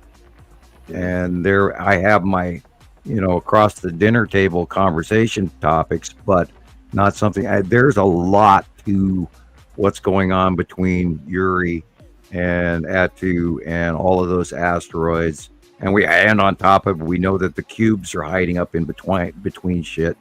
There's so much going on over our heads right now, and it's just absolutely diabolically amazing. And the funny thing is we're talking topics, and everybody goes, "What the hell are they talking about?" And because we are so many years into all of these sightings from around the world, and we make reference to certain things, guys. But there's sometimes some things that we have absolutely no answers to. This is a very big topic, and there is room for mistakes, although they're very uncommon. But there is a lot of stuff out there that is beyond our understanding, so completely beyond. Some of our info could be wrong. We could be wrong in small, minor areas, but generically, everything. I'm a stickler for that. Highly accurate, but there's certain things that we don't talk too much on because we have no way of proving, or we don't, or isn't proven. Yeah, that's true. So. Yeah, and when we come around those things, which is the school asteroid as well as the salamander asteroid group, I think those are the two topics where we know so much, but there's so much more that we don't know too. So, we don't know how many of those may or may not be moons. Yeah, some of those might be moons, and we're judging them as asteroids. But we know that this is a regularly patterned thing that we have documented get bigger and bigger and bigger and run in yearly cycles. And so we have documented all of that information. And there's a bunch of shit, pardon the expression, that we do leave out, that we don't talk about, that, when in PM that we do talk about between Jesus and myself, or me and Rebecca, or me and Gillian, or whatever. But there's a lot of stuff we don't talk about. So keep that in mind, folks, too, that we see a lot of what's really happening. And I'm like, again, for the 8,000th time, as I almost bite my tongue saying it, we've seen all of this shit for 14 years, and we are very accurate, and the drawings and our experts and all of us have gone through this information, and we are here to share this with you guys. And if you don't share it with everybody I don't know what to tell you, but somehow people have to share this information. And also, by the way, while we're here again on that topic, Rebecca needs occasional donations because she has paper stuff to keep getting you these shows every week. And she has a series of ways that you can help her Nibiru Followers Anonymous channel out. And it's important that you do even a couple of dollars, or, there's ways you can donate here as well. But if you can find that logo, there you go. Buy her a cup of coffee, guys. $5. If you're not, I bought $8 cups of coffee before, so I spent $5 the other day, and I swear I still haven't gotten over it.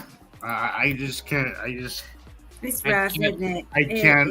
You know what? Here's the thing. I love my Maverick gas station coffee. It's such good coffee that it's $1.50. Yesterday I went to the car wash, spent $5, and I was like, I'm not gonna do that again. So instead of doing that, guys, send $5 to Rebecca, and at least you won't have any regrets there. You know.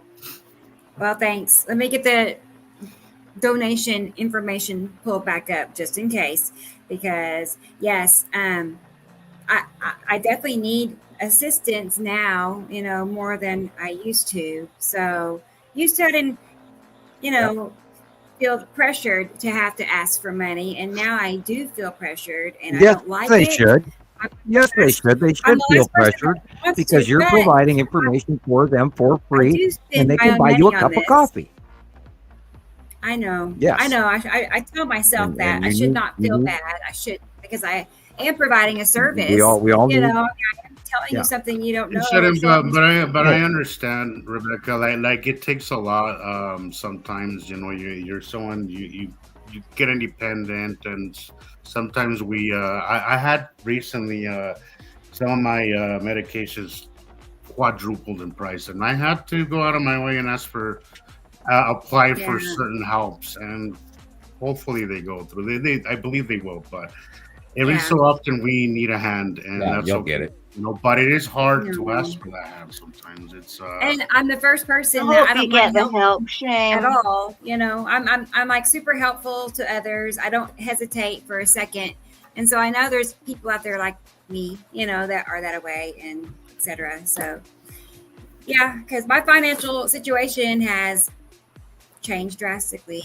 So in order to keep everything, all of the subscriptions, more than half, more like. I was talking. Sorry, I was talking to you. Yeah, I'm just saying it's you, Rebecca, last night or this morning about it too. How terrible. I'm working my butt off to try and get more involved financially in doing this, but I have to take care of some things before I can do that. But I want this to. Well, we had planned a few months back with a certain person that was, going to help us. Didn't work out. I think it's something that the vision was great, and I think it's something that I really want to be a part of.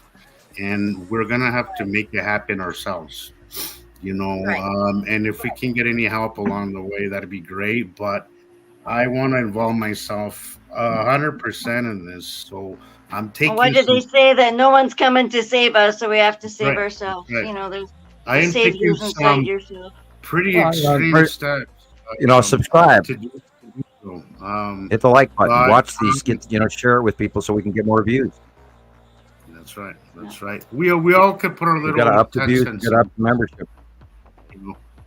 If it's numbers talk, the more people help, the easier it is, and the less it'll be, the less burden it'll be on any one person.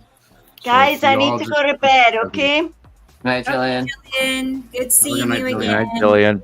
Good night. Night, everybody. All right. Always good to see you. I'm glad you're feeling better, Jesus. Yeah, thank you. You told me as well by text. I was worried. I didn't know how to help. I kind of had a 180. This, yesterday, that day that I talked to you, I crashed and just slept all day, and then I kind of bounced back, and I had my mind. You were feeling well. Instead of feeling hopeless, what I did was I came up with ideas of how I can solve the problem instead of just feeling lost. And because it happens to us where we just feel so overwhelmed by the Initially, problem. we just crash and feel overwhelmed, like you say. Sometimes you have a wee sleep and you feel you get a wee plan going, and you feel better. Like, I can do this and I can do that, and I could at least get something done, or at least attempt to do something. So that's kind of what I did. Just one wee step and then another wee step. Yeah, exactly. Yeah. But it's always nice to have somebody to talk to, Gillian, and you were that person. I know. Right? So that's why it's good to have each other. You just have to be able to absolutely. speak our words and vent, man. Mm-hmm. Yes, exactly. So, you have a good night, Jillian. Night, guys. Night. See you again. Night, See you next Gillian. week. Yeah, Bye-bye. don't tell too many secrets while I'm away. No. You can spy on us. I'll try for Bye. about 2 seconds, but my eyeballs are closing already. I can tell they're sleepy. You want me to help you? Yes, please. Okay. Night all to right. night. Bye. On that note, I want to say good night to Audrey as well. She said she has to. Yes. She has to be at a grandma's birthday party tomorrow. So happy birthday to grandma, and we'll That's see so you. cool. We'll see you next Saturday, Audrey, as well. Right.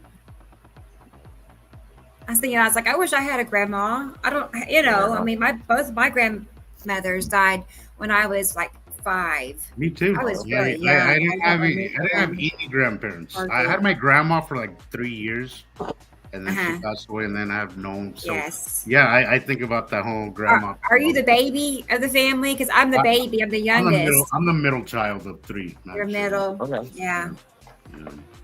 So I was just thinking today, like all my family was older. My parents were older when they had me, so my family's really little because everybody just passed away, basically.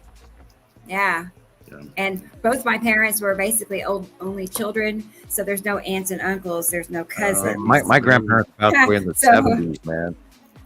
Hey, well, you have boys. You said you have all boys that can carry on. I know.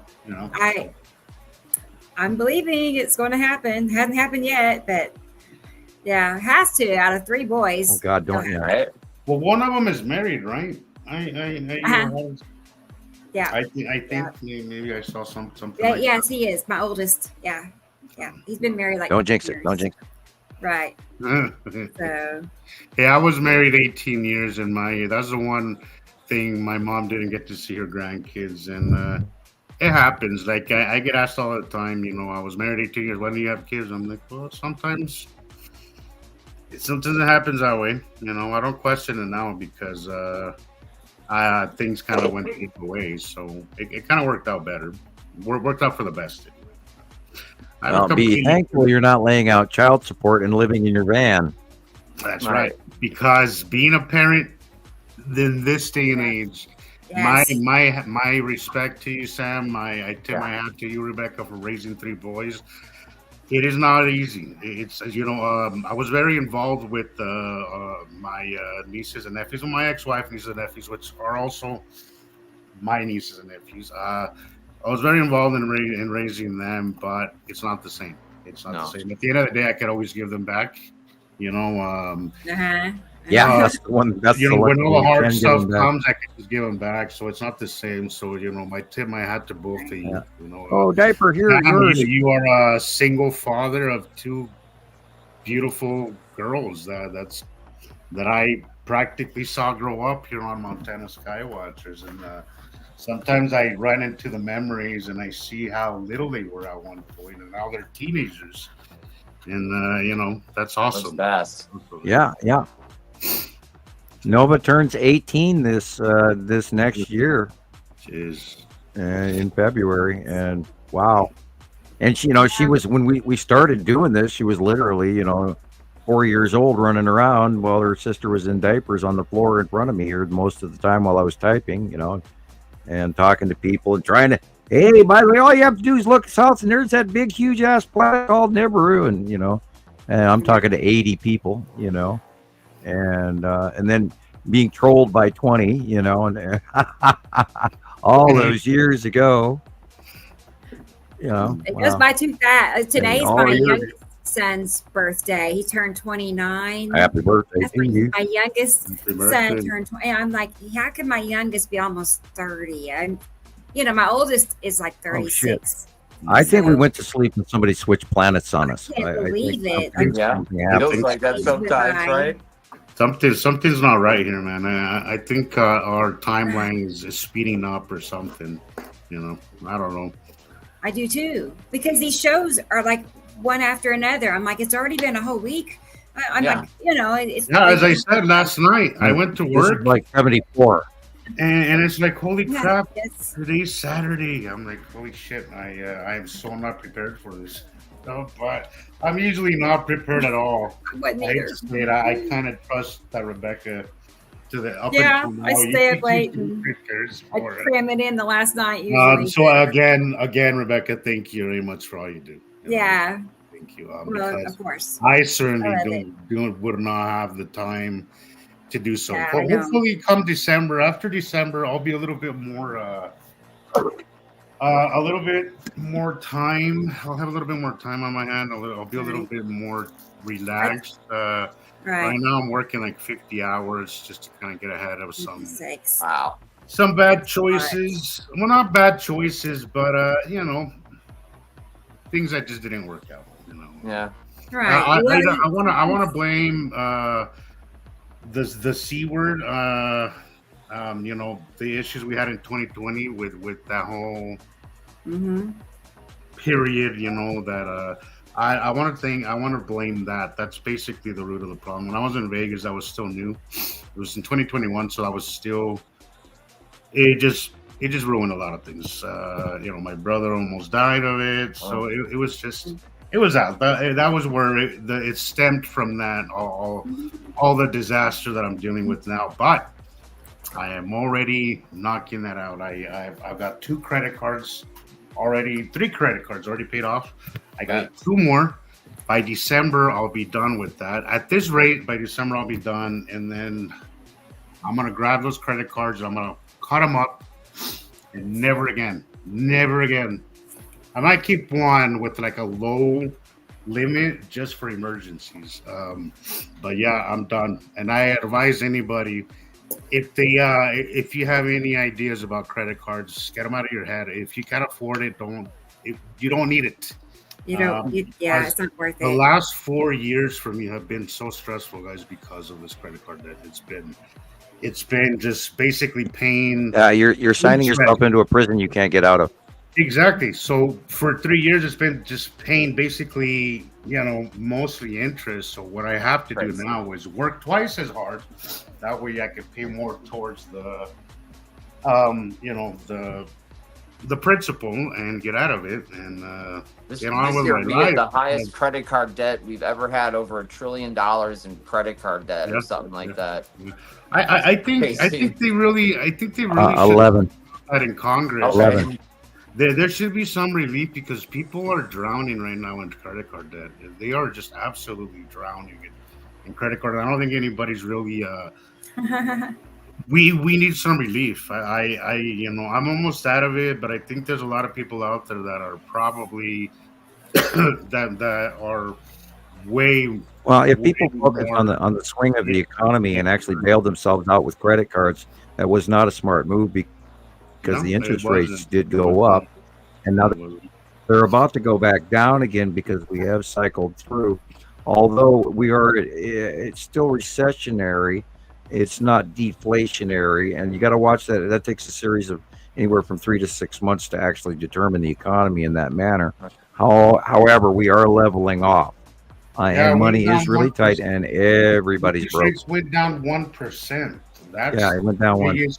That's the biggest thing I've seen in a while. So that's a good sign, I guess. And I agree. Screaming thin man, cash only, and they may lose the interest. We have to look at this plastic age, guys. What it makes you do is you disassociate yourself from the value of a dollar, and before you know it, you get yourself into a deep hole. Because I think that's kind of what happened is because it's really easy to just swipe. Right. You don't really keep track of how much you're spending, and before you know it, you're in over your head, completely over your head. So I think cash is just one of those things that keeps you aware of what you're spending and how you're spending it and what you need and what you don't need. When I'm at work, I take what I do. What I've been doing is I take a certain amount of cash for my expenses because I have gas expenses and I have even sometimes food expenses because I'm too far from home to go eat. What I do now is I take some lunch, but sometimes I'll work 10, 11 hours. So I'll have to eat something, Right. I'll make sure I take my own lunch. I think my guilty pleasure is my coffee. But again, I do gas station coffee, which is fine with me. It's as long as it's freshly ground, I'm good. Do you? But yes, try to be more conscious, guys, of your spending, and stop using plastic because it disconnects you from the value of your dollar and what you need. Well, what I use is a debit card, and I take a receipt for every purchase. That way, if I'm robbed, I don't have a bunch of cash. I keep a small amount of cash in my wallet, but I use a debit card for everything I buy, and I get a receipt for everything. And then I every day or every 2 days take all of those receipts and I run them out on a log, and I keep manila envelopes and I write bars down that and keep track of my account on that log. And every receipt for every dime I spend goes into that envelope. And that way, if I ever get audited, I've got every penny I've ever spent. Right. And I'm not, I rarely even see cash anymore. So, yeah, but as long as you're not acquiring debit card works, but on every dollar that you spend is a point here. Debit card is the closest thing to cash that you can use these days, and you only spend what you have. So it won't get you in over your head. I do feel that if you're going to a store, take cash, because what I do is and never go hungry when you're going food shopping. No, it'll be a disaster. I promise you, it'll be a disaster. You'll end up with a lot of crap you don't really need. Right. But yeah, we're in difficult times now, guys, and I know this is completely off topic, but not so much. Very true. Because we need to be financially literate, because personally, I never have been. I've always worked so much. My spending was always being tracked by my ex-wife, which I got to hand it to her. She did really good at that. Then I divorced and I had to do it all by myself. And I got myself into a lot of trouble because of my financial illiteracy. So just try to educate yourself on these things, because we're in difficult times, guys. And our economy may not bounce back as quickly as we want it to. So yeah, let's be a little bit more conscious of our spending, because last week we had a stock market scare that started in Japan. Yeah, exactly. So we lost well over 1,000 points, I think, last week. I can't remember exactly if it was Friday or not, but last week. But there was a sell-off in Japan that created a world market dump, and everybody. It's like a few governments actually lost like 12% or 13% of their, of their market Jeff that Bezos day. Jeff Bezos lost like I don't know how many $1 billion. He lost like a couple $100 billion or something like that. Yeah, 3% off our it was like $2.9 trillion. It was a big, it was a scare. Yeah, it was a jump scare, and over somebody. I don't know what they sold. I didn't get that background information, but I did hear that it started in Japan, on the Japan market. So, and you can look into that. It's a very important thing. That's why I'm bringing it up, guys. Is that along with what's happening in our sky, and what's happening to our crops, and what's happening to every aspect of life, it's putting a really flooding, earthquake. Exactly. We barely even discussed the 7.1 Japan had. Yes, financially, it's squeezing everybody. So we have to make better choices. Because I feel we are a consumer society, and we need to grow out of that. We have to grow out of that. If you don't need it, we have to know the difference between want and need, guys. And I think we've been spoiled for so long, and it's hitting us now very hard. That look at McDonald's now. McDonald's is in free fall right now. They have never. McDonald's is a perfect example. They said to follow McDonald's. McDonald's will tell you exactly how the economy is around the world, and they have never seen what's happening right now. They're freaking out. So it's a good time, guys, to educate ourselves on be well-rounded on all these things, because all these things are going to affect us. You know, it's going to be a domino effect. There's going to be a sector of society that is not going to be affected by what's happening. You know, so yeah, that's I think that's a good topic of conversation. So yes, let's take care of ourselves financially, guys, because things will get a little worse before they get better. So yeah. Right. Yeah, Rebecca, I'm really. Yeah, you had all the weather. You know, I really want to see that video before I forget again. Your video. Okay, so the last one that I sent you, the last one, I sent you a picture and then a short clip. I've been meaning to show that for months. Okay. I keep forgetting, and then it popped up today in my memories, and I was like, hey, this would be great to show, because I think it'd be really cool for people to see this. They're okay. Well, they're all in one clip. They're all in one clip? Yeah. Okay, so, again, this was a few days ago. This was yes, Sabrina, money sucks. It is a huge money. Hopefully, we grow out of the money system. Again, these lines of light, you know, most people would say it's just clouds, but the next day we had the exact same occurrence, you know, the exact same occurrence with the same stripes. And there you go. This was a little bit later on in the day, the following day, you know. So again, guys, you can see the patterns here daily from one day to the next. You can see this is 2018.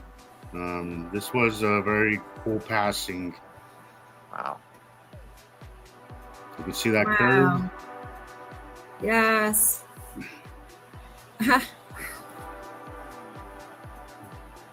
My camera skills were a little poor. Yeah, mine does that too. Except mine usually stays. Atu's moon in the upper left corner with Atu behind it and Uri. In 2018, that was that white illuminated area at the bottom horizon is the bottom of Uri. Really? Wow. I would not have guessed that. Cool. Yeah, you got Atu's moon and Uri all in the same capture. Back when they were smaller.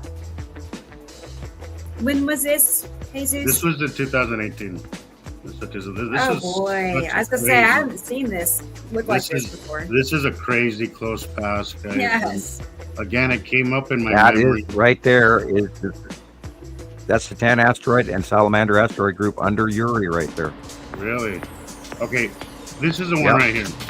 This is the one right here. Now, focus on the part right there. Right there. Look right there where I'm zooming in. Okay. The skull.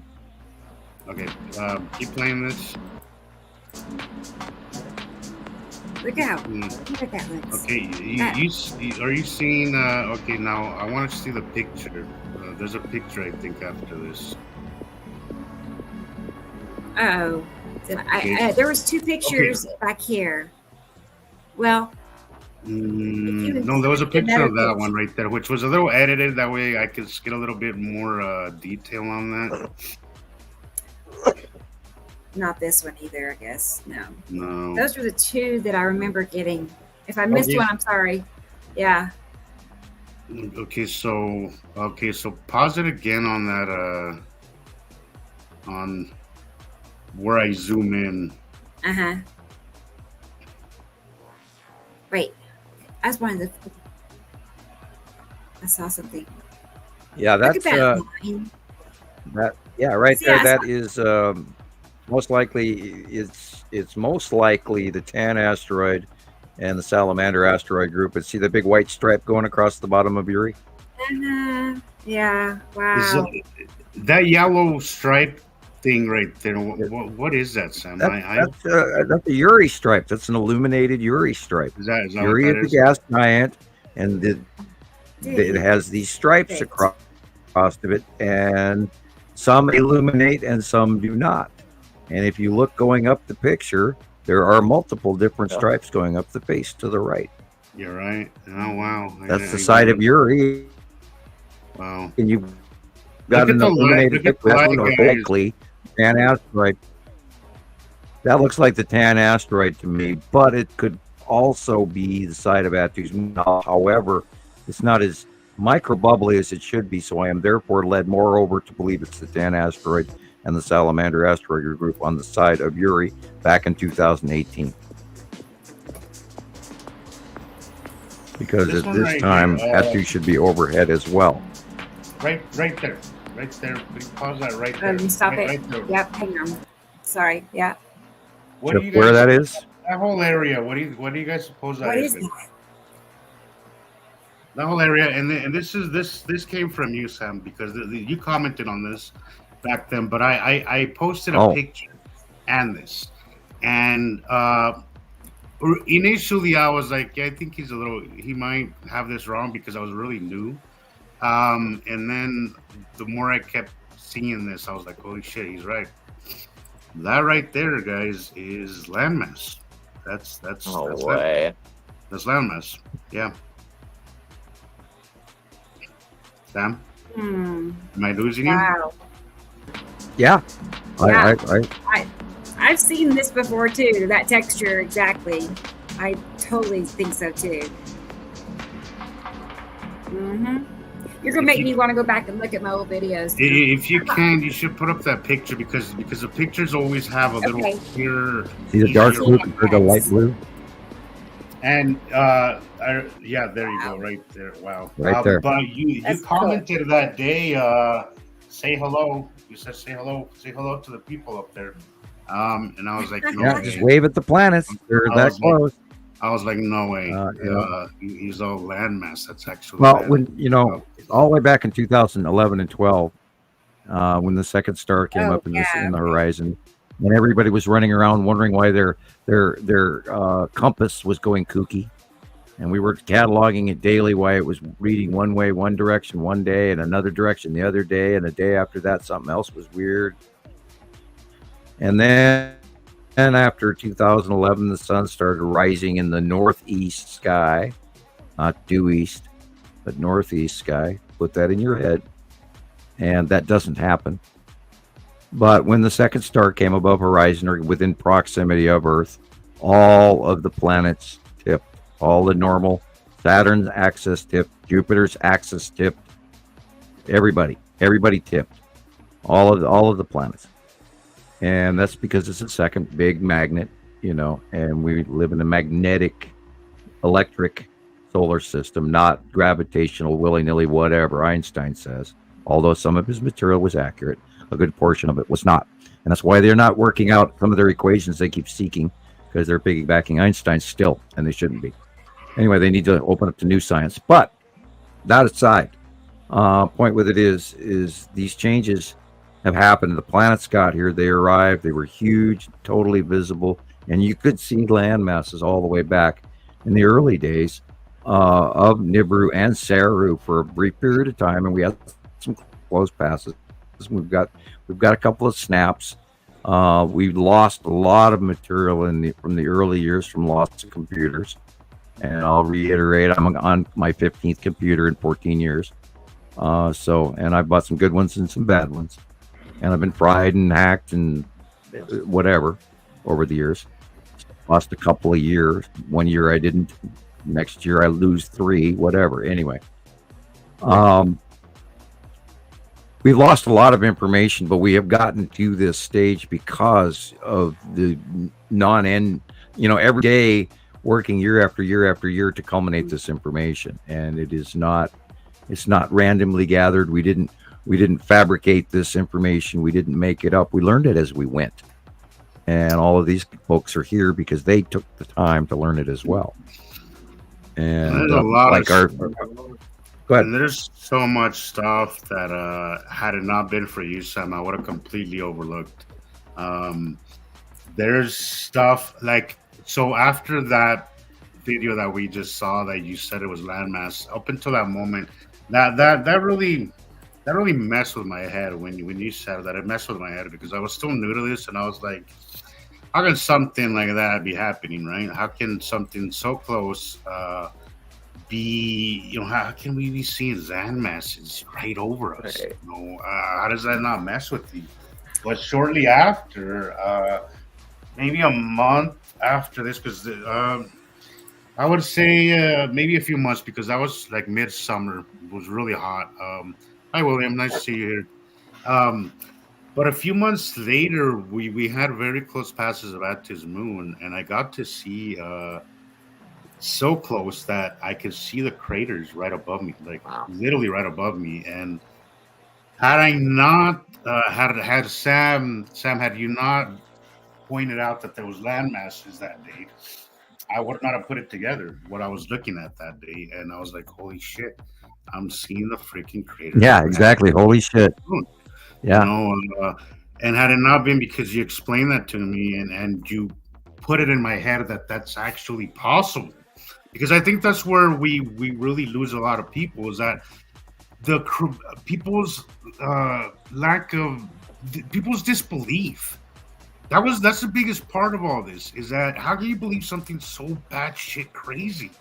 You know, had you told me, you know, on day one that I could see land masses, you know, with the naked eye just above me, I would have immediately left. I would have stopped listening right there.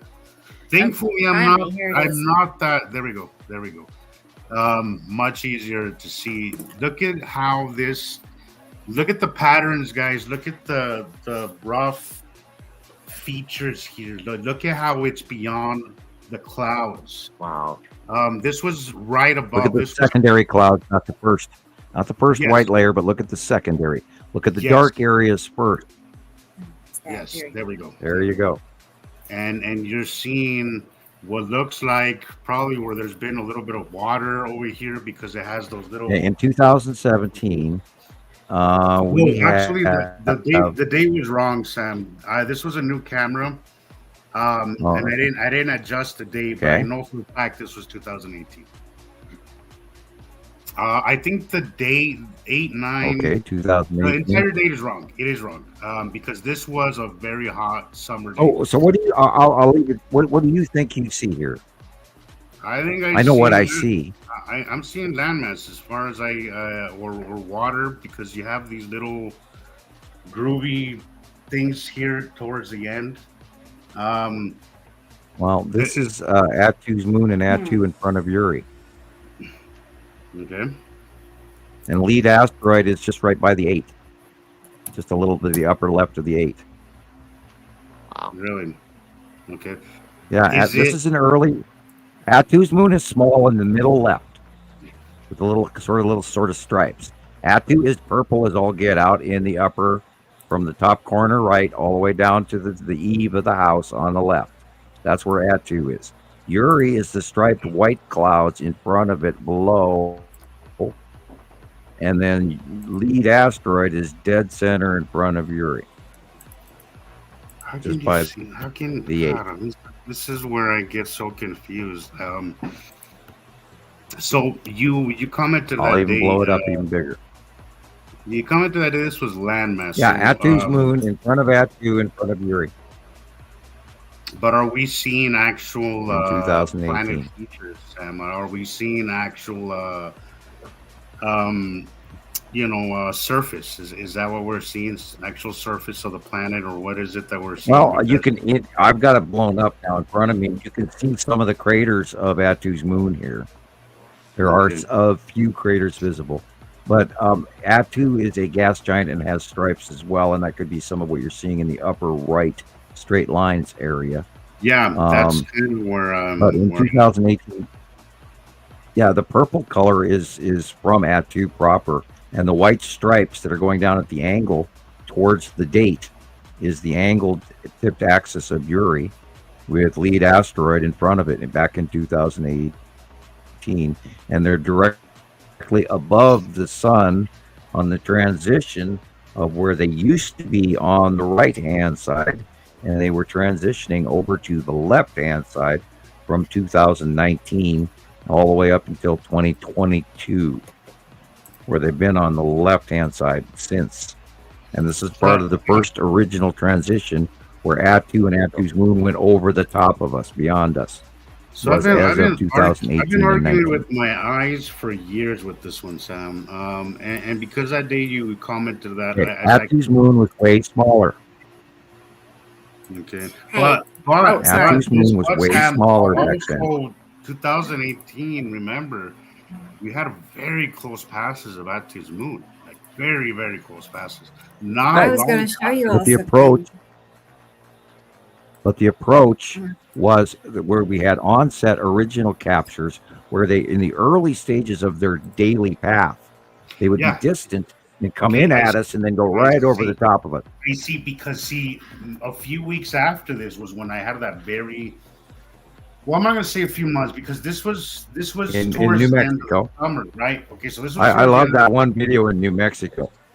But as soon as it starts getting cold, Attu's moon came in very, very close, and I could see again that night at the end of the 180-day cycle. It was pre-dawn. My camera didn't pick it up very well, but my eyes picked it up perfectly well. I was seeing the shadowed craters of Attu's moon, which in retrospect you could kind of see them in here too on a much smaller scale. So this is some surface. This is some surface of a moon and its craters, but the rougher area to the left, right above the corner of the house, the tip of the house.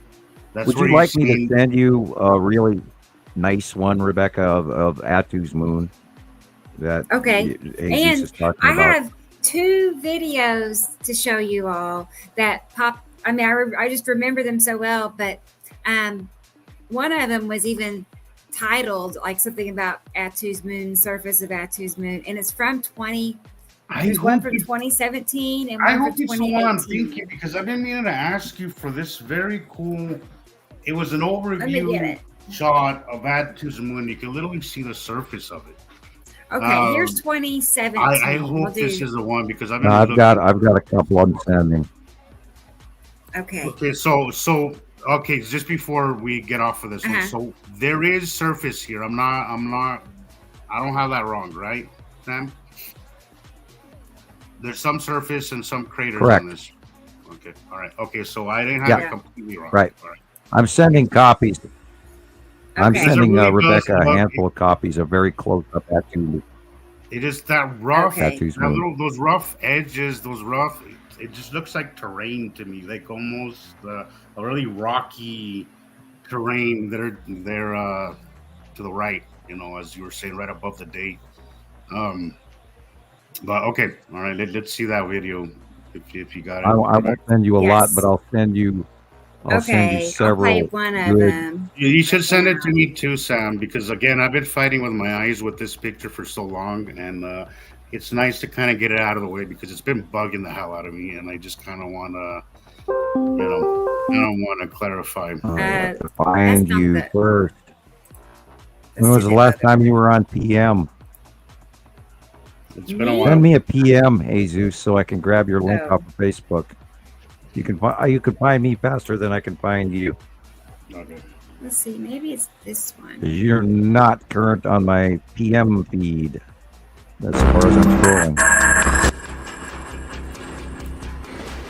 Right there. Where are you? Let's see, it's okay. You see I'll come back to it. It's plain as day. You can see this purple-ish shape color, not shape, but purplish color versus blue. In the upper left corner. Yeah, let me back it up. 2017 May. That is the side of Attu. Attu, okay. I knew it was something very weird, because you can tell it's something different. Oh my God. Yeah, Attu is purple. Remember all the years that we spent watching the crazy purple skies? And everybody just sort of ignored it. Somebody was saying earlier that they missed the early days of Attu's purple coming in, and it was awesome. I love those. Awesome. Days. And again, you can't say I miss a lot of people. And then you can't see it's an anomaly. See that red right here, rosation? I'll go I haven't ahead. watched Yeah. this in forever. I That don't know, red but rosation was is that Oh my the God. that. This down one. There at it that is. time, Looking for this 2017. video, look at that. That's guy. was lower right, It's the same You thing. see, And that's purple. okay. See, that looks like what I was seeing in that picture. To the right, how you see how rough that is. and that's 2018 also. That is Jesus. unbelievable. I love this video. I've been meaning to ask you. I guess So I think subconsciously you must have got my. Okay. Because I was thinking of this exact video just last night. That's awesome. Look at that. That's That is awesome. freaking surface right above us, yeah, guys. I sent her. The craters you can. Yeah, I see sent her like- 3 pictures. And Oh, I if you want love to see this a close video. up of the moon, I love this video. Wow, that is so cool. Guys, there's freaking planets and moons above us close enough that you can see the freaking craters. Oh my God, that makes me tear up just thinking about it. Look at that, guys. Those kind of things is what I live for. That is what I live for right there, guys. Oh my God, that is so cool. That is unbelievable that this is happening and nobody's seeing it, guys. I was telling somebody last night, I want to just share this with everybody because it is that freaking cool and that crazy that I just want everybody to see it too. But in Yeah, that retrospect, purple. how do you yeah, there's that purple. How do you tell this to somebody without them looking at you like you're nuts? But I mean, look at it. It's happening. It's real. Yeah, well, it's you know, happening, guys. It's real. I've been doing this for so long. Jesus Christ. I've been telling people this for so long now. I maybe I'm dulled to it. Can you send Yeah, me this? I don't know. I sure can. Yep. Please, I will. I will be. I'm going to be stuck on this for the next week, just watching it over and over. I think that is just the coolest video. I've had this video in my mind for the past week. And I didn't know how to ask you for it. I was like, how can I tell her which video? There's so many. I know. I haven't watched this one in so long. It's a long time ago, but I remember it really well. Well, whose is this? Is this And yours? that's in It's Nibiru, mine, and and it's that's my that one. We're picture, way in the too. back, but on the right hand Yeah, side. I remember this. Look picture. at that. Isn't that weird? But That that's is- mine. I took that's it down the crazy. road. That is crazy. There's something there. It's not sky. It's, That was Did you receive my my message? close past that to the moon. I just sent you that picture. No, I will. I'll look for it right now. Okay. Yeah. I've been. Oh, Let me this, research the that page. picture right there. Can you back up just a little bit, Rebecca? yeah. That the one right before this one right here. Oh my God, Yeah. that right there is the absolutely craziest picture. If you actually know how to look at this picture, because if you're not trained, you don't have your eye trained, you could probably just overlook this as just clouds. But you can literally see the moon and then the base cloud, the cloud just layering up at the bottom. It is. This is a phenomenal picture. Whoever took this picture, bam, Yeah, home that's run. here Great by picture. me. Somebody.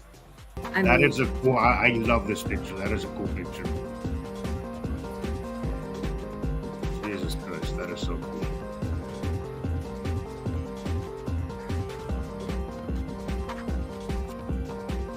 Yeah, Sabrina, I've come to the conclusion. I got your pictures, thank you. I've come to the conclusion, and over the years, I realized that it's okay to be misunderstood. It's okay. Like that. Like there was a point in my life where I really wanted. Wow. Cool. Where it was really important for me to get people to understand and see things the way I did. I don't anymore. It's a bummer. I wish people would see what I'm seeing.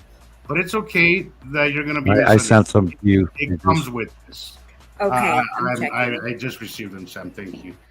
It's okay to be misunderstood. There's nothing wrong with that. You know? Look at that. Is this where's the sun in this, Christopher? Right here. Okay, see all these pictures you're sending me, Sam, really paint the picture of what I'm seeing in that picture. This is live? Yeah. Yeah. Wow. Sorry, guys. I didn't mean to Holy cow! interrupt. Look I at just that. Figured I'd come out here. Christopher, would you think that that's Would you say that's the long box cube right there? I think it might be over here. Oh. No, go back to the other. Well, Okay. Go back to that other square. Go up a little bit. Up. To the up and to the right. They're right there. Go to the right just a little bit, or toward the right. Doesn't that look a little square? It's suspicious. Yeah. I saw a square earlier. Go right under the sun. Yeah. Well, remember, Gillian showed us a picture. Gillian, where the long box cube was out of place, and this kind of matches that. Wow.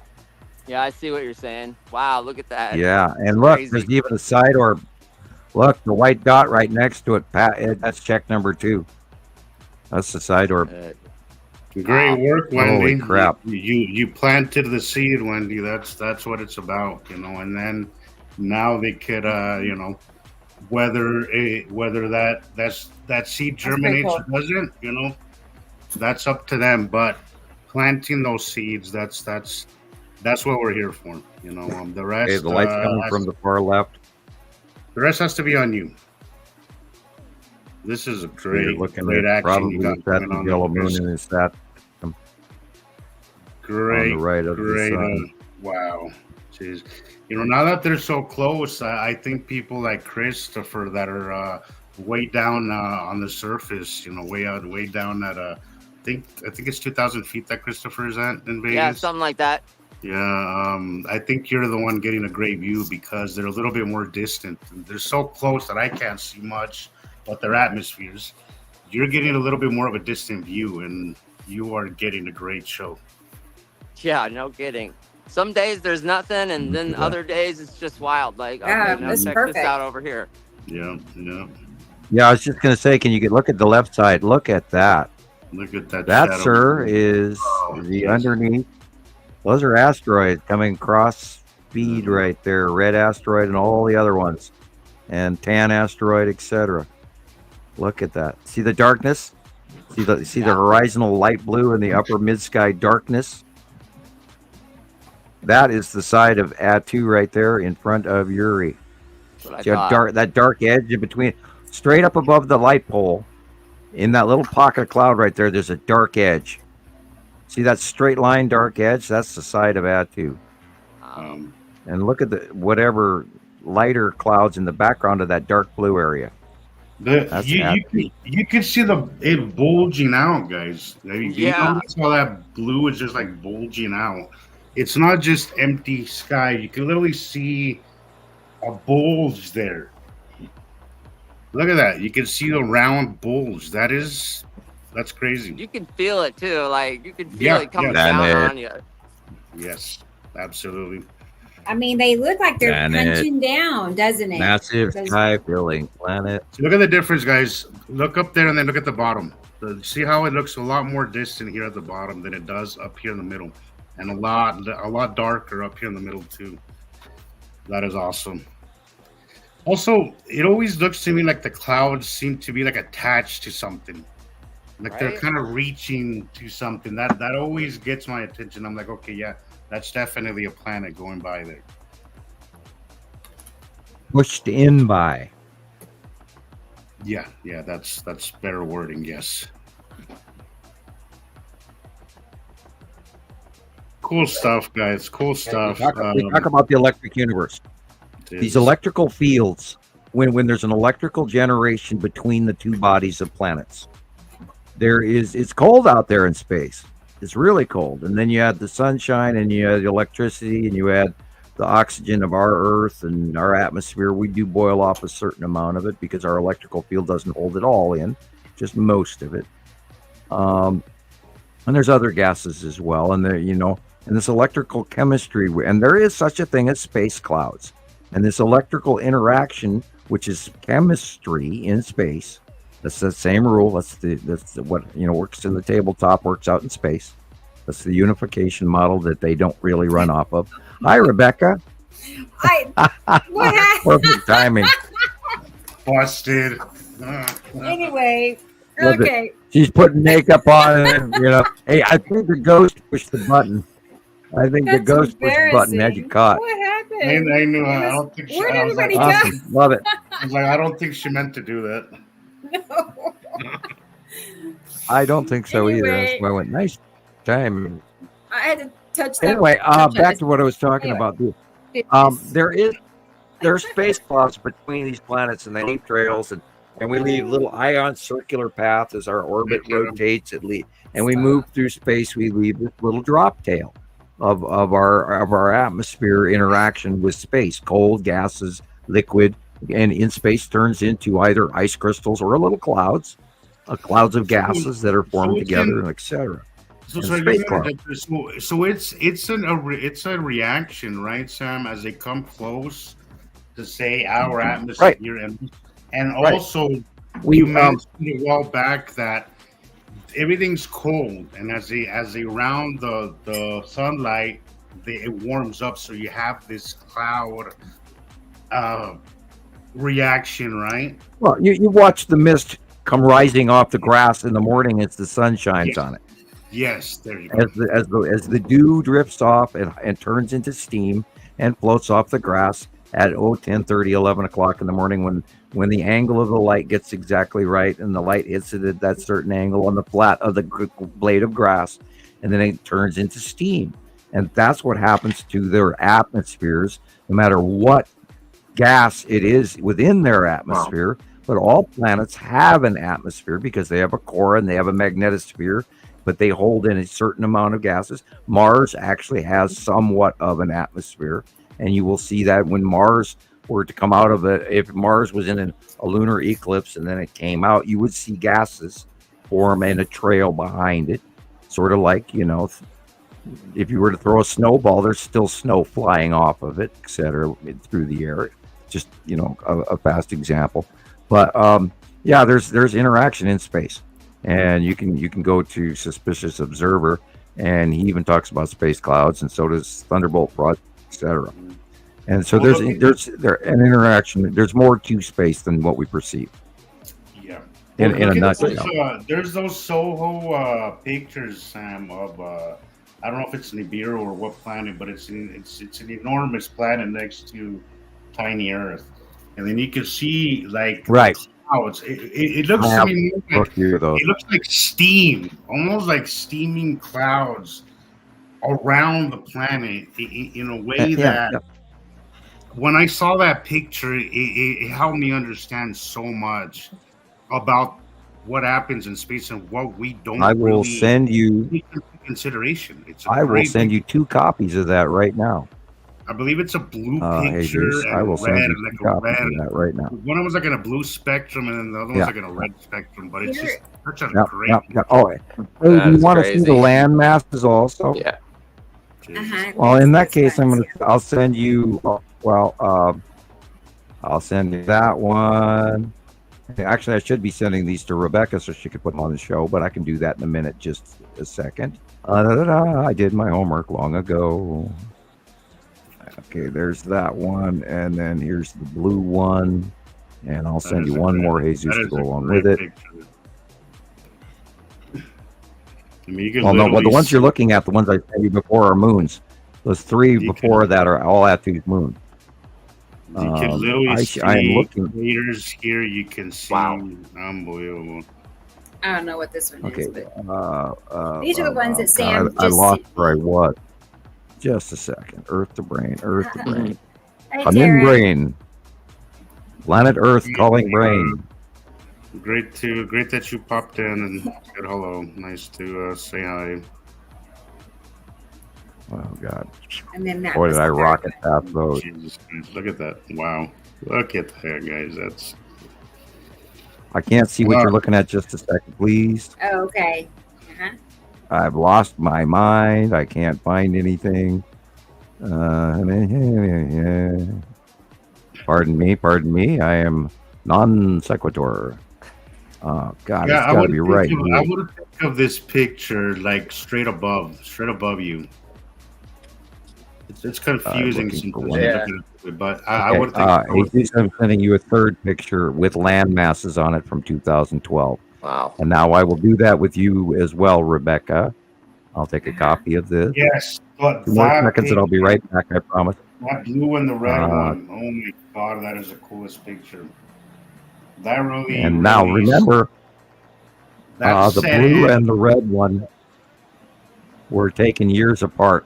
One was in 2016, and one was, I think, in 2018. Is that Nibiru, Sam? Yes, sir, it is. That is it. Okay, so I know that distance and I'll send you another one. Part of this, but I'll send you another one. Okay. The size difference, Sam, is that's way more than 7 times bigger than us. But I do understand that 10. I do understand that 7, 8, 10. God, that is insane. Okay. That is the size. Okay, and then now I'm sending you, Jesus, another picture in your PM. And then I'll send it also a copy of it to Rebecca as well. And she can download those for all our wonderful listeners who are going, what the hell are they talking about? That Nibiru one with the land masses, that one was just, that still tickles my brain to this day. You know? I just can't get used to that one. Well, here's one we don't apparently use often enough of Nibiru and is Saturn. It's always, you know, when you mention Saturn on the right, on the bottom right-hand corner, I was like, how did I miss that? It's so obvious once you point it out. Okay, but before you know it's there, it's so easy to overlook. This is why this stuff is so cool, guys, because it's so obvious that it's so obvious sometimes that it's almost hard to see. You know, what do they say? What is the best place to hide something? In plain sight. And I think that is why. Yeah, I don't know what you ran through while I was busy posting. Okay. What's that? Well, I'm talking about. I said I don't know what you ran through. This is Atu's moon in front of purple Atu. What about it? That one right there. How you have this is the picture that you have awesome. up. That's Atu's moon in front of Atu in 2018. Okay, I just got the other 3 added too. All right. Let me try to that is some cool stuff. I just sent you a bunch more too on top of it. So. And you can also see the cloud and the steamy thing around it. That is. And this is in February, and then. Wait, it didn't load. Again, I have to back out and come back in. Again, people, why people always say it's just clouds? Well, yeah, I mean, not our clouds. You know, like just because it's a cloud doesn't mean it's not a planet. They're just right. They have their own planets. Other planets have clouds. Clouds are not just specific to Earth, guys, and you have to wrap your mind around that. You know that we aren't. You know, we're not special Earth that only Earth has clouds. No, you know, anything with an atmosphere out there has clouds. Anything that goes from cold to warm will have a cloud effect. It's just the way it works. And once you get to wrap your mind around that, you'll start to understand a lot, because these 2 pictures that you sent me, Sam, those were instrumental in me understanding so much. You know, sometimes you just got to find that one thing that will be like, oh, I get it. And that's one of them, is when I look at that, I was like, holy crap, I could just visualize it on my mind, in my head, you know, how this picture is just wow. The last 4 pictures I sent you, Rebecca, were Nibiru, including one of the 4 is actually a close past 2012 absolute land mass that I was watching myself, and it's one of my favorite pictures, and I rarely ever post this picture. So everyone feels special because I don't use it very often. It's mine. Can you imagine if let's just say an official agency actually came out with this picture, people would freak the hell out. Here you have 2 copies of it. You have the sky cam, and you have the plane out cam. Do not underestimate, guys, the significance of this stuff that Sam is sharing. You're looking at land masses on the planet Nibiru in the southwest sky, as I've been screaming since 2012. This is exclusive on the Citizen Science podcast from Sam. You will not find this anywhere else, guys. And Saru is on the left. Do not take that for granted. Do not underestimate the significance of this stuff, and do not overlook the importance of what's happening right now, guys. What's been happening, Sam, again, thank you. This has been a hell of a ride, and it would not have been possible. This is like the 2018 chapter. This right here, and Earth is that white dot with the line. That's insanity. But look at the clouds. It looks like it's just a steaming ball in space. That's crazy. That's crazy to me. My mind argued with this. For months, probably years. And every time I see it, I'm in complete awe. Years apart. What's coming in from the left, Sam? Is that the sun, right? That little bit of light shining through, is that that's still under debate, but yeah, that is the direction of the sun according to Soho. Wow. Stereo A in this case. This is 2016. Are these things still online? Stereo A and I'm not sure. Every time I've ever had links to this stuff, they would change it within 6 months, and only if you got the current mailer would you know how to find your way. And they have taken so much stuff away from us that we've even forgotten how to do things over the years because it just became so complicated to stay in touch with everything. Because every time you turn around, shit changes. And so, you ask Rebecca how many webcams we have stolen from us that we used to rely on. And now, granted, I'm still boycotting Alaska, by the way, for anyone who's listening. I came across on Twitter the other day this I don't know if it's this group or whatever. I don't know what Twitter does, but it was called Mexico Webcams, and I got super excited, right? The shot in the webcam was actually very cool. But then when I went into and I tried to follow it, it was about maybe 5% sky, and then it was pointed down. It was pointed down and away from the sky, and I was so annoyed. I was like, God damn it. Because I missed those Mexico webcams. Yeah, we used to have links to the Caribbean. We had Alaska Skycam. We had links to direct satellite links for daily live cam that was 20 minutes old, and you could it would come off literally off the freaking weather satellites themselves. And over the years, all of that crap got taken away from us. And observatories around the country are still closed. How come nobody asked about that in the last decade? Do you hear any reports coming from any observatories? No, it's all shut down. Yeah. In the early days, there was this big old controversy about how some of these were getting shut down. And remember the ones that the Roman Catholic Church owned, or their funding was getting cut. But a lot of the observatories just got completely shut down. Well, in the early days, I had a friend that worked at one of the East Coast observatories and was on board with us, and we had some nice scientists at the German Polytechnic on board, and those guys have sort of drifted away over time because most of them couldn't professionally comment, and they didn't want to be affiliated and lose their jobs. And after all, Sam Hofman is batshit crazy, so. And in pointing out those planets in 2012 that I just showed you a picture of land masses that you could see in the southwestern sky, and orbiting Nana and Amel Saru, the little tiny little moons that this massive planet has, and other information. It's unfortunate. It's unfortunate.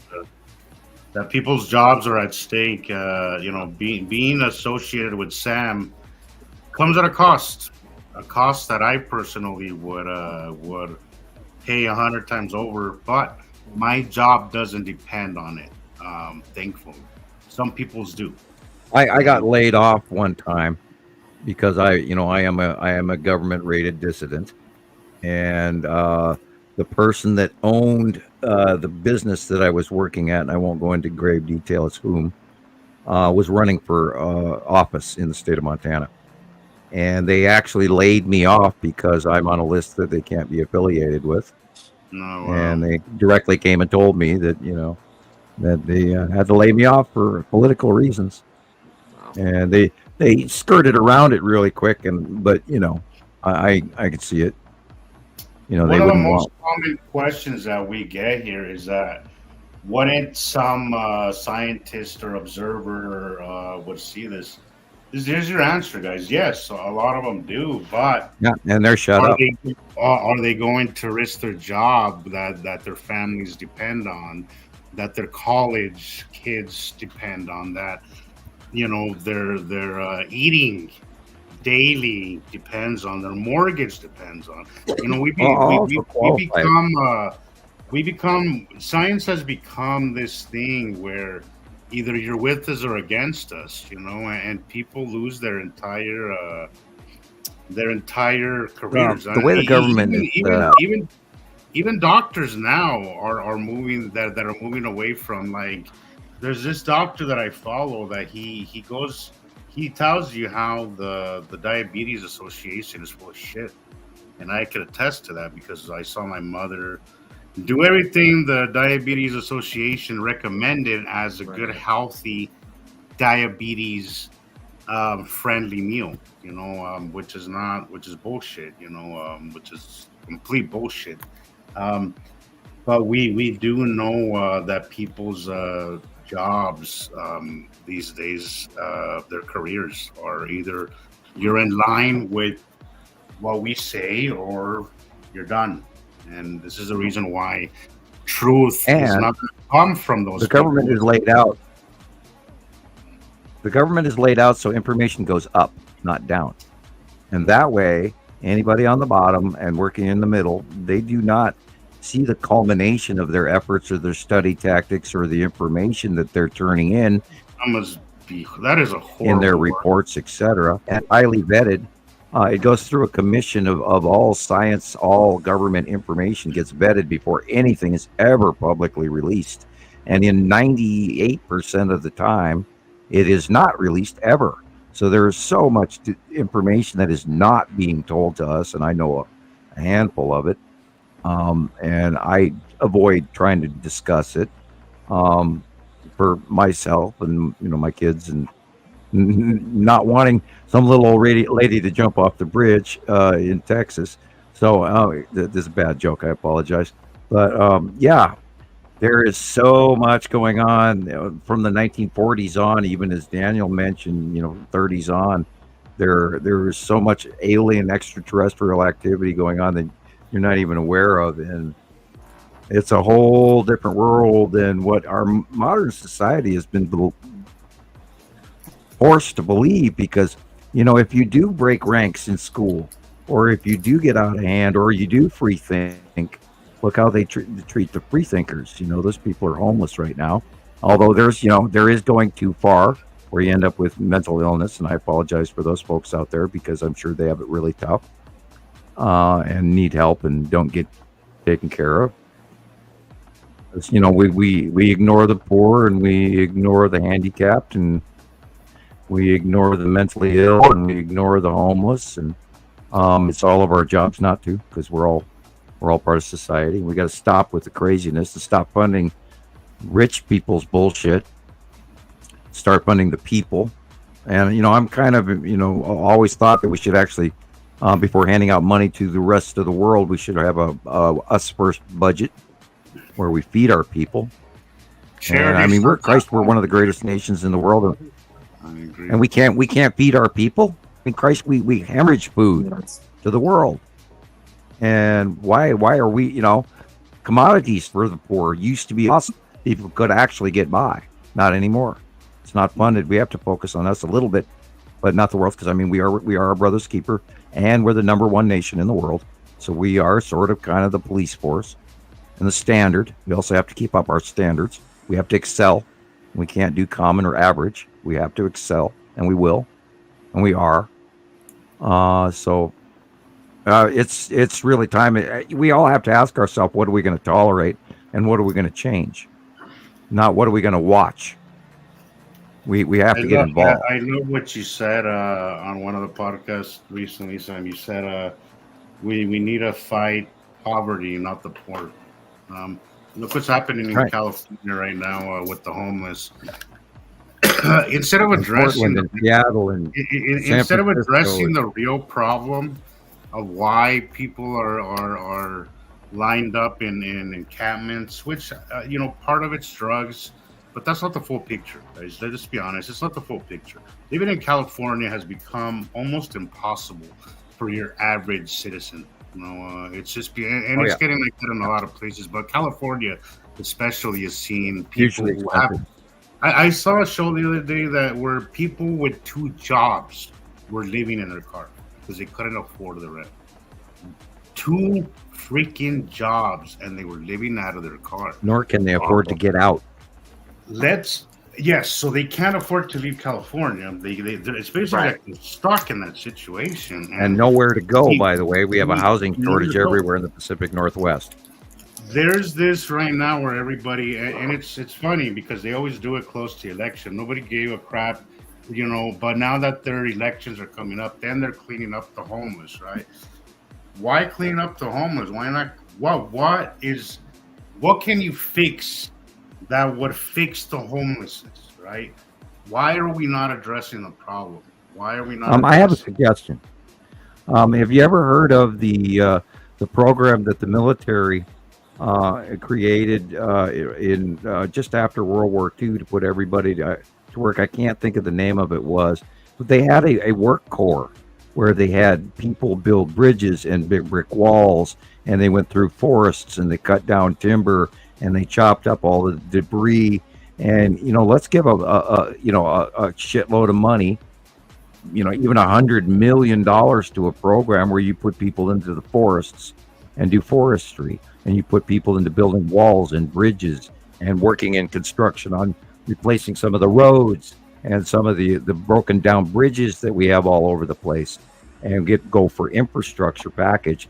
And I'm trying to remember which president that did that, but after the war, they had all of these people that needed to have jobs and everything, and it was sort of like it's sort of like a forestry service corps where you have teams of work crews that go throughout the United States and fix things, and with different variant skill sets from pavers to plumbers to you name it, and give a job corps and to these people that want to work. Where they could go into an actual camp. If you're in Las Vegas, the nearest camp is X, and then you drive there, and so do other people, and then they send you to work and work details in your local area, and have a federal rebuilding service where you put people. You would think you would think these problems would be really simple, but that's a great idea. We used to have those.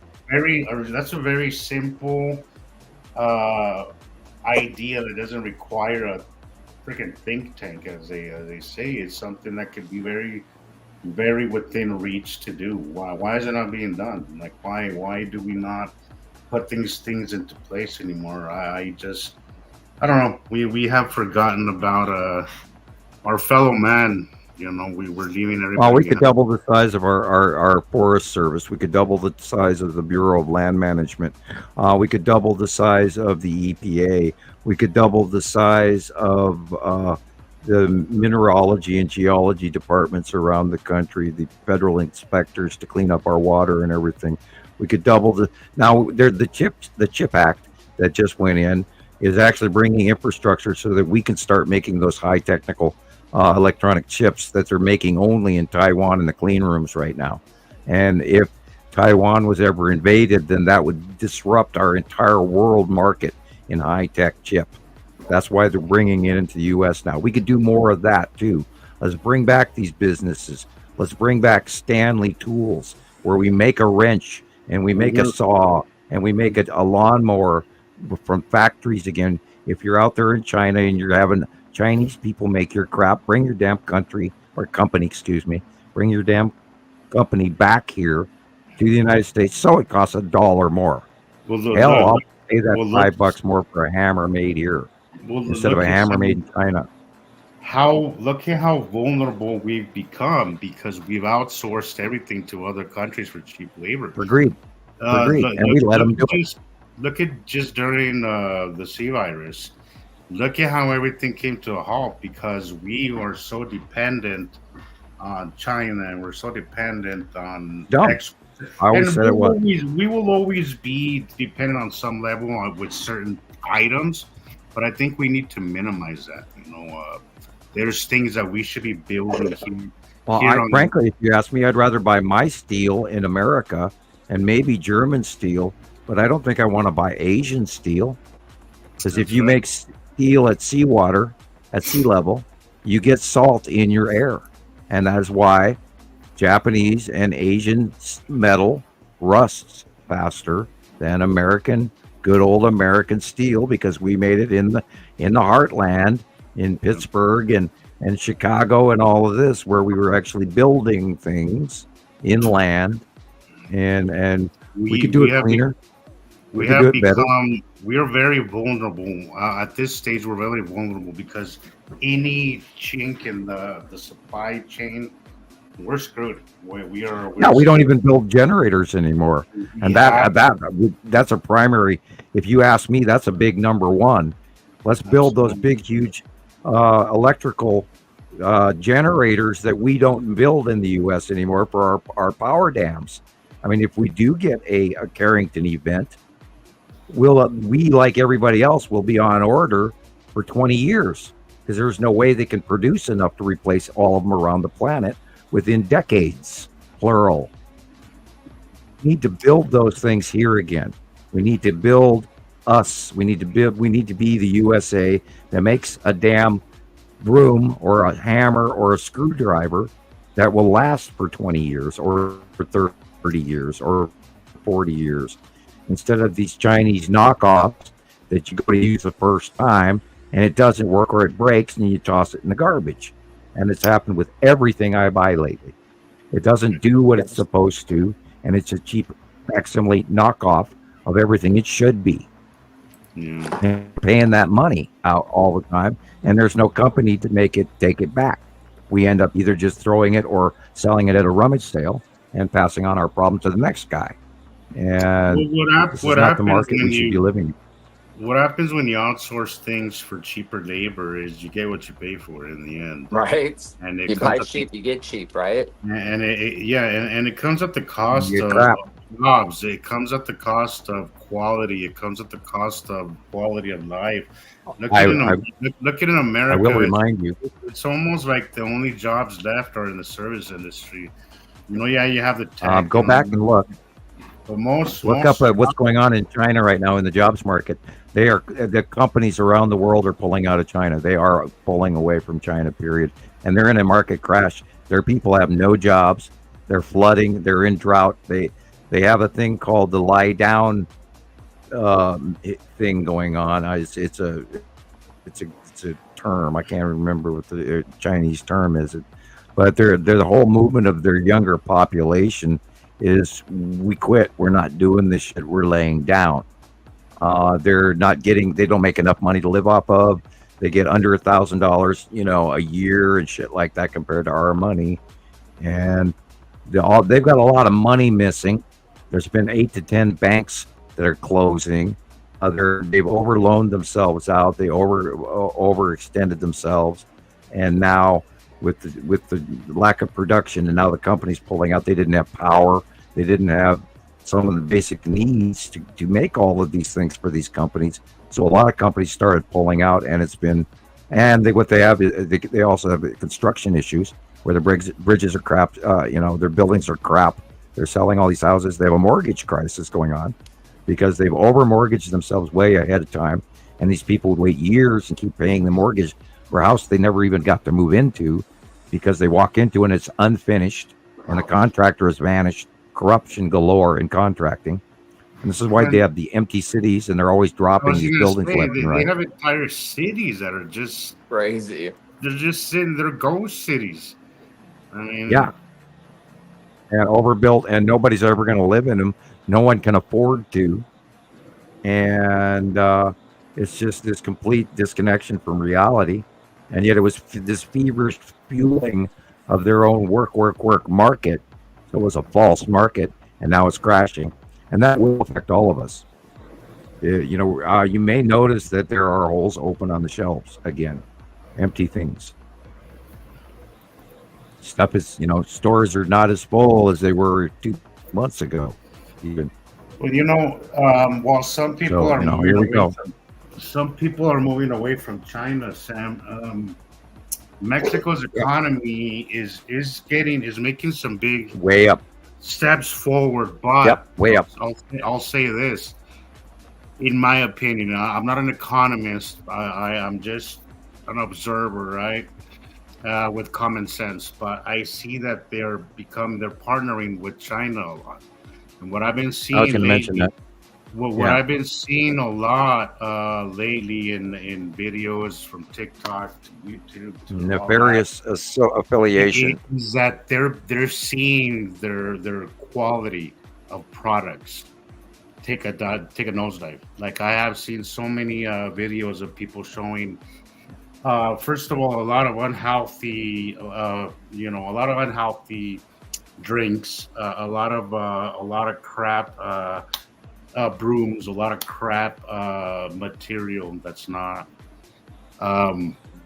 quality, and I really hope that they get a grip on that, because partnering with China, I would imagine initially, numbers speaking, probably sounds attractive.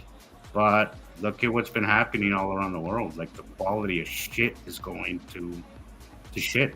Exactly, to shit. And I really hope that Mexico gets... Do you remember the big Chinese drywall scandal? The Chinese sold us, and this was literally like a decade ago, they sold the United States a whole bunch of drywall all over the United States. And it turned out to be toxic and created its own black mold and everything else. And it was just horrendous, and then all these people had to rip it out, and that should have been a warning a long time ago. We're buying these toys even you can't put together, and when you touch them, they fall apart, and yet you paid $100 for it, because it did happen to me when the girls were growing up, and there was nobody to yell at, and I couldn't take it back to the store, although I did on occasion, but not that occasion, because I couldn't say, well, excuse me, and I'm an idiot, and I can't put this together, because it falls apart the moment you touch it. Because it was so poorly bonded in the plastic molding that it just didn't work. It was highly expensive. I fell for it. Anyway, the last time I bought anything off China was 4 years ago. I ordered what I thought was a car subwoofer, right? And great price, looked like a great product. I didn't realize it was a Chinese product, and when I received, I was like, the price was questionable, but because it was so good, I didn't question it as enough. When I received the item, it was one of those little speaker things that you just walk around with. I never told anybody because I felt so stupid. I ended up telling I think I told my brother I never received it, because that was it was easier to admit that I never received it than to say I got a cheap keychain speaker, basically. And I was like, F you guys, screw you guys, I'm done. Like, I'm never, and I don't knowingly order anything from China. It's just terrible. It's just, it was just awful. And after I saw that, I went back to Facebook, because it was a Facebook ad, and I saw so many people. I didn't go through the comments. I should have gone through the comments, because a lot of people in the comments were like, it's fake, it's a scam. And sure enough, I waited like 3 weeks to receive it. When you order things on your phone, it was a new package. It's so easy to order shit that we fall into it. Yeah. We fall into it without being able to actually tangibly touch it. That's why, there is something to physical storefront property where you can actually examine and read the back of the box and get some consumer product information. You know, you don't a good heavy speaker that has a big heavy magnet, you know, etc. Exactly. You know, and you don't know what you're getting. You know, I this is why some of the wrapping that, you know, if you can't even open the box and examine what you're purchasing, there's a problem. And we go hog wild on all this plastic wrap around everything that ends up in a landfill 5 seconds after we bring it home. And that is killing us. All this plastic in our environment is killing us. And we have to completely, you know, and most of this shit comes from the Tylenol scare. Back in the freaking, 81 or 79 or whenever the hell that happened, some idiot put some cyanide in Tylenol and then put it back on the store in about 3 different places in the East Coast. And forever after that, we've got everything wrapped in plastic from hell. What an asshole. You know, we got to come back down a little bit from that. What an asshole. Yeah, but I think like it's a bunch of people got really sick. It is a freakish gross overreaction, but, you know. Jesus. Yeah, hey, I'll take the foil wrapper on the top of the case. I've said this before, but I once picked up a group of it was two guys, you know, blue collar type guys. Is that the suit guys, you know, with suits and all that? But they were talking in the background among themselves. They were atmospheric scientists talking about what an enormous problem microplastics are and are going to be in our near future to our health. You know, and we're starting to see it already. Ding, ding, ding, ding, ding, ding, ding, ding, bingo. Yeah, exactly. Interesting conversations I hear sometimes. Sometimes I love that about my job. It's like being a bartender. Sometimes you listen to some really interesting stuff that most people wouldn't talk about in public because you're just a fly on the wall. But I love listening to stuff. Sometimes people bring up some stuff that they wouldn't normally talk about in public because that was definitely a conversation that was not meant to be public. And you know, I'm not gonna mention names. I don't even know them, but it is interesting to hear that. And I was like, holy shit, I've heard about microplastics, but I didn't. If we were smart, we would all be running around with N95 masks on right now and big hats and big sunglasses to protect. Oh, speaking of which, remember I told you I was doing my yard work yesterday. I have the greatest tan that I have ever had in my entire life. And I have not been out that much this summer. I am browner than I have ever been in my life right now. And I was because I was outside the other day. And this is, you know, and I did not get burned. But wow, I looked down today and went, holy cow, did I get tan. Is that the fastest tan you ever got, Sam? Yeah, I've never been this brown, and I didn't do anything to achieve it. You know, I'm one of those pale skin, blue-eyed, blonde, northern Germanic tribe people with white skin, you know, and I blink and you can see the veins in my eye, but well, look at this, Sam. I don't bring that up, but yesterday I was seeing a video of this guy talking. Okay, it was a sunflower grower, right?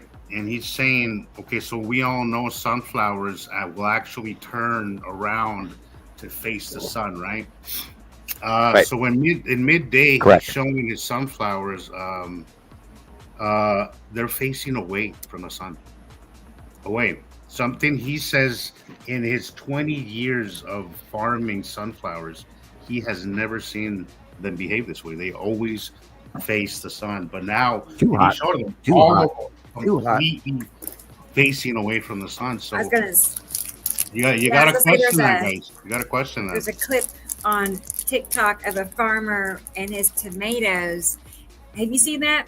The tomatoes are, the skin on the tomatoes is bubbling and burning from the sun, but the temperature is in the 80s. It's not hot, you know, but the sun is burning the tomatoes. Well, did you see that video I sent you today, Rebecca? Did you see the video about the Japanese cars? No. It's on your PM. I haven't had time. Yeah, it is. Sorry. I know. I mean, I haven't Let had me time. go back and look. I'll look and see if I can find it. Oh, yeah. Well. Yeah. You could grab it, or you want me to grab a copy of it? Let me see if I can find it. As putting, I'm not. Oh, maybe you're correct, but according to the farmer, they weren't supposed to be doing that. So I don't know if it's because they weren't mature enough or whatever. Right. But at that point, he was making a point to say they aren't supposed to be doing that. They should be facing the sun. I sent both you guys a copy of it. Sabrina, I agree. Sometimes you learn more by just keeping your mouth shut and listening and observing. There's a problem today is that everybody wants to talk and just instead of listening. And sometimes you gotta just shut up and listen, and you'd be surprised what you learn. What is it, Sam? What are these cars? They're Japanese cars with that is a car wrap bubbling. I sent you a copy as well, Jesus. Car wraps are wow. So the car wraps are bubbling. Those things are expensive too. Huh. Wow. Yeah, I see now. Too hot. Wow. Guys, we have a second larger star, and I am pretty darn sure that I keep seeing information of our smaller star on the right hand side, and I've seen so much of it now. I'm pretty generally sure that's what's going on.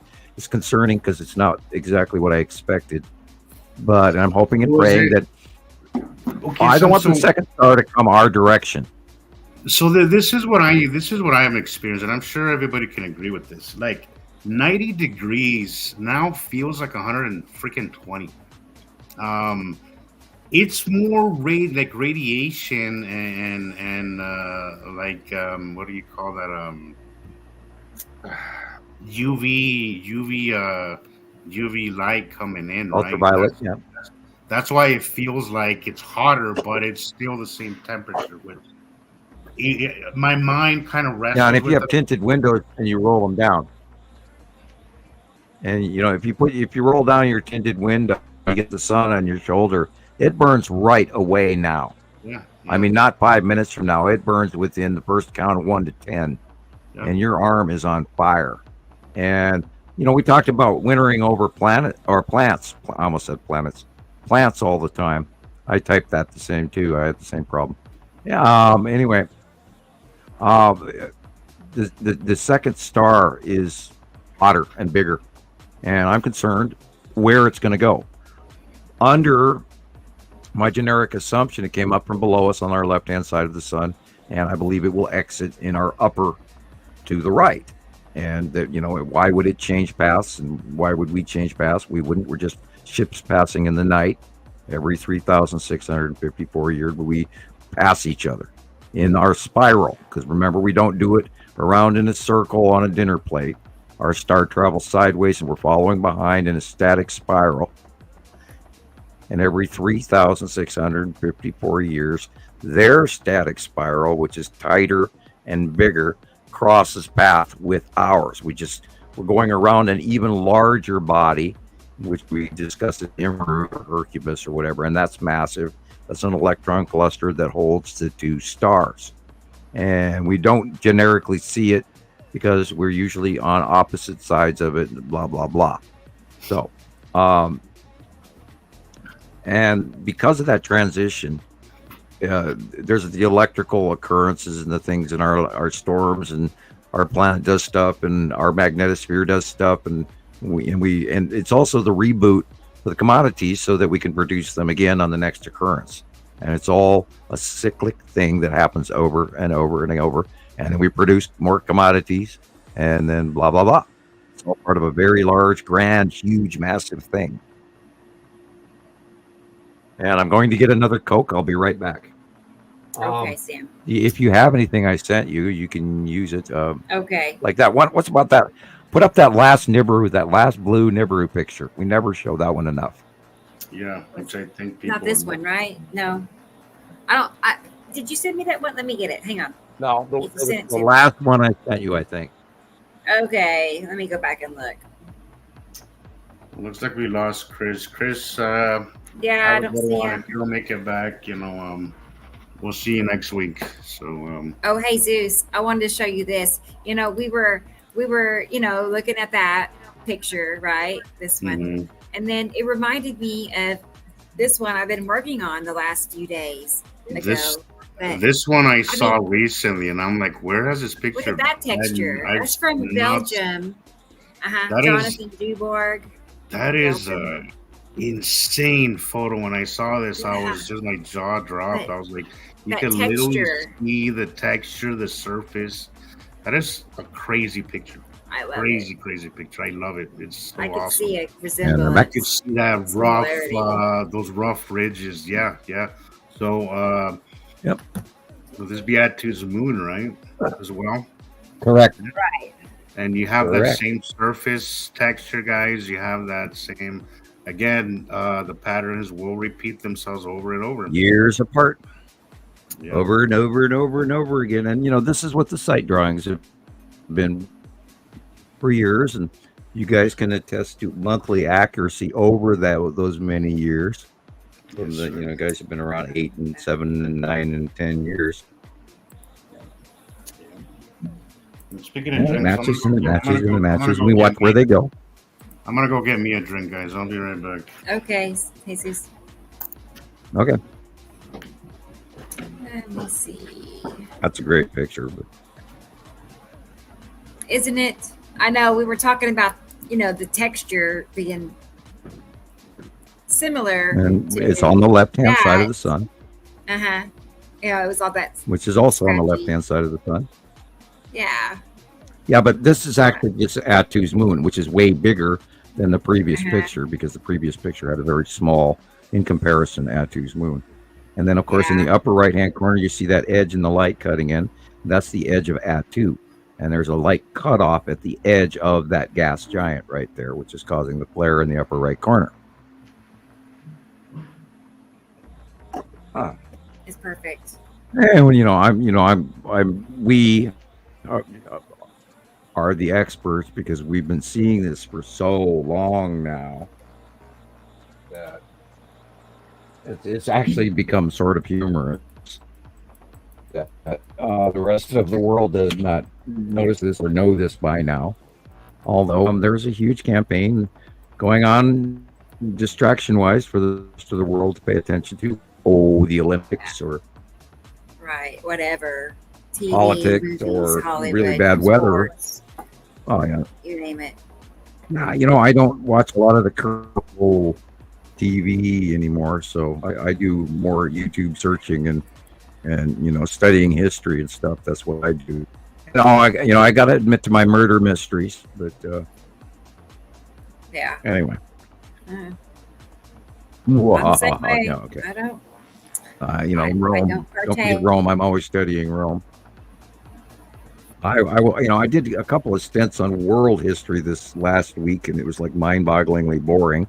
So but that's what happens when you listen to 4 hours of it in a row, and then you go for another one after that.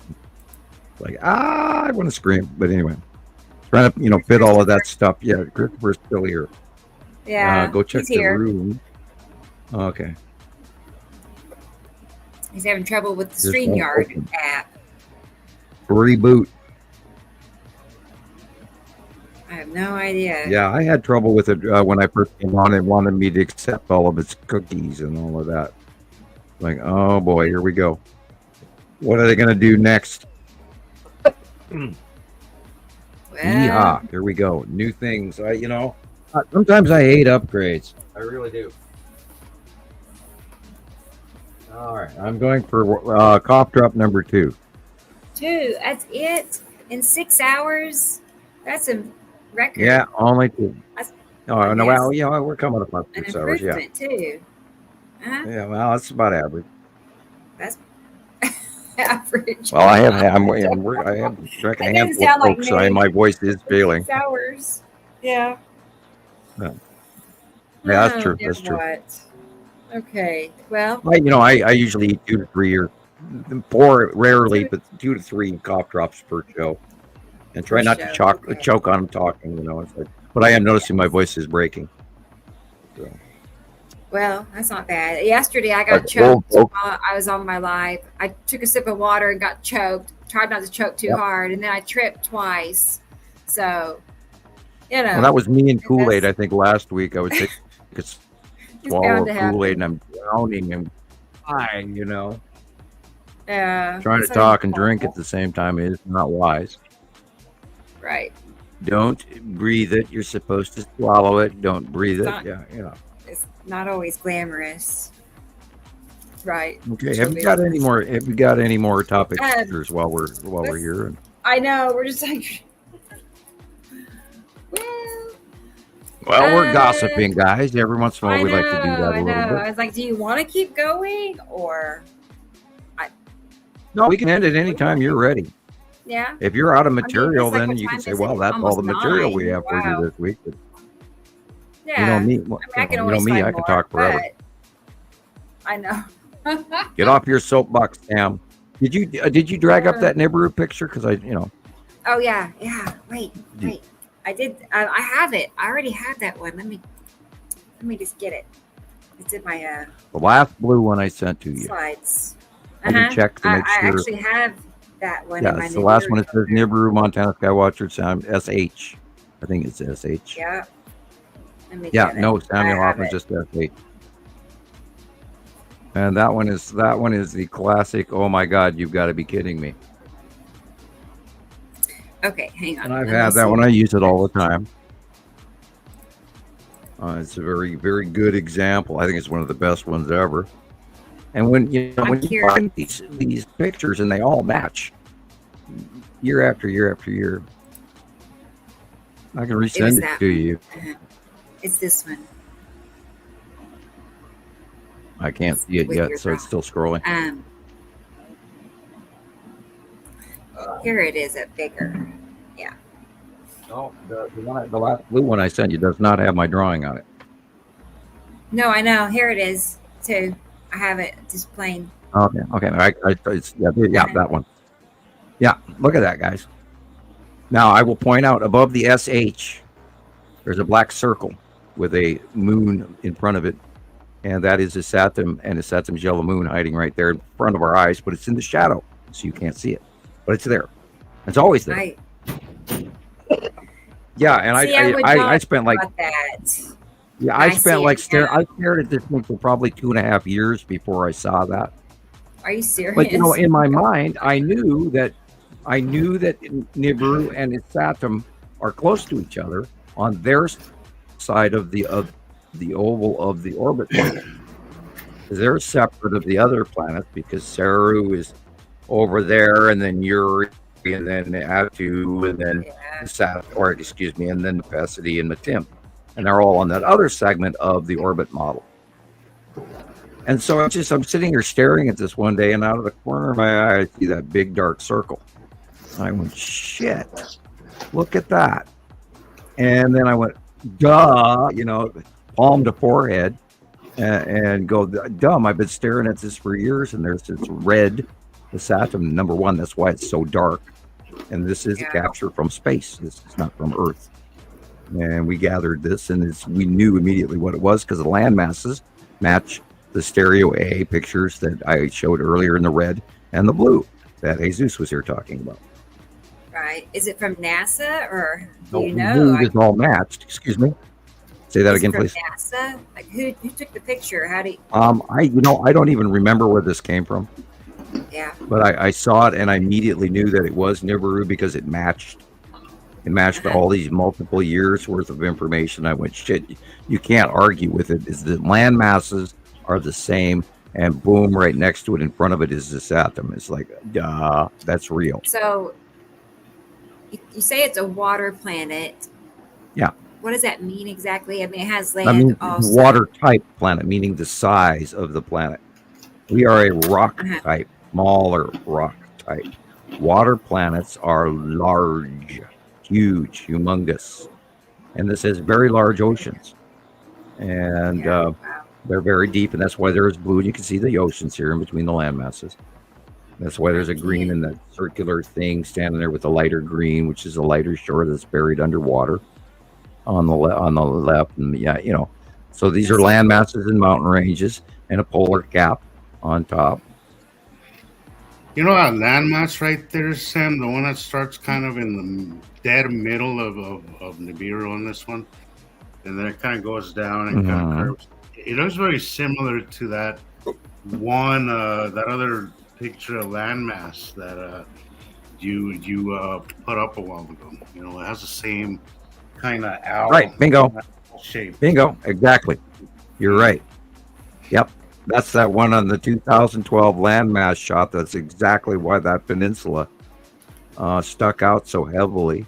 And if you go back to the Soho blue and the Soho red picture, which were also taken years apart, 216, 218, they all match. There you go. There's your landmass.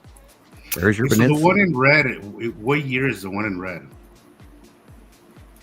Do you have that one up there? 218. Is it 2018? Okay, so 2000. Okay, yeah, that's 218. 11, 19, 16. Okay, now go to the other one. Let's see how. Oh, this is 16 also? Okay. All right. I thought it was 218. You're right. I did not know the date was on that one. Okay, but this is 11:30 and the these are a week or so apart. So it was, or a month or whatever. No, 11:29 and 11:30. So that's what, one day, right? Could be, yeah.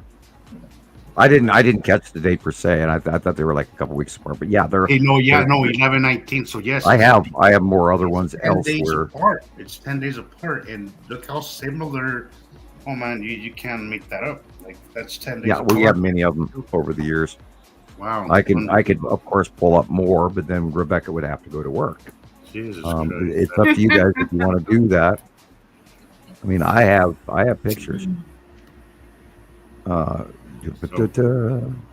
I don't even want to imagine all the stuff that you've lost. God! Wait, you want me to throw up? If I realized what I have lost, I don't want to would get ill. I would get ill. But yeah, that would be hard. That would be hard to. That would be hard to stomach. I know that there's some of my favorite ones, some of my personal favorites. That if I would lose, I don't know how I would handle it. Like I back up your files on thumb drive. Deep depression. I haven't done that yet lately. That's kind of how it felt when I lost my Facebook account. Oh God, that sucks. Everything I'd ever posted for 6 years was gone. That sucks. Jesus Christ. Everything, the whole everything. So Assholes. that was no fun. It was. That was really stressful. I really think that we need to take measures, guys. I really keep putting it off, but we need to get thumb drives. Back up a thumb drive. We need to keep thumb. I need to do that. I've really been telling myself that I need to do that and just add like my favorite ones to it. Exactly. And so often Be smart. as I come across or as I film it, because right now we're more or less more or less able to keep this going, but the day may come where they don't allow us to do this. I don't want to get negative and I don't want to get pessimistic, but let's call a spade a spade. It is a possibility. It is a possibility. Up until now, we're lucky just enough to get Sam, do the robot thing. That's as far as it goes. Yeah. But in the future, it might be a little more drastic, the measures they take. So we really should, because there's so much evidence out there that would be it would be quite a loss. I mean, you already experienced that. 16, Rebecca. I know. Yeah, Tara. There was just a day when I got like spontaneously logged out of everything, and my Facebook account was gone, and I long story short, I had to get another cell phone. That's we need to take measures because this is that important. And I don't know if Carol Ann was talking about it, but she was saying how these kind of evidence we need to be able to pass it on to that next generation, and so on and so forth, because the day might come where these planets ain't here anymore, when everything happened, and we need to not forget this time. Like this cycle has happened so many times and humanity forgets. Maybe this is the one chance that we have to not forget our history and to have a detailed timeline of what led up to whatever may happen in the future. And I think that's important, that could be our own legacy for the next generations, so they can see our true history, because when we forget our history, we tend to repeat it. And I really do believe one of the reasons why I got involved in all this is because I feel like it's important to get this, to talk about this and to put this out there, and for people to see this and for people to learn what's happening, because our history has been hidden from us, or we've just forgotten, or we have no record of it. And we have something that I think previous cycles didn't have. We have it on video. We have it in pictures. We don't have the pictures of it in rocks where it could be up to interpretation. We have actual sightings of planets, and I think that's something that we should really protect.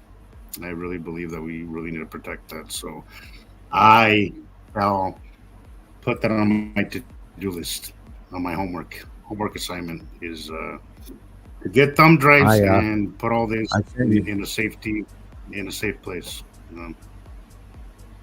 Rebecca, I sent you 4 pictures of recent, within a few years ago, Nibiru. And you can look for land masses as you will. It's when the planet is, of course, bigger than 2012. And this is within the time period where she was on her way back towards us. And that was, it seems like a lifetime ago, but it really wasn't that long ago. I remember this picture. This is one of the first. And now Nibiru came at us, came to us, and then went by us.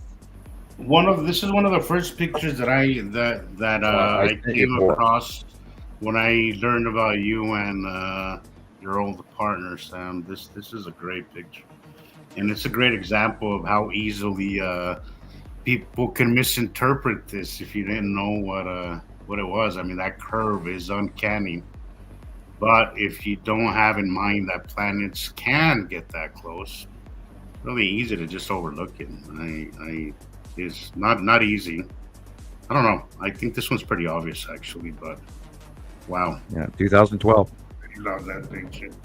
That is a great picture. And everybody out there is going, what? We didn't get to see it. What are you talking about? Yeah, well, Rebecca is working on it, I believe, within that 4 pictures. Yeah. And those are medium recent, within the last, 5, 6, 7 years. I'd have to look at each one to try and remember which is which. But Nibiru is so huge and so large, and actually she's gone past us now. She's already beyond Earth. And I gotta get my butt out there and get a better view than what I get normally. So I need to go to Walmart, stand there for an hour or 2 out in the parking lot, and see if I can catch it early in the morning. Tara, yes, that's where I saw it the last time. I was just in awe. To me, it's hard to catch Nibiru. It's just hard. Like you're really lucky when you do get it. Well, it's bigger than you think. Especially in its entirety. It's always hiding right behind the satellite. Yeah. Yes.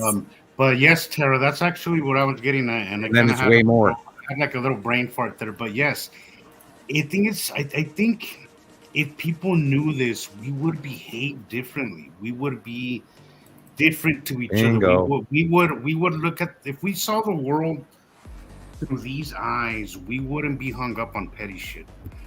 we would take care of each other, and we would value life, and we would value this planet, and we would value how lucky we are to even be here, regardless of why we were put here, because that's knowing we're not alone. It's kind of tricky, but yes, exactly.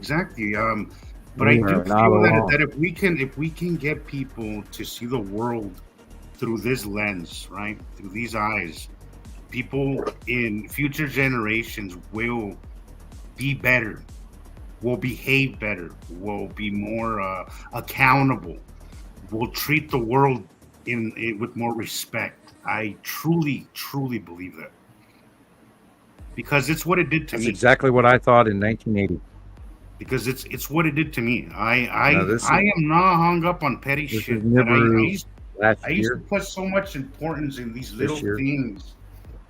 After knowing what's happening, I just don't hung up. I do not focus on those little things.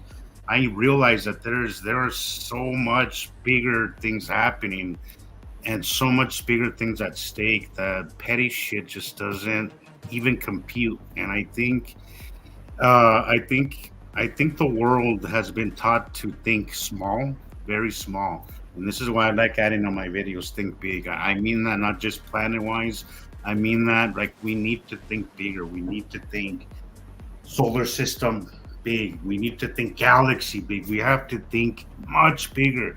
They teach us to think really small, and they keep us just focused on worldly things. And we have to on work and consuming shit and buying shit and all that. And we need to look at the world in a different way. We have to look in the world this way, because the overview effect, they say, they say that astronauts get that overview effect, and they are changed by it, right? Because they see, once they're up, they're seeing the Earth from up there. They realize that we're all on this rock together, and borders mean shit. Borders don't exist up there. Race doesn't exist up there. You start looking at the world as a whole, and I think it's important for us to start to do that. I think that's what would change the world. It will change our behavior for the best if we can do that. If we can bring this information to the light, I think it would do enormous amount of change for future generations. Absolutely. Yay! I totally agree with you. Absolutely. That was a very well said too. It is perfect. Congratulations on your point of view. I'm always wondering like how long it would take, to change, to make a significant change. And what it would take. Mittens agrees too. I think Mittens thinks so too. Oh no, cat fight. Agreeing with us, Mittens. Uh-oh. No. God, get along. Here we're talking about. No, we have one cat that doesn't like any cat, so she fights with them all. But we're so disconnected from the actual things that happen around us. We're so consumed by, again, we're so consumed by consuming, and we're so disconnected from the realities of how this world works, and I think that's unfortunate, and something that we need to address, and it's something that we here have the power to change, given with this information. And I love this picture right here. That is such an awesome picture. From New Zealand. Oh, is this one of Roberts? Yep. Yeah, I love his stuff. Yeah, it was his birthday recently. I just want to say happy 2023. And Isatum and Isatum's yellow moon are in the upper right corner, and the main right side of the sun there, going all the way partially over to the left, is Nibiru. And that's when Nibiru was that close to the sun. Now Nibiru is farther over our left shoulder. And now we're seeing Isatum and Isatum's yellow moon only. And it has to do with that rotational crap that's going on over our heads as they're above us. Pretty cool. Awesome. And, trying to keep it in mind. Now I got to figure out how to draw that this month. Oh, no, the stress begins 5 days before I have to. Yeah. I think your drawings are becoming more and more complicated, Sam. I heard you say the other day that you might take on doing I have to do 2 separate drawings. Yeah, I might have to go right side of the sun, left side of the sun. And then include as if you took paper and wrapped it around 360. It would be an interesting point of view. And I also want to say, Tara, you were saying something on last week's show that I wanted to. I think it was after I left. You stayed on the show, and then you were asking something that I only recently was able to get through my head. And it's confusing. Even still today, I get confused. You were asking the other day how. So you're saying the right side of the sun at sunrise, right? And then Sam said, no, it's all day. Okay. The reason why that's confusing is because we're used to seeing. We still think in dinner play model. Okay. Here's what I do. Think of it this way. We're always behind our star, right? We're not on the side of it going around. We're playing catch up to it. So we're spinning. So the sun is always in the same place, I know that's confusing, but it is always the same. It's always on the right side. It's always on the left side. And I was always confused about that. It's something that I still do sometimes unknowingly. I still do that, but just think of it that way. We're always behind our star. We're not aside of it. We're not going around it. We're behind, corkscrewing behind it, catching up to it basically. So it never changes. It's just our view changes because we're orbiting. We're orbiting and we're not orbiting, but we're spinning. We're rotating. I think it was important to me, and I was like, I'm so familiar with that because I struggled with that for years, and honestly, I still do sometimes. Sometimes I looked at the eastern skies, and I'm like, Yuri should be over here, and I get so confused, and once I start getting confused, I get irritated, and I just kind of stop thinking correctly. It's just I think this is my ADHD, messing with me. But yes, it's always on the same side.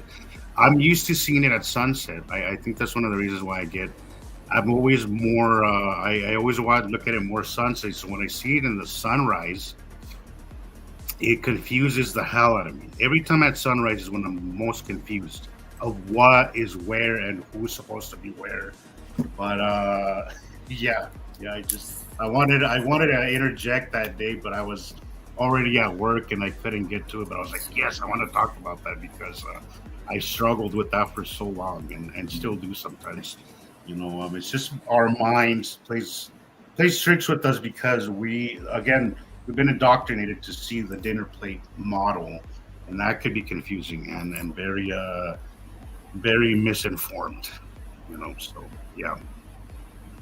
We're always behind. And they move. That's right. And they're always moving. And every time we figure it out, it changes.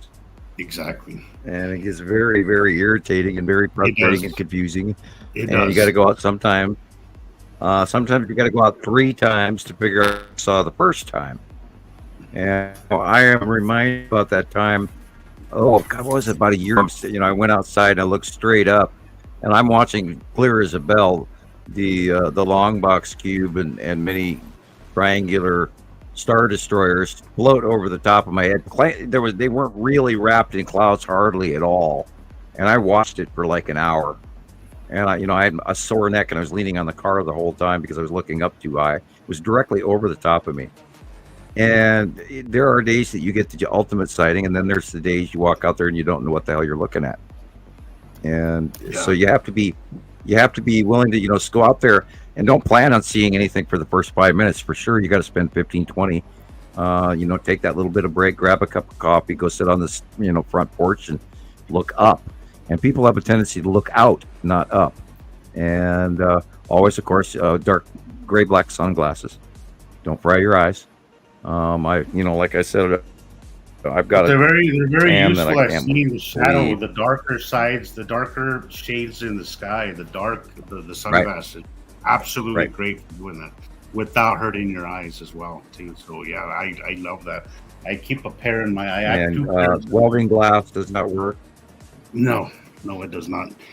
I saw some really cool settings today until I realized the guy was filming through glass. You want to dim the light a little bit. You don't want to completely shut it off, and that's what welding glass does. So you just, go ahead, son.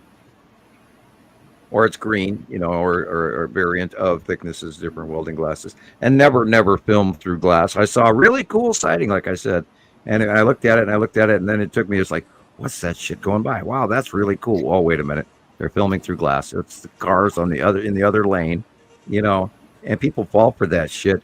And you do not go climb up in the tall building and then film through the window, because you're going to get a glass double always, if not a glass triple. And the same thing with airplane windows. If you're going to get an airplane shot, you have to make sure you don't get a glass double. And, try to adjust your focus accordingly, or expect it. And if the two suns are the same size, well, then you don't have two suns, you have a glass double. Because the suns are two different sizes. And we're relying on more soon sightings to come in on that. I expect it to come in regularly, because it's still coming in. And it's getting more evident, and I'm spending more time looking for it now too. Remember, we think there's a smaller sun on the right-hand side of our sun that we see, which is not our sun, but I'm calling it our sun. Currently, it's the one that you see out there, and it's very bright. But we're keeping an eye for the object on the right. And I have been on full screen so long I didn't look at the comments section anymore. Okay.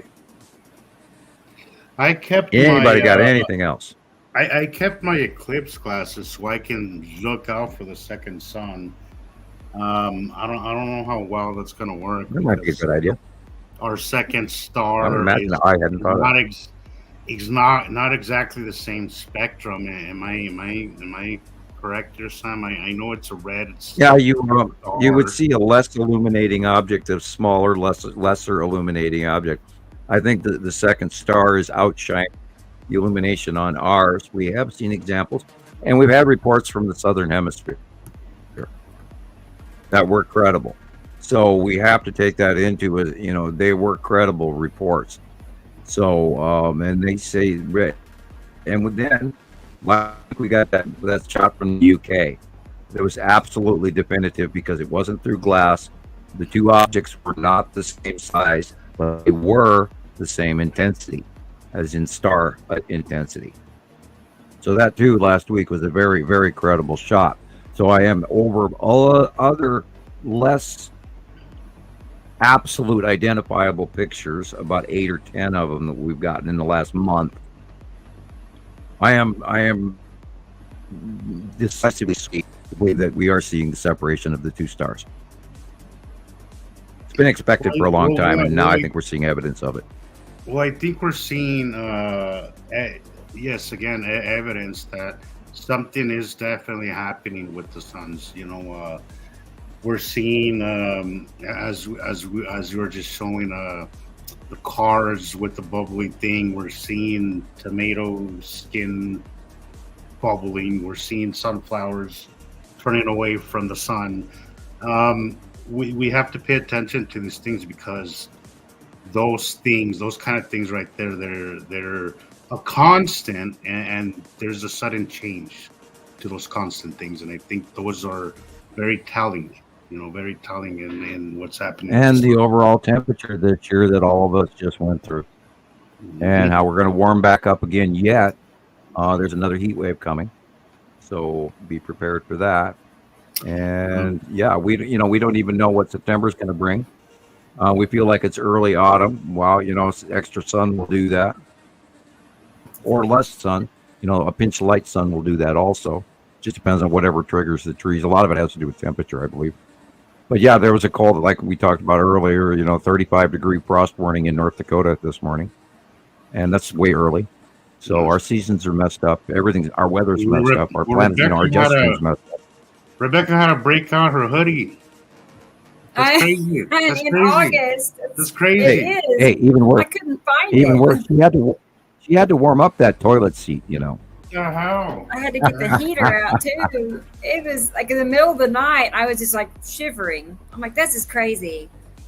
It's That's summertime. That's yeah. That's insane. I don't know. Yeah, I thought about turning on the heat yesterday morning also, and it was 57 outside, and I think we left the windows open, and it was kind of cold in the house. I'm not sure what B Cope is talking. What do you mean? Did you address the rainbow? Can you be more specific? I'm not sure what you're asking, but I would like to answer you. We would like to answer your question. Just give us a little bit more context. If you're still with us. I've been seeing you pop in and out, B Cope. I don't know if you're just not commenting or just popping in and out. But that message was 5 minutes ago. Just a little bit. 8:14. 3 minutes ago. Excuse me. Sorry, what, Sam? I didn't catch it. That was about his message came in 3 minutes ago. Oh, I see. I was busy not choking on my cough drop. Mumbling.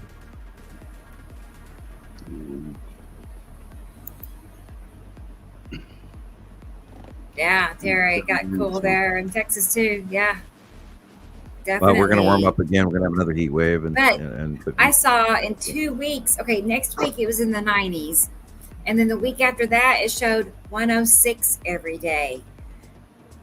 And hopefully it's wrong. It's 2 weeks away. I'm going to have to look at the seasonal outlook. It could change. What have been your highs, Rebecca? What have been your highs? The highs have been upper 90s mostly. Upper 90s. So not 106? Not in the hundreds, no. It's been mild enough. We had 100 all for the last 2 weeks, and then it finally rained. Yeah. I can't wait for it rained today. Yay.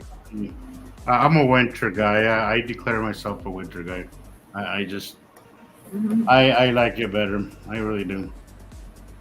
I could work in the day and in the days actually, traffic is not as crazy and it's just easier on my gas. The summers has been just so brutal. Right. Well, our jet stream, the main jet stream coming into the United States right now is, believe it or not, coming from west of Hawaii off the tropics, and so it's fueling a whole jet stream moisture, warm temperature thing going into California, and then running all the way straight across the U.S. up to New York. And it's a very strong jet. Now there is a smaller jet hooking in from the Arctic, and a part of that cutoff low is what made the cooler temperatures in the North Dakota, Minnesota, South Dakota, Iowa region, where it's actually semi-cool overnight for everybody. But the prominent jet is going to be temperature-wise coming up out of the tropics. So be ready for that'll be this week's warm-up. And there's a stalled rotational low over the middle, over your area, over Oklahoma, and a stalled low over the Yucatan. And then there's all kinds of moisture coming in from Africa. And I could change altitudes, but that's enough of that for now. Let me look at the lower altitude. Did your skies clear up, Sam? Last week, it's a little bit better. Last week I couldn't. Yeah, we had mountains. It was so bad. The smoke was so bad, and then we had a little bit of. I'm not gonna say rain, but a little drizzle, I guess. But we had a little bit of clouds and weather, and then it just kind of cleared it up. It was nice to actually have some clear. We're getting this really weird, odd monsoonal flow up from Mexico, which isn't normal at all. And we have literally a northbound monsoonal flow, unheard of, from Mexico. And I'm glad they're getting rain. I hope they're not getting too much. I'm sure they are. But they were in real serious drought trouble for a long time, and I'm hoping they're getting good rain down there for everybody, so they can fill It's been very hot down their there. water coffers and Italy is also still having those major heat warnings. There's been at the Mediterranean, it's been unbelievably hot, and now also last week there was parts of Iran and the Persian area and the Arabian Peninsula that were so hot that everybody shut down and just didn't go anywhere, and stores and businesses were closed, and it was way too hot. So yeah, there's huge extremes going on with this temperature, and if the second sun is getting closer to us, this would be an example. It's spooky, because they seem to be separating, but it's not the way I expected it. I thought that the larger sun would go to the right, but it doesn't seem to have, and I'm remotely concerned currently until I have more information. I'm not going to go, the sky is falling, but No, Chicken that's Little and all something that. that we can do is just keep observing and Right, go, right.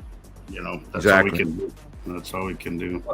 I Tara, knew. Tara, that's exactly what happens to me. It kicks my ass the first day, and then it's like I adjust. It's become my routine. It kicks my ass one day, and then it's like I adjust, and the next day it gets better. And B Cope. Okay, so B Yeah, Cope I was is- sick this week for 2 days also. Yeah, this week I got my ass kicked pretty good by it. Close pass, absolutely. B Cope says last night. I couldn't move my arms. I was like over for. Really? Is that? I was nauseous. I was sick. I didn't feel good. I couldn't move You my get like arms. muscle spasm, like not muscle spasm, but like I get like a tightness. Yeah. I don't know if it's pressure or what it is, but it sucks. Yeah. It really sucks. My rib cage doesn't move. I'm stiff. I can't walk, and Yes. and then I I'm got up like, oh my God, what the hell? Did somebody roll me down the stars? Yes, that's how I got up the I other feel day. beat And I up. was like, for a moment there, I'm like, I'm just getting old. I'm like, no, it felt like I got hit by a freaking train or something. My whole Yeah, body. I got up and I couldn't lift my arm up to reach to grab the coffee can off the shelf. Yes. It's That like, happened to me what like is 4 days this? ago. That happened to me like 4 days ago. I couldn't believe it. I was like, holy shit. And it what was the hell? it was about 3 days ago. I was sick for 2 days, and then the next day, like I got up this morning. I told everybody at the beginning of this. I at 3:20 in the morning, I rolled over, and I've had a sore lower back for a month and a half now. And I rolled over, and my back went snap, and I actually physically woke up from the sound, and then the electrical jolt that went along with it in my hips. And then I walked around at first it was a little stiff. Then I walked around for 5 minutes, and all of a sudden, my hips are great now. And so I didn't even realize how long or how bad they had hurt. Except I mowed the lawn. I was pushing the lawnmower all day. So I got a workout and all of that. So my back, as I rolled over in my sleep, popped back in. It was like, oh, hallelujah. So I ran to the store at 4 o'clock in the morning and got milk for the girls. And I'm talking to the clerk going, hey, how's your day? Nice to see you, all sunshiny and almost wanting to dance because I can actually, functionally walk instead of not being 83, And and it was weird. I woke up. I felt like somebody threw me down the stairs. 4 days ago is how I woke up. I woke up just completely. I just couldn't even move. I was moaning. It was so bad. I was moaning as I got up. I was like, what the hell happened to me last night? It lasted all day, and then just as bad as it comes, and as bad as it and quickly as it comes, it kind of goes away too. What I did was I went outside and started moving around.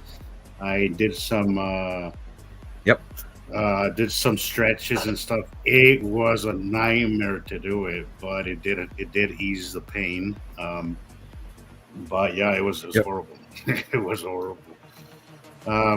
B Cope. The day I felt bad, I could not do the lawn. I couldn't go anywhere. I couldn't do anything. And I noticed I was like reaching for the 1 pound coffee can and I can't even get my arm up high. And they're like, "What the hell? Who threw me down the stairs? And why does that hurt so bad?" And it was both my shoulders, I had my to drive hips, and with everything. my left. I had to drive with my left hand because my right was just so stiff, Sam. Yeah. Wow. See, so we're all doing it at the same time. We're all feeling this. And I had the concept in my brain to talk about that tonight, where it's like, you guys, this is not just us. Remember a couple of weeks ago, we went through the seasickness thing. And I mean, I was just green again the other day, and I didn't know why. And then, then I hurt like hell, and oh my God, maybe I got some kind of weird bug. But when you can't lift your shoulders out of the blue for no reason, there's more to it. And because I don't have any shoulder issues other than, sleeping on them wrong once in a while. Well, the seasickness, though. Yeah, people out there have to realize that we're all going through it. Well, and the seasickness too, guys. Like, you got to think about this. We're tilting, we're rocking. It's like being on a boat that's kind of moving. We don't exactly feel it the way you would feel it on a boat because we're on a big planet, right? But some people are sensitive enough to subconsciously feel it. Like we are sloshing around at times. So you are taking into consideration. We haven't seen the animals walking in circles or the fish swimming in circles recently, but they did have this big weird thing going on in the Gulf of Mexico where they had sort of a whirling disease and something like that. But we haven't seen that this year, where no more circular packs of animals walking in circles. But yeah, they feel it too. And then remember, when Atu's moon was doing the overhead passes, we were all having more headaches and more sinus trouble and more ear infections and and let's not forget the hum. It's called, I can't, is like the El Paso hum or something like that. Yeah, the harmonics of the planets. We can hear them, and they do cause hearing problems. They cause hearing aches. They cause sinus infections. So if you're having these really weird out of the blue symptoms, just think about the fact that it may not just be you. It could be intergalactic close passing planets. I hate, it sounds a little weird, but yeah, we've seen a lot of evidence that we are affected by these close passing planets. And of course, everything's connected.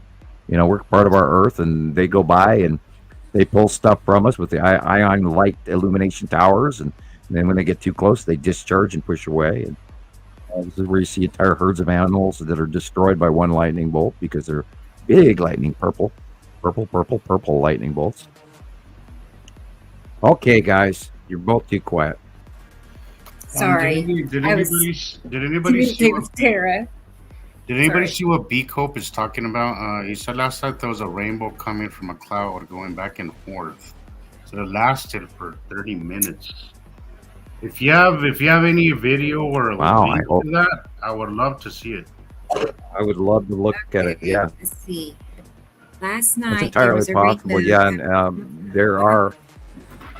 We have seen videos of things like that. Remember those shadows? I wish I could find it. I'll show you. It looks like a straight line that moves back I saw and some forth. good auroras as well that looked very much like the Makes planets, no sense. and we've seen auroras that looked like the Skull asteroid even. So yeah, we'd love to see the footage. If you can get a copy of it and send it to Rebecca, please. And then we'll look at it, and then we'll include that in next week's show. Yeah, a lot of that stuff can go on. You wouldn't. Nighttime sightings and stuff are coming in. I saw the other night. I was outside, and half the sky had stars, and the other half of the sky did not, and there was no clouds. So there's a lot of stuff going on over there, up there, around there. There. He knows. B-Cope knows. I wish I knew how to Google that, or not Google, but probably could find it on TikTok. Is it anything like that? That's kind of I don't know if that's going to come. Well, that's cool too, but no, that's not. Let me see. I'll just try it. Or illumination. Find it. Is that kind of? Yeah, I was going to say that's so awesome. Yeah, I want to see that. That is a cool one, but there's a lot of things. It could be asteroids. It could be a full illumination. A lot of times when you have asteroids passing in front of the sun, you get that rainbow illumination because they're being. If it's a very large one, if it's one going across the sky, there's a rainbow. That could be the bottom of Saru. Bottom of Necessity does have a rainbow illumination on occasion. Depending on, there's a lot of aurora borealises that are occurring from the planets and the asteroids as well that people don't cross-reference, but they're out there at night, and that's why we've had these unusually insane aurora borealises, because these items, they're illuminating just like 4-foot opus tube lighting. When you have, and this is where we get the light towers as well, when the planets pass by close, that superhighway electrical connection light, which is accelerated protons or electrons or particles that are glowing. That's why they put off self-luminescent scenario, and they go into the superhighway and they jump between planets, and that's why we're catching it on film, where our street lights are going straight up. Superhighway of electricity between bodies. So I found it. The rainbow effect can come from the poles as well. Oh, cool. I found it. Cool. The very first I'll try. take 3 breaths and shut up. It must be meant to be. So I'm trying to save it. Hopefully it'll let me save it. Done. Usually it doesn't hesitate, and now it's just stuck on 0. It's trying to save it. It's not that full, my phone, I don't think. It could be, though. It's been... There's a JL Gibbo 61. Some people aren't meant to. I hate that. I hate saying that. But I think time has proven that not everybody is going to see this. Unfortunately, some of us, it's as obvious as as the sun coming up in the morning, and to others not so much, and that's unfortunate. But that's just it. That's all. Don't work yourself up too much thinking about it, because it'll drive you nuts. It really will.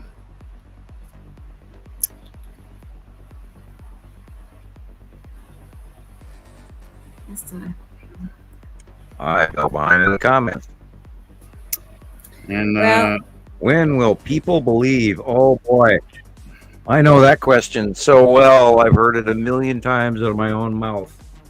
I don't know. I don't know when people are going to believe. I hope they get it soon, because it's only been going on a decade.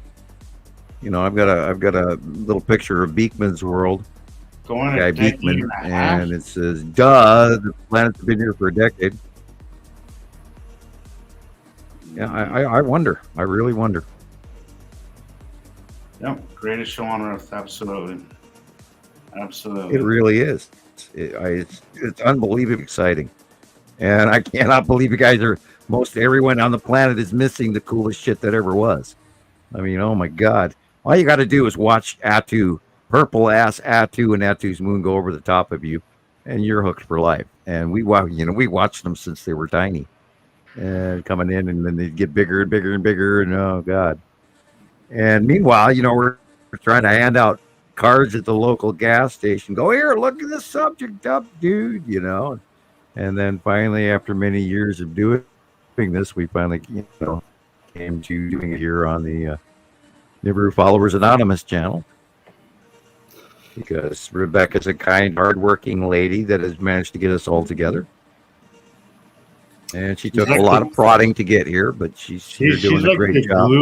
She's like the glue that has brought all this into fruition, because it takes a lot, it takes I imagine, I'm not sure exactly what she do to bring it all together, Rebecca, but I imagine, I know because sometimes I'll make a video and sometimes it goes by smoothly and it'll be done within an hour, and then other times not so much. And I'm just talking about one video that I make, maybe if I'm lucky, every once or twice a week. If I'm lucky, I'll get to make a video, because things don't happen all the time. I make videos as things happen in my skies. You stay busy all the time. Yeah, well, like a 3-minute video of me pointing to the TV. It took 4 hours the other night. I started at 10. I finished about 2. It was finally done. I was sharing it about 2 in the morning for a 3-minute video. It's crazy. Yeah. So, but, you know, you have to like clip it down, then add all the words and the happy faces and the, you know, but I've been purposefully leaving music off because TikTok will come. I've noticed that they'll come along and they'll take the sound off your videos because of the music, and so I don't want to give them a reason to. I've had that issue too. Even though it's music that I put on from their own freaking app, you know, they'll come back and a lot of my videos I noticed were mute the other day, and I just went back and added music. Thanks, Tara. For thank you too. I mean, you know, it's because of everybody here that we have material to work with, you know, that I had material to work with, all the people out there that are sharing it. So, you know, JL, you know, can you highlight that comment, Rebecca? That last one, JL. You know, I think this is perspective, okay? And I don't want to sound callous or cold when I say this, but this is a process of the earth that needs to happen. Look, again, I'll bring up volcanoes, for example. They're very destructive, but they make for a very fertile land afterwards, very fertile soil, very abundant. We have an earth that goes through cycles, and unfortunately destroying is part of that cycle. I know that sounds a little disconnected maybe, but when you start thinking about the grand scheme of things, it's not entirely, gosh, I'm not gonna say a bad thing, but it's a process that's part of Earth. You know, Sam says it, you know, it breaks up like we get these new minerals, and it's not just gold that people want, it's minerals that the earth depends on, that the earth heals itself with, you know. It is just a process. You can't look at it as just a destroyer. You know, I mean, if it wasn't for this process, earth may not have abundance of life, you know. Like it's just a beginning that has to happen every so often, like your grass. Every year people, you know, at the end of the year they burn their grass, and then the next year it comes out nicer. It's just a part of it's nature. It's just nature at its rawest form, and unfortunately it's just the way that things work, and because we live on this earth, the ones affected are us, but the earth will remain, and life will remain, you know, and it'll replenish, and it'll... Yeah, we're just leaves on the planet. Sorry, Sam. Yeah, Earth will be fine. It's us that needs to worry. Yeah. Oh man, really? Thank you, Biko. No, and it happens. There is a culling of the herd. There are less of us now. Most of our nations aren't producing a positive population growth. A lot of our nations are in population decline currently, and there's a cycle going on. Somebody mentioned that a while ago. I think it was Sabrina, and I was like, yes, I completely agree. Earth is in decline as far as population goes. You know? And there are too many of us, unless we were to become less greedy. And I could go on and on for hours. But the Earth is not according to Sam, so therefore I have to kind of, once in a while bite my lip and try to shut up. Otherwise, I would stand here and go, we have to do this, and this, and I don't want to go there. That's why, I'll just pull up my Charlie Chaplin World's Greatest Speech movie and bomb everybody with it again. I love that speech. It's so inspiring. I love when you share it. Every time I come across it, I hear it all over. Oh, it is. I think it's one of the most brilliant speeches I've ever heard in my life. Absolutely. It's one of those speeches that I don't care where you are on the political anything or whatever opinions you have about anything. I think it's a speech that will inspire anybody. It's just such a great speech. I love that. I remember when it was put out. It was put out in like 1937, 38, or 39, right before World War II, when they started watching the rise in popularity of Hitler in Europe. And that was what that whole movie was all a parody of in the early days of filming. And it's the world's greatest speech by Charlie Chaplin. So it's a scene from a movie. Is that what it is? Yes. Yeah. Really? Excuse me. It wasn't even. It may have been right around World War One. Excuse me. I take that back. It might have been right before World War II because it depicts soldiers in World War One. So I'll have to relook that up. It's been years since I looked that up, and I apologize for my temporary, memory loss. But yeah, I believe it came out right before World War II, in a sort of a kick in the knee to the same thing that Hitler was trying to reform in 38 and 39. And you have to know the pre-war history of Adolf Hitler. Oh, I shouldn't even mention him because we'll get flagged. The pre-war World War II conditions of political figures in Germany at the time, and how certain individuals came to rise to power through some pretty shady occurrences, and Kristallnacht and all of that, which is also going to get me flagged if I talked about that too much. So I'll tone my. Oh, by the way, that's part of the progressive movement, which we could go on and on about. And nobody even pays attention to how the Canadians behaved or the Americans during these periods of time as well. And that, of course, has been written out of history. And I suggest you look that up too. I apologize. I'm tippy-toeing between getting flagged here. So that's a hard dance. They might turn you into a robot permanently, You might. I mean, when you think about us having... Yeah, I know. I got to be careful. When you think about us having an off and on... Can you imagine? We kind of are robots, in a way. If you see it from their perspective, Yeah, we're a biotool. Yeah. We're a genetically constructed biotool, self-replicating. We have a short life. We come on here. We have many, many children. Our children follow their rules and do their thing and dig up their commodities because we're greedy. And it's embedded in our nature because we're designed to be greedy. And that is the original sin in my book, because I've studied a lot of religion. But anyway, and then of course, I've also learned off-world information that I'm trying to blend in between the reality of my sanity and insanity in the knowing. And I chuckle about that because, I mean, everybody goes, oh, I'd love to meet an alien. Oh, boy. Not me. Yeah. You wouldn't believe what it does to you afterwards, because then you got to sit there and weigh reality and wow, did I really just experience that?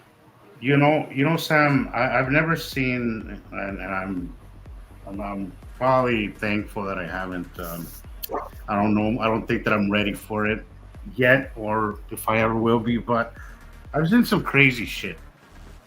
And you mentioned a few times now that your mind will talk you out of it. Absolutely, that is spot on, because that's what I've done with a lot of the things that I've seen during the beginning of my awakening, so to speak. I wrestled with and I talked myself out of it, and basically convinced myself that I either convinced myself that there was a reasonable explanation, or that I wasn't seeing what I saw. And I don't know why we do that. I don't know if it's a coping mechanism or a survival mechanism or what it is, but I was in hiding for so long. I literally almost forgot. I almost forgot why I was in hiding for 25 years.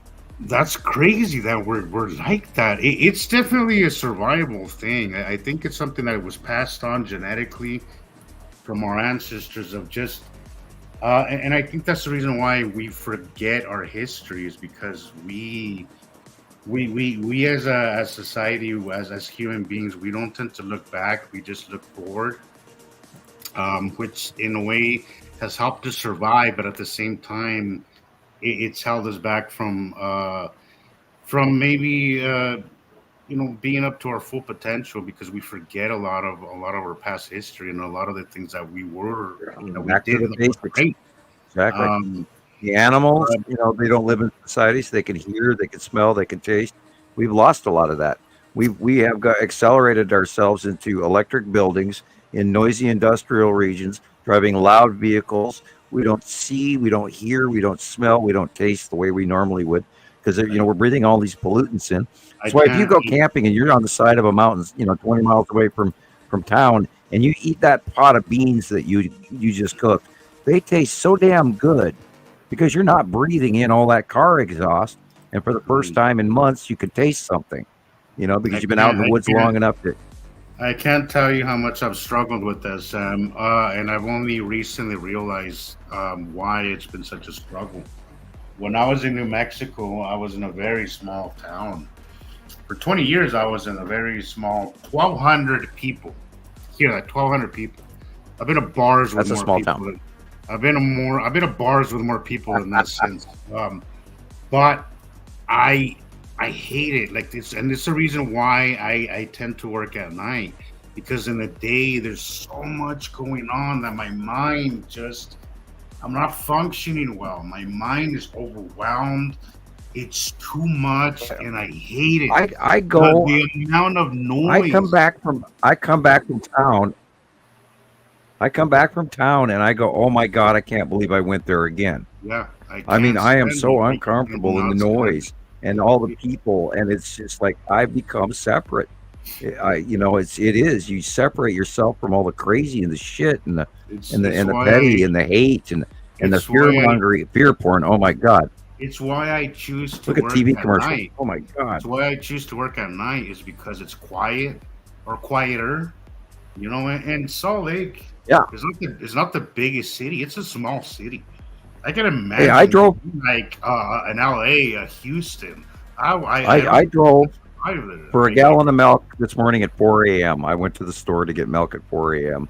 and it was awesome. I could get onto the road. There was nobody there. I loved it. I was like, wow, this is really nice. I feel really great. 4 o'clock in the morning.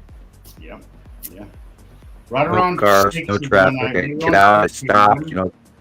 Right around 6 a.m. is when I go home. When I go home, I usually go to work like around 8. 7 or 8 is what I do, and then right around 9 is when things start to get quiet, and then I really get into my groove. And come 6 a.m., I'm like, holy shit, here we go again. And then I just get irritated and flustered, and I just go home, and I'm like, I'm just gonna go to my house. The morning rush, the rumble. Away from all this freaking noise that just drives me nuts.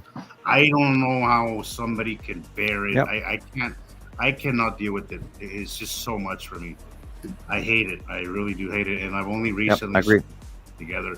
Why is it that I choose to work nights? Well, it's because it's quiet. It's nice and quiet, and it's not so chaotic, and you don't have people honking and fighting over lanes and trying to rush to work. Oh, it's just so awful. It's so awful. My wish is for me to get away from all this. Just to get away from that. That's if I can accomplish that, I will consider myself a rich man. If I could just give me a little small place, find a smaller town. In a smaller town, I want my home to be at least halfway underground. And that's it. That's really all I want out of life. I just want a place where I can be a little, somewhat of a hobbit house, as close as I can of a hobbit house that's kind of underground, where I'll move to Hobbiton. Yeah. A few trees, lots of rolling grass hills. Yeah. In New Mexico, in Taos, New Mexico, where I grew up, they have what is it? That guy is like a hippie dude that started making these land ships. He started Earth ships. Earth ships. Yeah, and I remember being actually in that house, and it's like in the summer it's cool, in the winter it's warm, and it's so and all you save all your own water, you get your own lighting, you grow your own food, all inside the house. they gave that man hell, the city, for city ordinance, and they gave him hell by somehow, he made it work. That's how I want to live. I want to live in a place recycling old tires. The main building construction is built out of stacked old tires. Yeah, and they do the frame of the house cut into the thing, and then they encase all of that in cement, all that tires packed with dirt in these towers of tires, and then they use that as the main back wall, and then they run beams in the middle, and then beams on the outward front, and they build a solarium on the front of the main building, and then they incorporate all the pipe work so they can recycle all of their water usage to include what flushes into a storage tank, and then a cistern system that will rewater later after it's cleaned over time to rewater the plants and things like that. And when you sink water and that sort of thing is all separated and cleaned out. And it's made out of recycled materials. But not only that, it is very cheap to heat and cool using solar and solar electric as well. And the only negative thing about where they're building is it's in the desert, and you could do that as well in Montana or any other state, depending on if you add a fireplace or a stove system, or if you did Roman floor heating architecture, where you had one heating unit on one end of the earthship house, and it's what they call a hypercourse, where you heat the floor from underneath using a very large open space underneath with these tall pillars in between the floors. That's the way the Romans did it.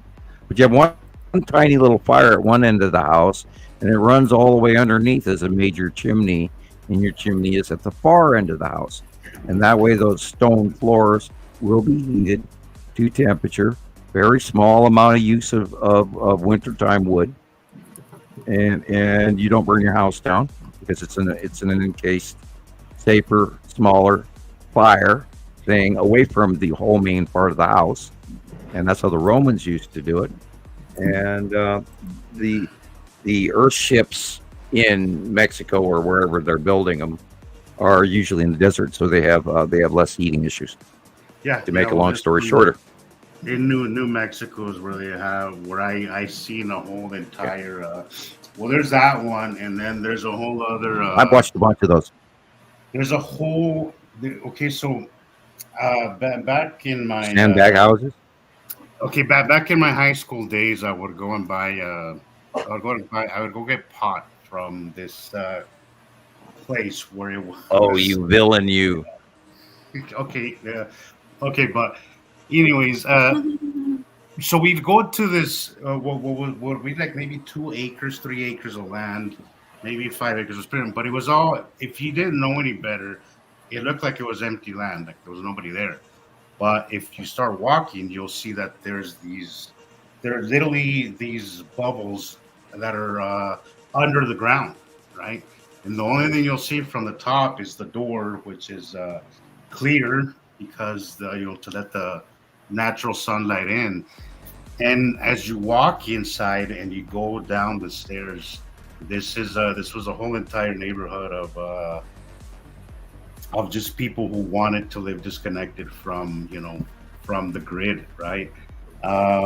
They made for some very good natural herbs and vegetables and all that good stuff. But as you would walk in, you would realize that there's an entire freaking house underground that was self-sufficient. They had rain collecting and the depth of your groundwater. They had their little grow area where they would let natural sunlight in. They weren't using grow lights; they were using just a natural sunlight. Right. But what they were using clear plastic, clear glass. It was either glass or in some instances clear plastic, where they would just get so much sunlight. Submerged garden. Yeah. Yes, and it was just like a hut, and there was an entire home underneath, and I was like, "Wow, this is unbelievable." And I never forget that site because there was maybe 20 units of an entire homes like that, where they had their own little cellar where they would keep their dry goods and they would can their vegetables and it was just the greatest thing to see. And I was like, these people have the right idea. Society kind of pegs them as they don't want responsibilities. I disagree with that. I think that's the way that people should live. We should live It's simply. them damn hippies again. Exactly. It was a community that was really looked down upon by the rest of the town. And when I got there, I was like, wow, this is respectable. And I never had more respect for a human being because they lived in such simple and in tune ways. Not simple because they had everything they needed and then some, and those communities are still up there. You still go over there and it's the same. They have not had any structural damage. They're long-lasting way of building. They're extremely sufficient. And I remember that day just being in complete awe of what I was seeing as I walked down into the little door. I'm like, holy crap! There's an entire house in here. And their roof doesn't get ripped off, and their wood doesn't rot. And yes, they don't get a bunch of rain because they're collecting where all the water. They're not dependent. They're not one step away from being homeless because of so and so. Like God forbid a freaking earthquake, maybe. But other than that, these people were safer than any home that was $1 million. Right. Depends on how big for your walls. Yeah. The Romans would build in stonework that was referred to as herringbone, and that was, I think, in the 2nd century AD, all the way up through the 4th century AD. And their herringbone would actually incorporate a alternate zigzag to the stacked standard Roman brick, and they would flex in their walls because of the different patterns of stacked bricks, herringbone, stacked bricks, herringbone, and they kept them level. And even the Chinese did that, and most of the larger stone croppings from other previous civilizations are still stacked and cut in, and they're not mortared together. And even Japanese work does that as well. And there are ways to build a building that will last forever. And that we know that oak and hickory and all of that beams will last for 500-600 years as long as they stay dry and bug free. Now, anytime you build next to dirt, you're going to expect bugs. So if you have any woodwork that you are building this out of, you keep it completely out of the dirt and away from the moisture, and you'll have a beam that will last for 500 years. And if you build it properly, it'll last way longer. And you don't need a lot of supplies. You don't need this, that, and the other thing if you're building partially underground and with a cement dome roof. And then your roof doesn't get ripped off because it's got grass growing on the top of it. And then it's like wind through the field. That's it. Big gust of wind goes by. See you later. Oh, yeah, I lost part of my chimney, or I lost my radio antenna, or my wind generator. But other than that, you don't have to recover your entire house because a hurricane or a tornado went by. Now, hurricane, however, might be really swamped out, so you have to depend on where you build. Build your own hill up. What these people would do, Sam, is that they would trade within the community. So you had one person who had fresh vegetables, right, and the other one was a hunter. I grow tomatoes, you grow carrots, I grow cabbage, you grow watermelons. Yeah. Yeah, and that's what the Swedish groups did. They would trade amongst each other, and they not only the North people did that. Well, what they would foster? The Amish do that. A relationship of, I will help you, you help me, kind of thing. Which nowadays we don't even know our neighbor. Well, I love the Amish life, but I don't like the religion. We don't talk to our neighbor, but they would foster a good relationship with their neighbor, right? And right. There was times where this so person's couldn't growing season's done, and between that community they were very self-sufficient. And I think I agree, Tara. I hate that it's looked down on because it's the way that we should be living. It's the way that we were meant to be living. We are living way outside of our means, and we're trying we're telling everybody's out there trying to own it all. What do you think is going to happen? We're I'm an example for you. burning through resources because one asshole wants to have 20 freaking cars, 2 yachts, and 20 rooms that he's never going to use. That's ridiculous. I have an example how society has changed. Let's look at what if your neighbor hangs their laundry on a clothesline in their yard? There's part of us that are going to go cool, and there's part of us going to go, well, you can't do that. We have really stepped across some societal stupids where we're behaving, and the things that we value are stupid. Absolutely. Oh yeah, absolutely. Sam, I think you got cut off there, buddy. Yeah, I got very definitely quiet got cut instantly. Yeah. I bet he's still talking about Wow, right? Right. Odd.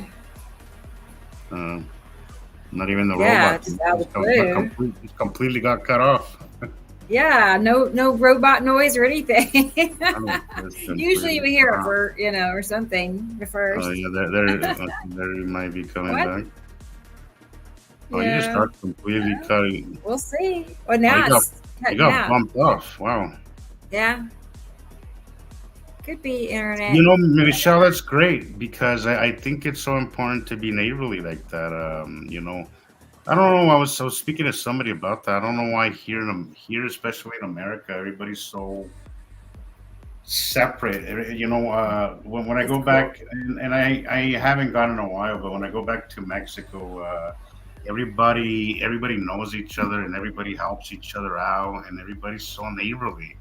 And here, everybody's like just sticks to themselves, and you wonder why why we have such a high rate of depression. It's because we're just so enclosed in our own little world, and we're all guilty of it. I do it myself too,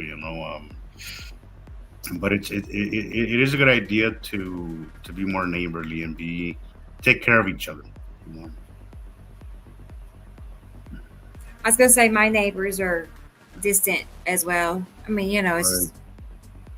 I have one good neighbor, and then I have one in the corner that it was a bumpy star, but I guess now we acknowledge each other, we say hi, but it's a really cold kind of. I honestly I don't really see neighbors out and about. I don't see kids out playing, kids out riding bikes ever, never. Like, do they not have kids in this neighborhood at all? Because I never see a kid outside.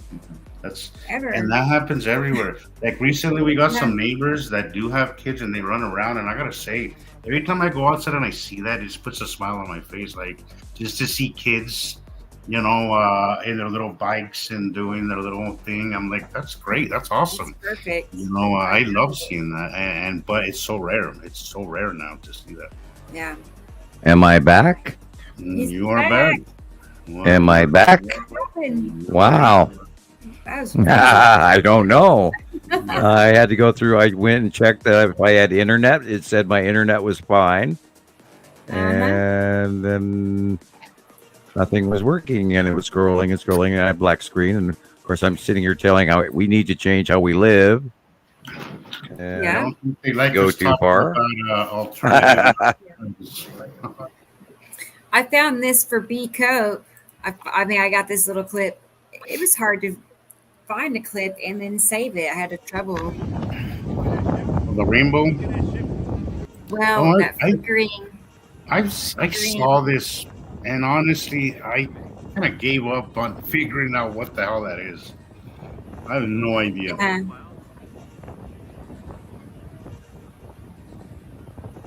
That's one example. There's actually several. There's another video. Yeah, I saw this. Yeah, there's a couple. There's a couple of these. Yeah. That's crazy. That's weird. Hey, look where it is. Look where the sun is. There's a lot of weird shit up there, guys. Yeah. We know there's a lot of craft up there too.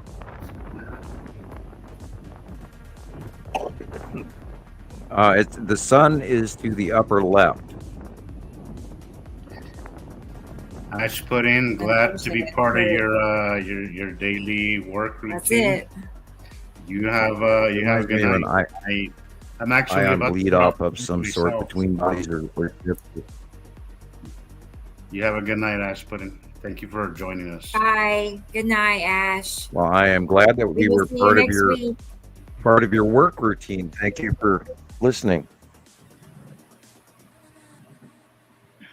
Okay, yeah, sure, you betcha. I have no clue. Okay. I think that's I don't want to go cloaked ship or anything like that, but Too out there. I don't like to throw out the cloaked idea and attitude, although we do know that cloak technology does exist. Even the U.S. government has cloaking technology, and that's about all I need to say about that. That's probably all you should say before you get. And well, I got attacked by something who couldn't. What again? I have Really? to behave myself. I want to get bumped up. It crossed my mind like, oh shit, what if I do go tonight? What if they suddenly just disconnect me? And I knock on wood, hate to say that, And what would you guys do without, your monthly site drawing? There's actually a clip that had like 4 or 5 different ones. Oh wow. Thank you, Christopher. That is very, very thoughtful of you, really. Thank you, Chris. He's like a cheerleader as well. Him and Carol Ann, there are always throwing involved. Yeah, always throwing involved. I love that. We're so fortunate to have him. We really are. So. And I can't. It's hard to even think of him as new anymore. He's not even been a year and he's already caught up. That's what I was saying today. I was like, it's not even been a year yet, and he's already, excelling in all the videos, and it's perfect. Yeah, it's like that's because he studies and he does his homework. He really does. He's a natural. Yeah, he does. Yeah, he does his homework. He spent the time to take the time to look. Curiosity has a lot to do with that. It just really grabs you, and you can learn it. And that's the drive that gets you to see it and understand it. Well, it's that interest. It's that interest, that curiosity. When that's how you learn is when you get when you see something, you're like, okay, it piques your interest so much that you can't help but learn it. And then you just obsess over it, and then you learn. Yeah, it's great. It's awesome. Thank you so much, Chris. That's super thoughtful, really. Ash Pudding, I don't know if you are on Facebook. This is how we go down and roll. If you ever want to message me personally or just chat, you're welcome to do so. I'd love to hear some of your anecdotes or any information you have that that you want to talk about. Yeah. And B Cope says that's not the one.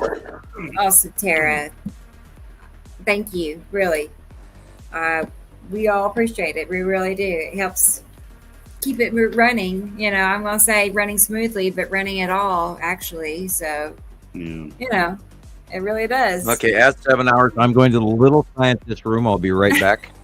Okay. Oh boy. Well, I guess all the sodas are making an exit now. Yeah, that sounds like it. Okay, I'll look you up. I'll see if I'm gonna look you up, and I don't know if you're on my friends list or not. But if you're not, I'll send you a friend request. Mm-hmm.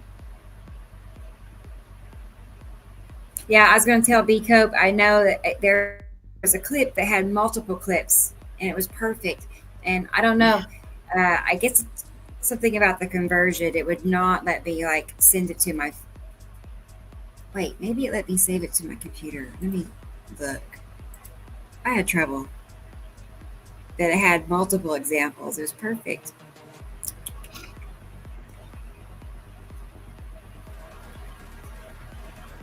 Oh, there you are.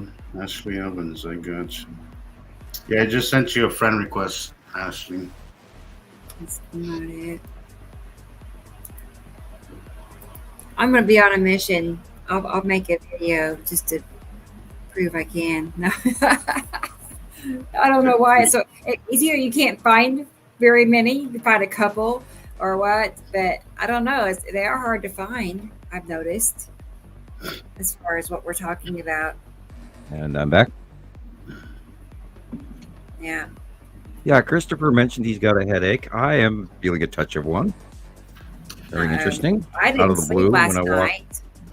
See, Sam, from one room to the I next. normally sleep like so good, like a baby, and last night I slept maybe 2 hours. Oh, jeez, that's rough. It was rough. That's rough. It was yucky. So I've been up Now, since like I said, I got up at 3:20 a.m. Yeah. That's not. Me too. Me not too. pretty My nice, back went better. pop. Hello, good morning. But I know. I feel like, and we know Atu's moon was. I know Atu's moon was here yesterday. So it seems like I have the most reaction to Atu's moon. Unpleasant reaction. I don't know. Lately, it's been like. Well, even in 2020, 2022, we were seeing, 2020, 2022, we saw the emergence of more people at war. We saw political upheaval. We saw, we just recently are now watching the Israelis and the Palestinians and the Ukrainians and the Russians, and there's other wars as well that are going on. And people are uncomfortable, and our economy is uncomfortable. And we had that sell-off in Japan the other day. And yes, Christopher, I have a rather small, it's not big yet, but I have a thrumming headache developing here. Interesting. I left the room, and now I almost have the hiccup. That's fun. I try to talk with the hiccups. It's not fun. So go right ahead, guys. Well, unfortunately, guys, I'm running out of time. I need to go to work. Oh boy, I know that was fun. We can end the show then. I'm also running on like 4 or 5 hours of sleep. At least it's better than exactly. But Yeah, I got good sleep though. Covered a lot. I gotta go to work at least for a while. Okay, well then we'll hope everybody comes back Saturday next week. Star Wars time, Sam. We'll run through here. It is. I was just going to say that. You know me well. Yep, I get to go play Star Wars. PlayStation on PlayStation 2. My knock on wood, my antiquated PlayStation. I do love my Star Wars. Old school video games are the best. I think. I really think. Now, everybody out there, go back and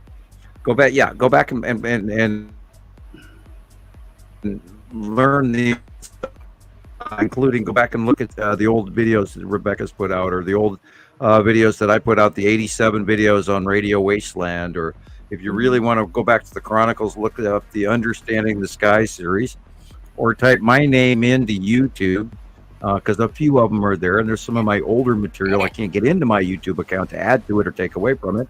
It's kind of limbo to me. I was gonna say, Sam, but there's information there as well. I tag your name on everything. Well, practically everything I post, especially on TikTok.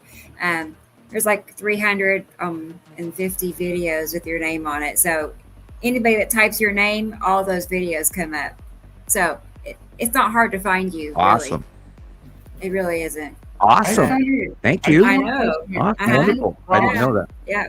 I came across an account recently that was called the Hofman Theory, and it was actually I went and I was curious because it was spelled just like it was spelled with one F, and I went in there and there was some. It was a pretty new account, but there was a few videos that were sky related. So I think in somebody who was following you is maybe that. Yeah, it's possible. I don't have any major. I only have the two. I mean, I'm on Facebook, Montana Skywatcher 1 and Skywatcher 2, and then my, personal page. But I don't really have anything else out there with my name on it other than what I've listed. Of course, I did a bunch of interviews all over the place and, Fight for Our Freedom Radio and all of that. But yeah, there's not much out there other than that because I've been limited on posting for quite a few years now. They threw me out of Skype. They threw me out of other stuff. Right. Excuse me, dry throat. Wee-hoo. Yeah. Well, I mean, I was going to ask you, do you miss doing your interviews? But this is kind of like doing interviews every week. Yeah, no, this is better. This is better. I get to play a little more answer. I'm not seriously worried about the interview, although I do miss Chauncey on Radio Wasteland. He was a really good interviewer. Good interviewer. Like I think his questions were great. I think I love the way he interviewed. I think he did a really good job at that. And they had a production team after post-production that they ran it on 2 other intervals prior to me even getting a copy of it. But they actually had a post-production team that would go through and segment the videos into. That's why there's 87 of them now. Oh, excuse me, dry throat. And we did, roughly 10 shows or so, but they split them up into 87 videos. So I can't even remember how many shows we did. I really can't. Little bite size, which is great because I think sometimes people don't have the time to see the whole video. They get turned off by something that's so long, so they don't see it.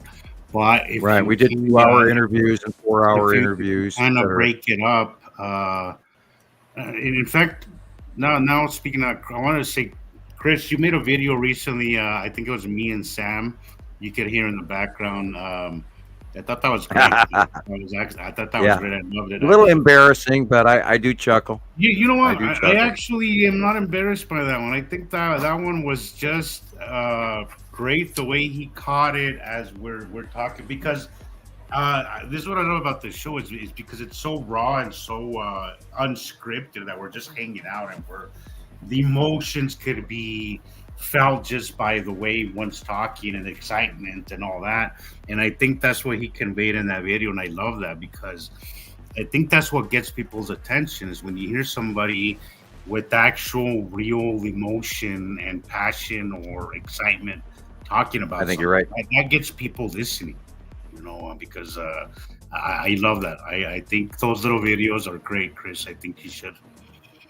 Even though I'm sure there'll eventually be one that makes me feel like, maybe I should have said it this way or that way, because we are our worst critics. But I do feel, it was great. I loved it. I really did like it. Which one? Which one are you talking about? From above. That's exactly the one I'm talking about, Chris. Yes, I like that one. Yeah, I was talking about how I was getting kind of sick. And again, I was getting nauseous, and all of a sudden I realized my favorite Rebecca video coming from above. Go ahead. Yes. My favorite Rebecca video is the airplane view. It's called. Oh, we didn't do that one. Yeah. I think that's the main title is Airplane. I love that one. I like the music score too with it because it shows the planets above our atmosphere, and you don't get that often from airplane views because a lot of the times the windows are so thick you get airplane doubling and it's just a bad sighting. But these couple that you did use, and I like how you graphically break down how you build the film, and then you scroll through the comparative pictures, and then you grab them, and then Photoshop move them and everything, and everybody gets to watch that process. And I really love a lot of what you do in that department. I love those. Yeah, I'll have to do another one. It's been a while. When you're showing the whole process of how you I grab and match and overlay and all that. I love those. Yeah, it's been a while. And I need to do another one. It's a really prominent, basic example to the new person, first day one, like the ones you just put up this week also. where you're putting your finger and you're showing them the edge of a septum and the edge of a septum's yellow moon, and then the real sky with your hand. Those are awesome because that's reaching down to the basics to grab people's attention and look with your own eyes. Here's an absolute, and then another absolute, and then another absolute example of the same thing over and over again, which tells you they are not. Great. Yes. Pointing it out, I love that you're able to do that when you have the screen behind you, because that's why I started doing the whole index thing, because I feel that sometimes when you show a video, like we see it, but like new people who really haven't honed in their eyes and trained themselves to see those curves, it's really easy to just see blue sky, right? So I think it's important and really helpful, to just say, hey, look at the curve right here. And then people will have that aha moment, like, I've been seeing that, and maybe they'll start questioning what they see later on, right? And then there's that seed that takes hold. I think it's very, very helpful. So how long did it take for you to see the curves of the planets, like to see how big they are? Like, that's huge. Initially, how can I say? Initially, that's the first thing that I was told, think big. But I don't think it really. I don't think it really hit me till I left New Mexico. I think when I really got good was when I left. When I was able to get into my own rhythm after my divorce and after all that turmoil, and I got to be my own person and just do. When I left all that stress behind, and not pointing fingers or putting any blame on anybody, just when I left that behind, I think I was able to see, see things and focus on things and get better at seeing those things. A lot of what I was taking before was more out of instinct, out of knowing that this didn't belong, so I would take a video or a picture and there it was. But now it's like I could see it with my own eyes, clear as day. I would say around 2020, 2021 is when it really just sunk in and just kind of took hold, and I was like, okay, I really am. I went from an amateur to being an expert. I think right around 2021 is when I really the things that after my divorce, like this was like my thing that kind of kept me busy. That kind of kept me from pitying myself or feeling sorry for myself or feeling sad or any of that. So I did what most people do. You keep busy by doing the things that you love doing, right? And this is what I did. And I think about 2021 is when they really, and also Salt Lake, the elevation here absolutely made a difference too, because the elevation here has been crazy sightings here, even though New Mexico also had its great things too. But yeah. After all that turmoil was behind, I think that's when it really set in for me, where I could see things clearly without the camera, so to speak. So, Got it. Yeah, I was gonna say like about the same time frame for me. 21. Yeah. When it really started to sink in, like it took. Well, so 3 to 4 years of looking at pictures. I couldn't see them for a long time. I couldn't at all. Well, I think it made no sense. Yeah. Well, look, I think subconsciously we were seeing it because we were taking pictures. Oh yeah, right. I was. I just didn't know it. But to really say I'm seeing it clear as like day, not just through the lens, not just by instinct. Because I was looking for a planet, like something you might need a telescope, but maybe bigger, because Sam says you could see it without a telescope, but I'm still thinking, a little something in the sky is funny now. Yeah. But like the size of a baseball or a softball way out there. And because we expect little everybody thinks, well, I mean, why wouldn't you? I mean, look at our solar system. That's all it is. Everything is distant and small. Like, who the hell would think that the entire freaking sky is a freaking planet? I mean, who the hell would ever? Not even Sam thought it was going to happen that way. You know, and No, Sam I was never like, expected it. Sam is I the- thought really, I truly thought we were going to see, you know, the normal. I knew they were coming. I thought we were going to see the normal thing. Okay, look in the telescope. Oh, look, there's the rings of Saturn. Oh, look, there's Jupiter, and that little dot over there, that's Neptune. And we know this is Venus popping up in the eastern sky in the spring, and blah blah blah. And we know that, you know, that Venus is over on in the southwestern sky in the winter, blah blah blah, you know, that kind of stuff. And you know, here I'm studying constellations and watching stuff in 2008 and 2009, and I'm seeing this brown blob in the sky with dots. I never expected it to come this damn close. No way. And remember, Nibiru in Sumerian means planet of crossing, and oh boy, are they crossing. Oh, We are like, you know, spit, throw a rock, wave hello to the Nibiruans, you know, at night when they pass by. Holy shit, are they watching us with their telescopes? You know, oh, look, there's people. Look, oh, hey, that's a 1967 Mustang. Yeah, I mean, you know, yeah, they're that close. And, you know, their technology is way advanced, so they can see anything. And, you know, shit. It's really impossible to describe because, yes, they are skyfillers. And, God, that took, I think, about 6 years to pound that into everybody, where it's like, dudes, think big. You can't think little. You're not looking for dots in the sky. You're looking for something that looks like it's about to land on planet Earth, but bigger. Well, it's really easy to kind of, you know, when you hear that, okay, sure, but I think it takes time to really accept that and to really wrap your mind around that. I think it takes time. Yeah, Hollywood does not teach us this. Yeah, This is not Hollywood. Mm-hmm. It's you know, and not only that, Hollywood doesn't teach us to have clouds on the opposing planets either. We see the clear view of the planet, yes, exactly. you know, as you're going into the land. Thank you know, for bringing that up, Sam, and because Hollywood doesn't show that. I don't think we talk about that enough.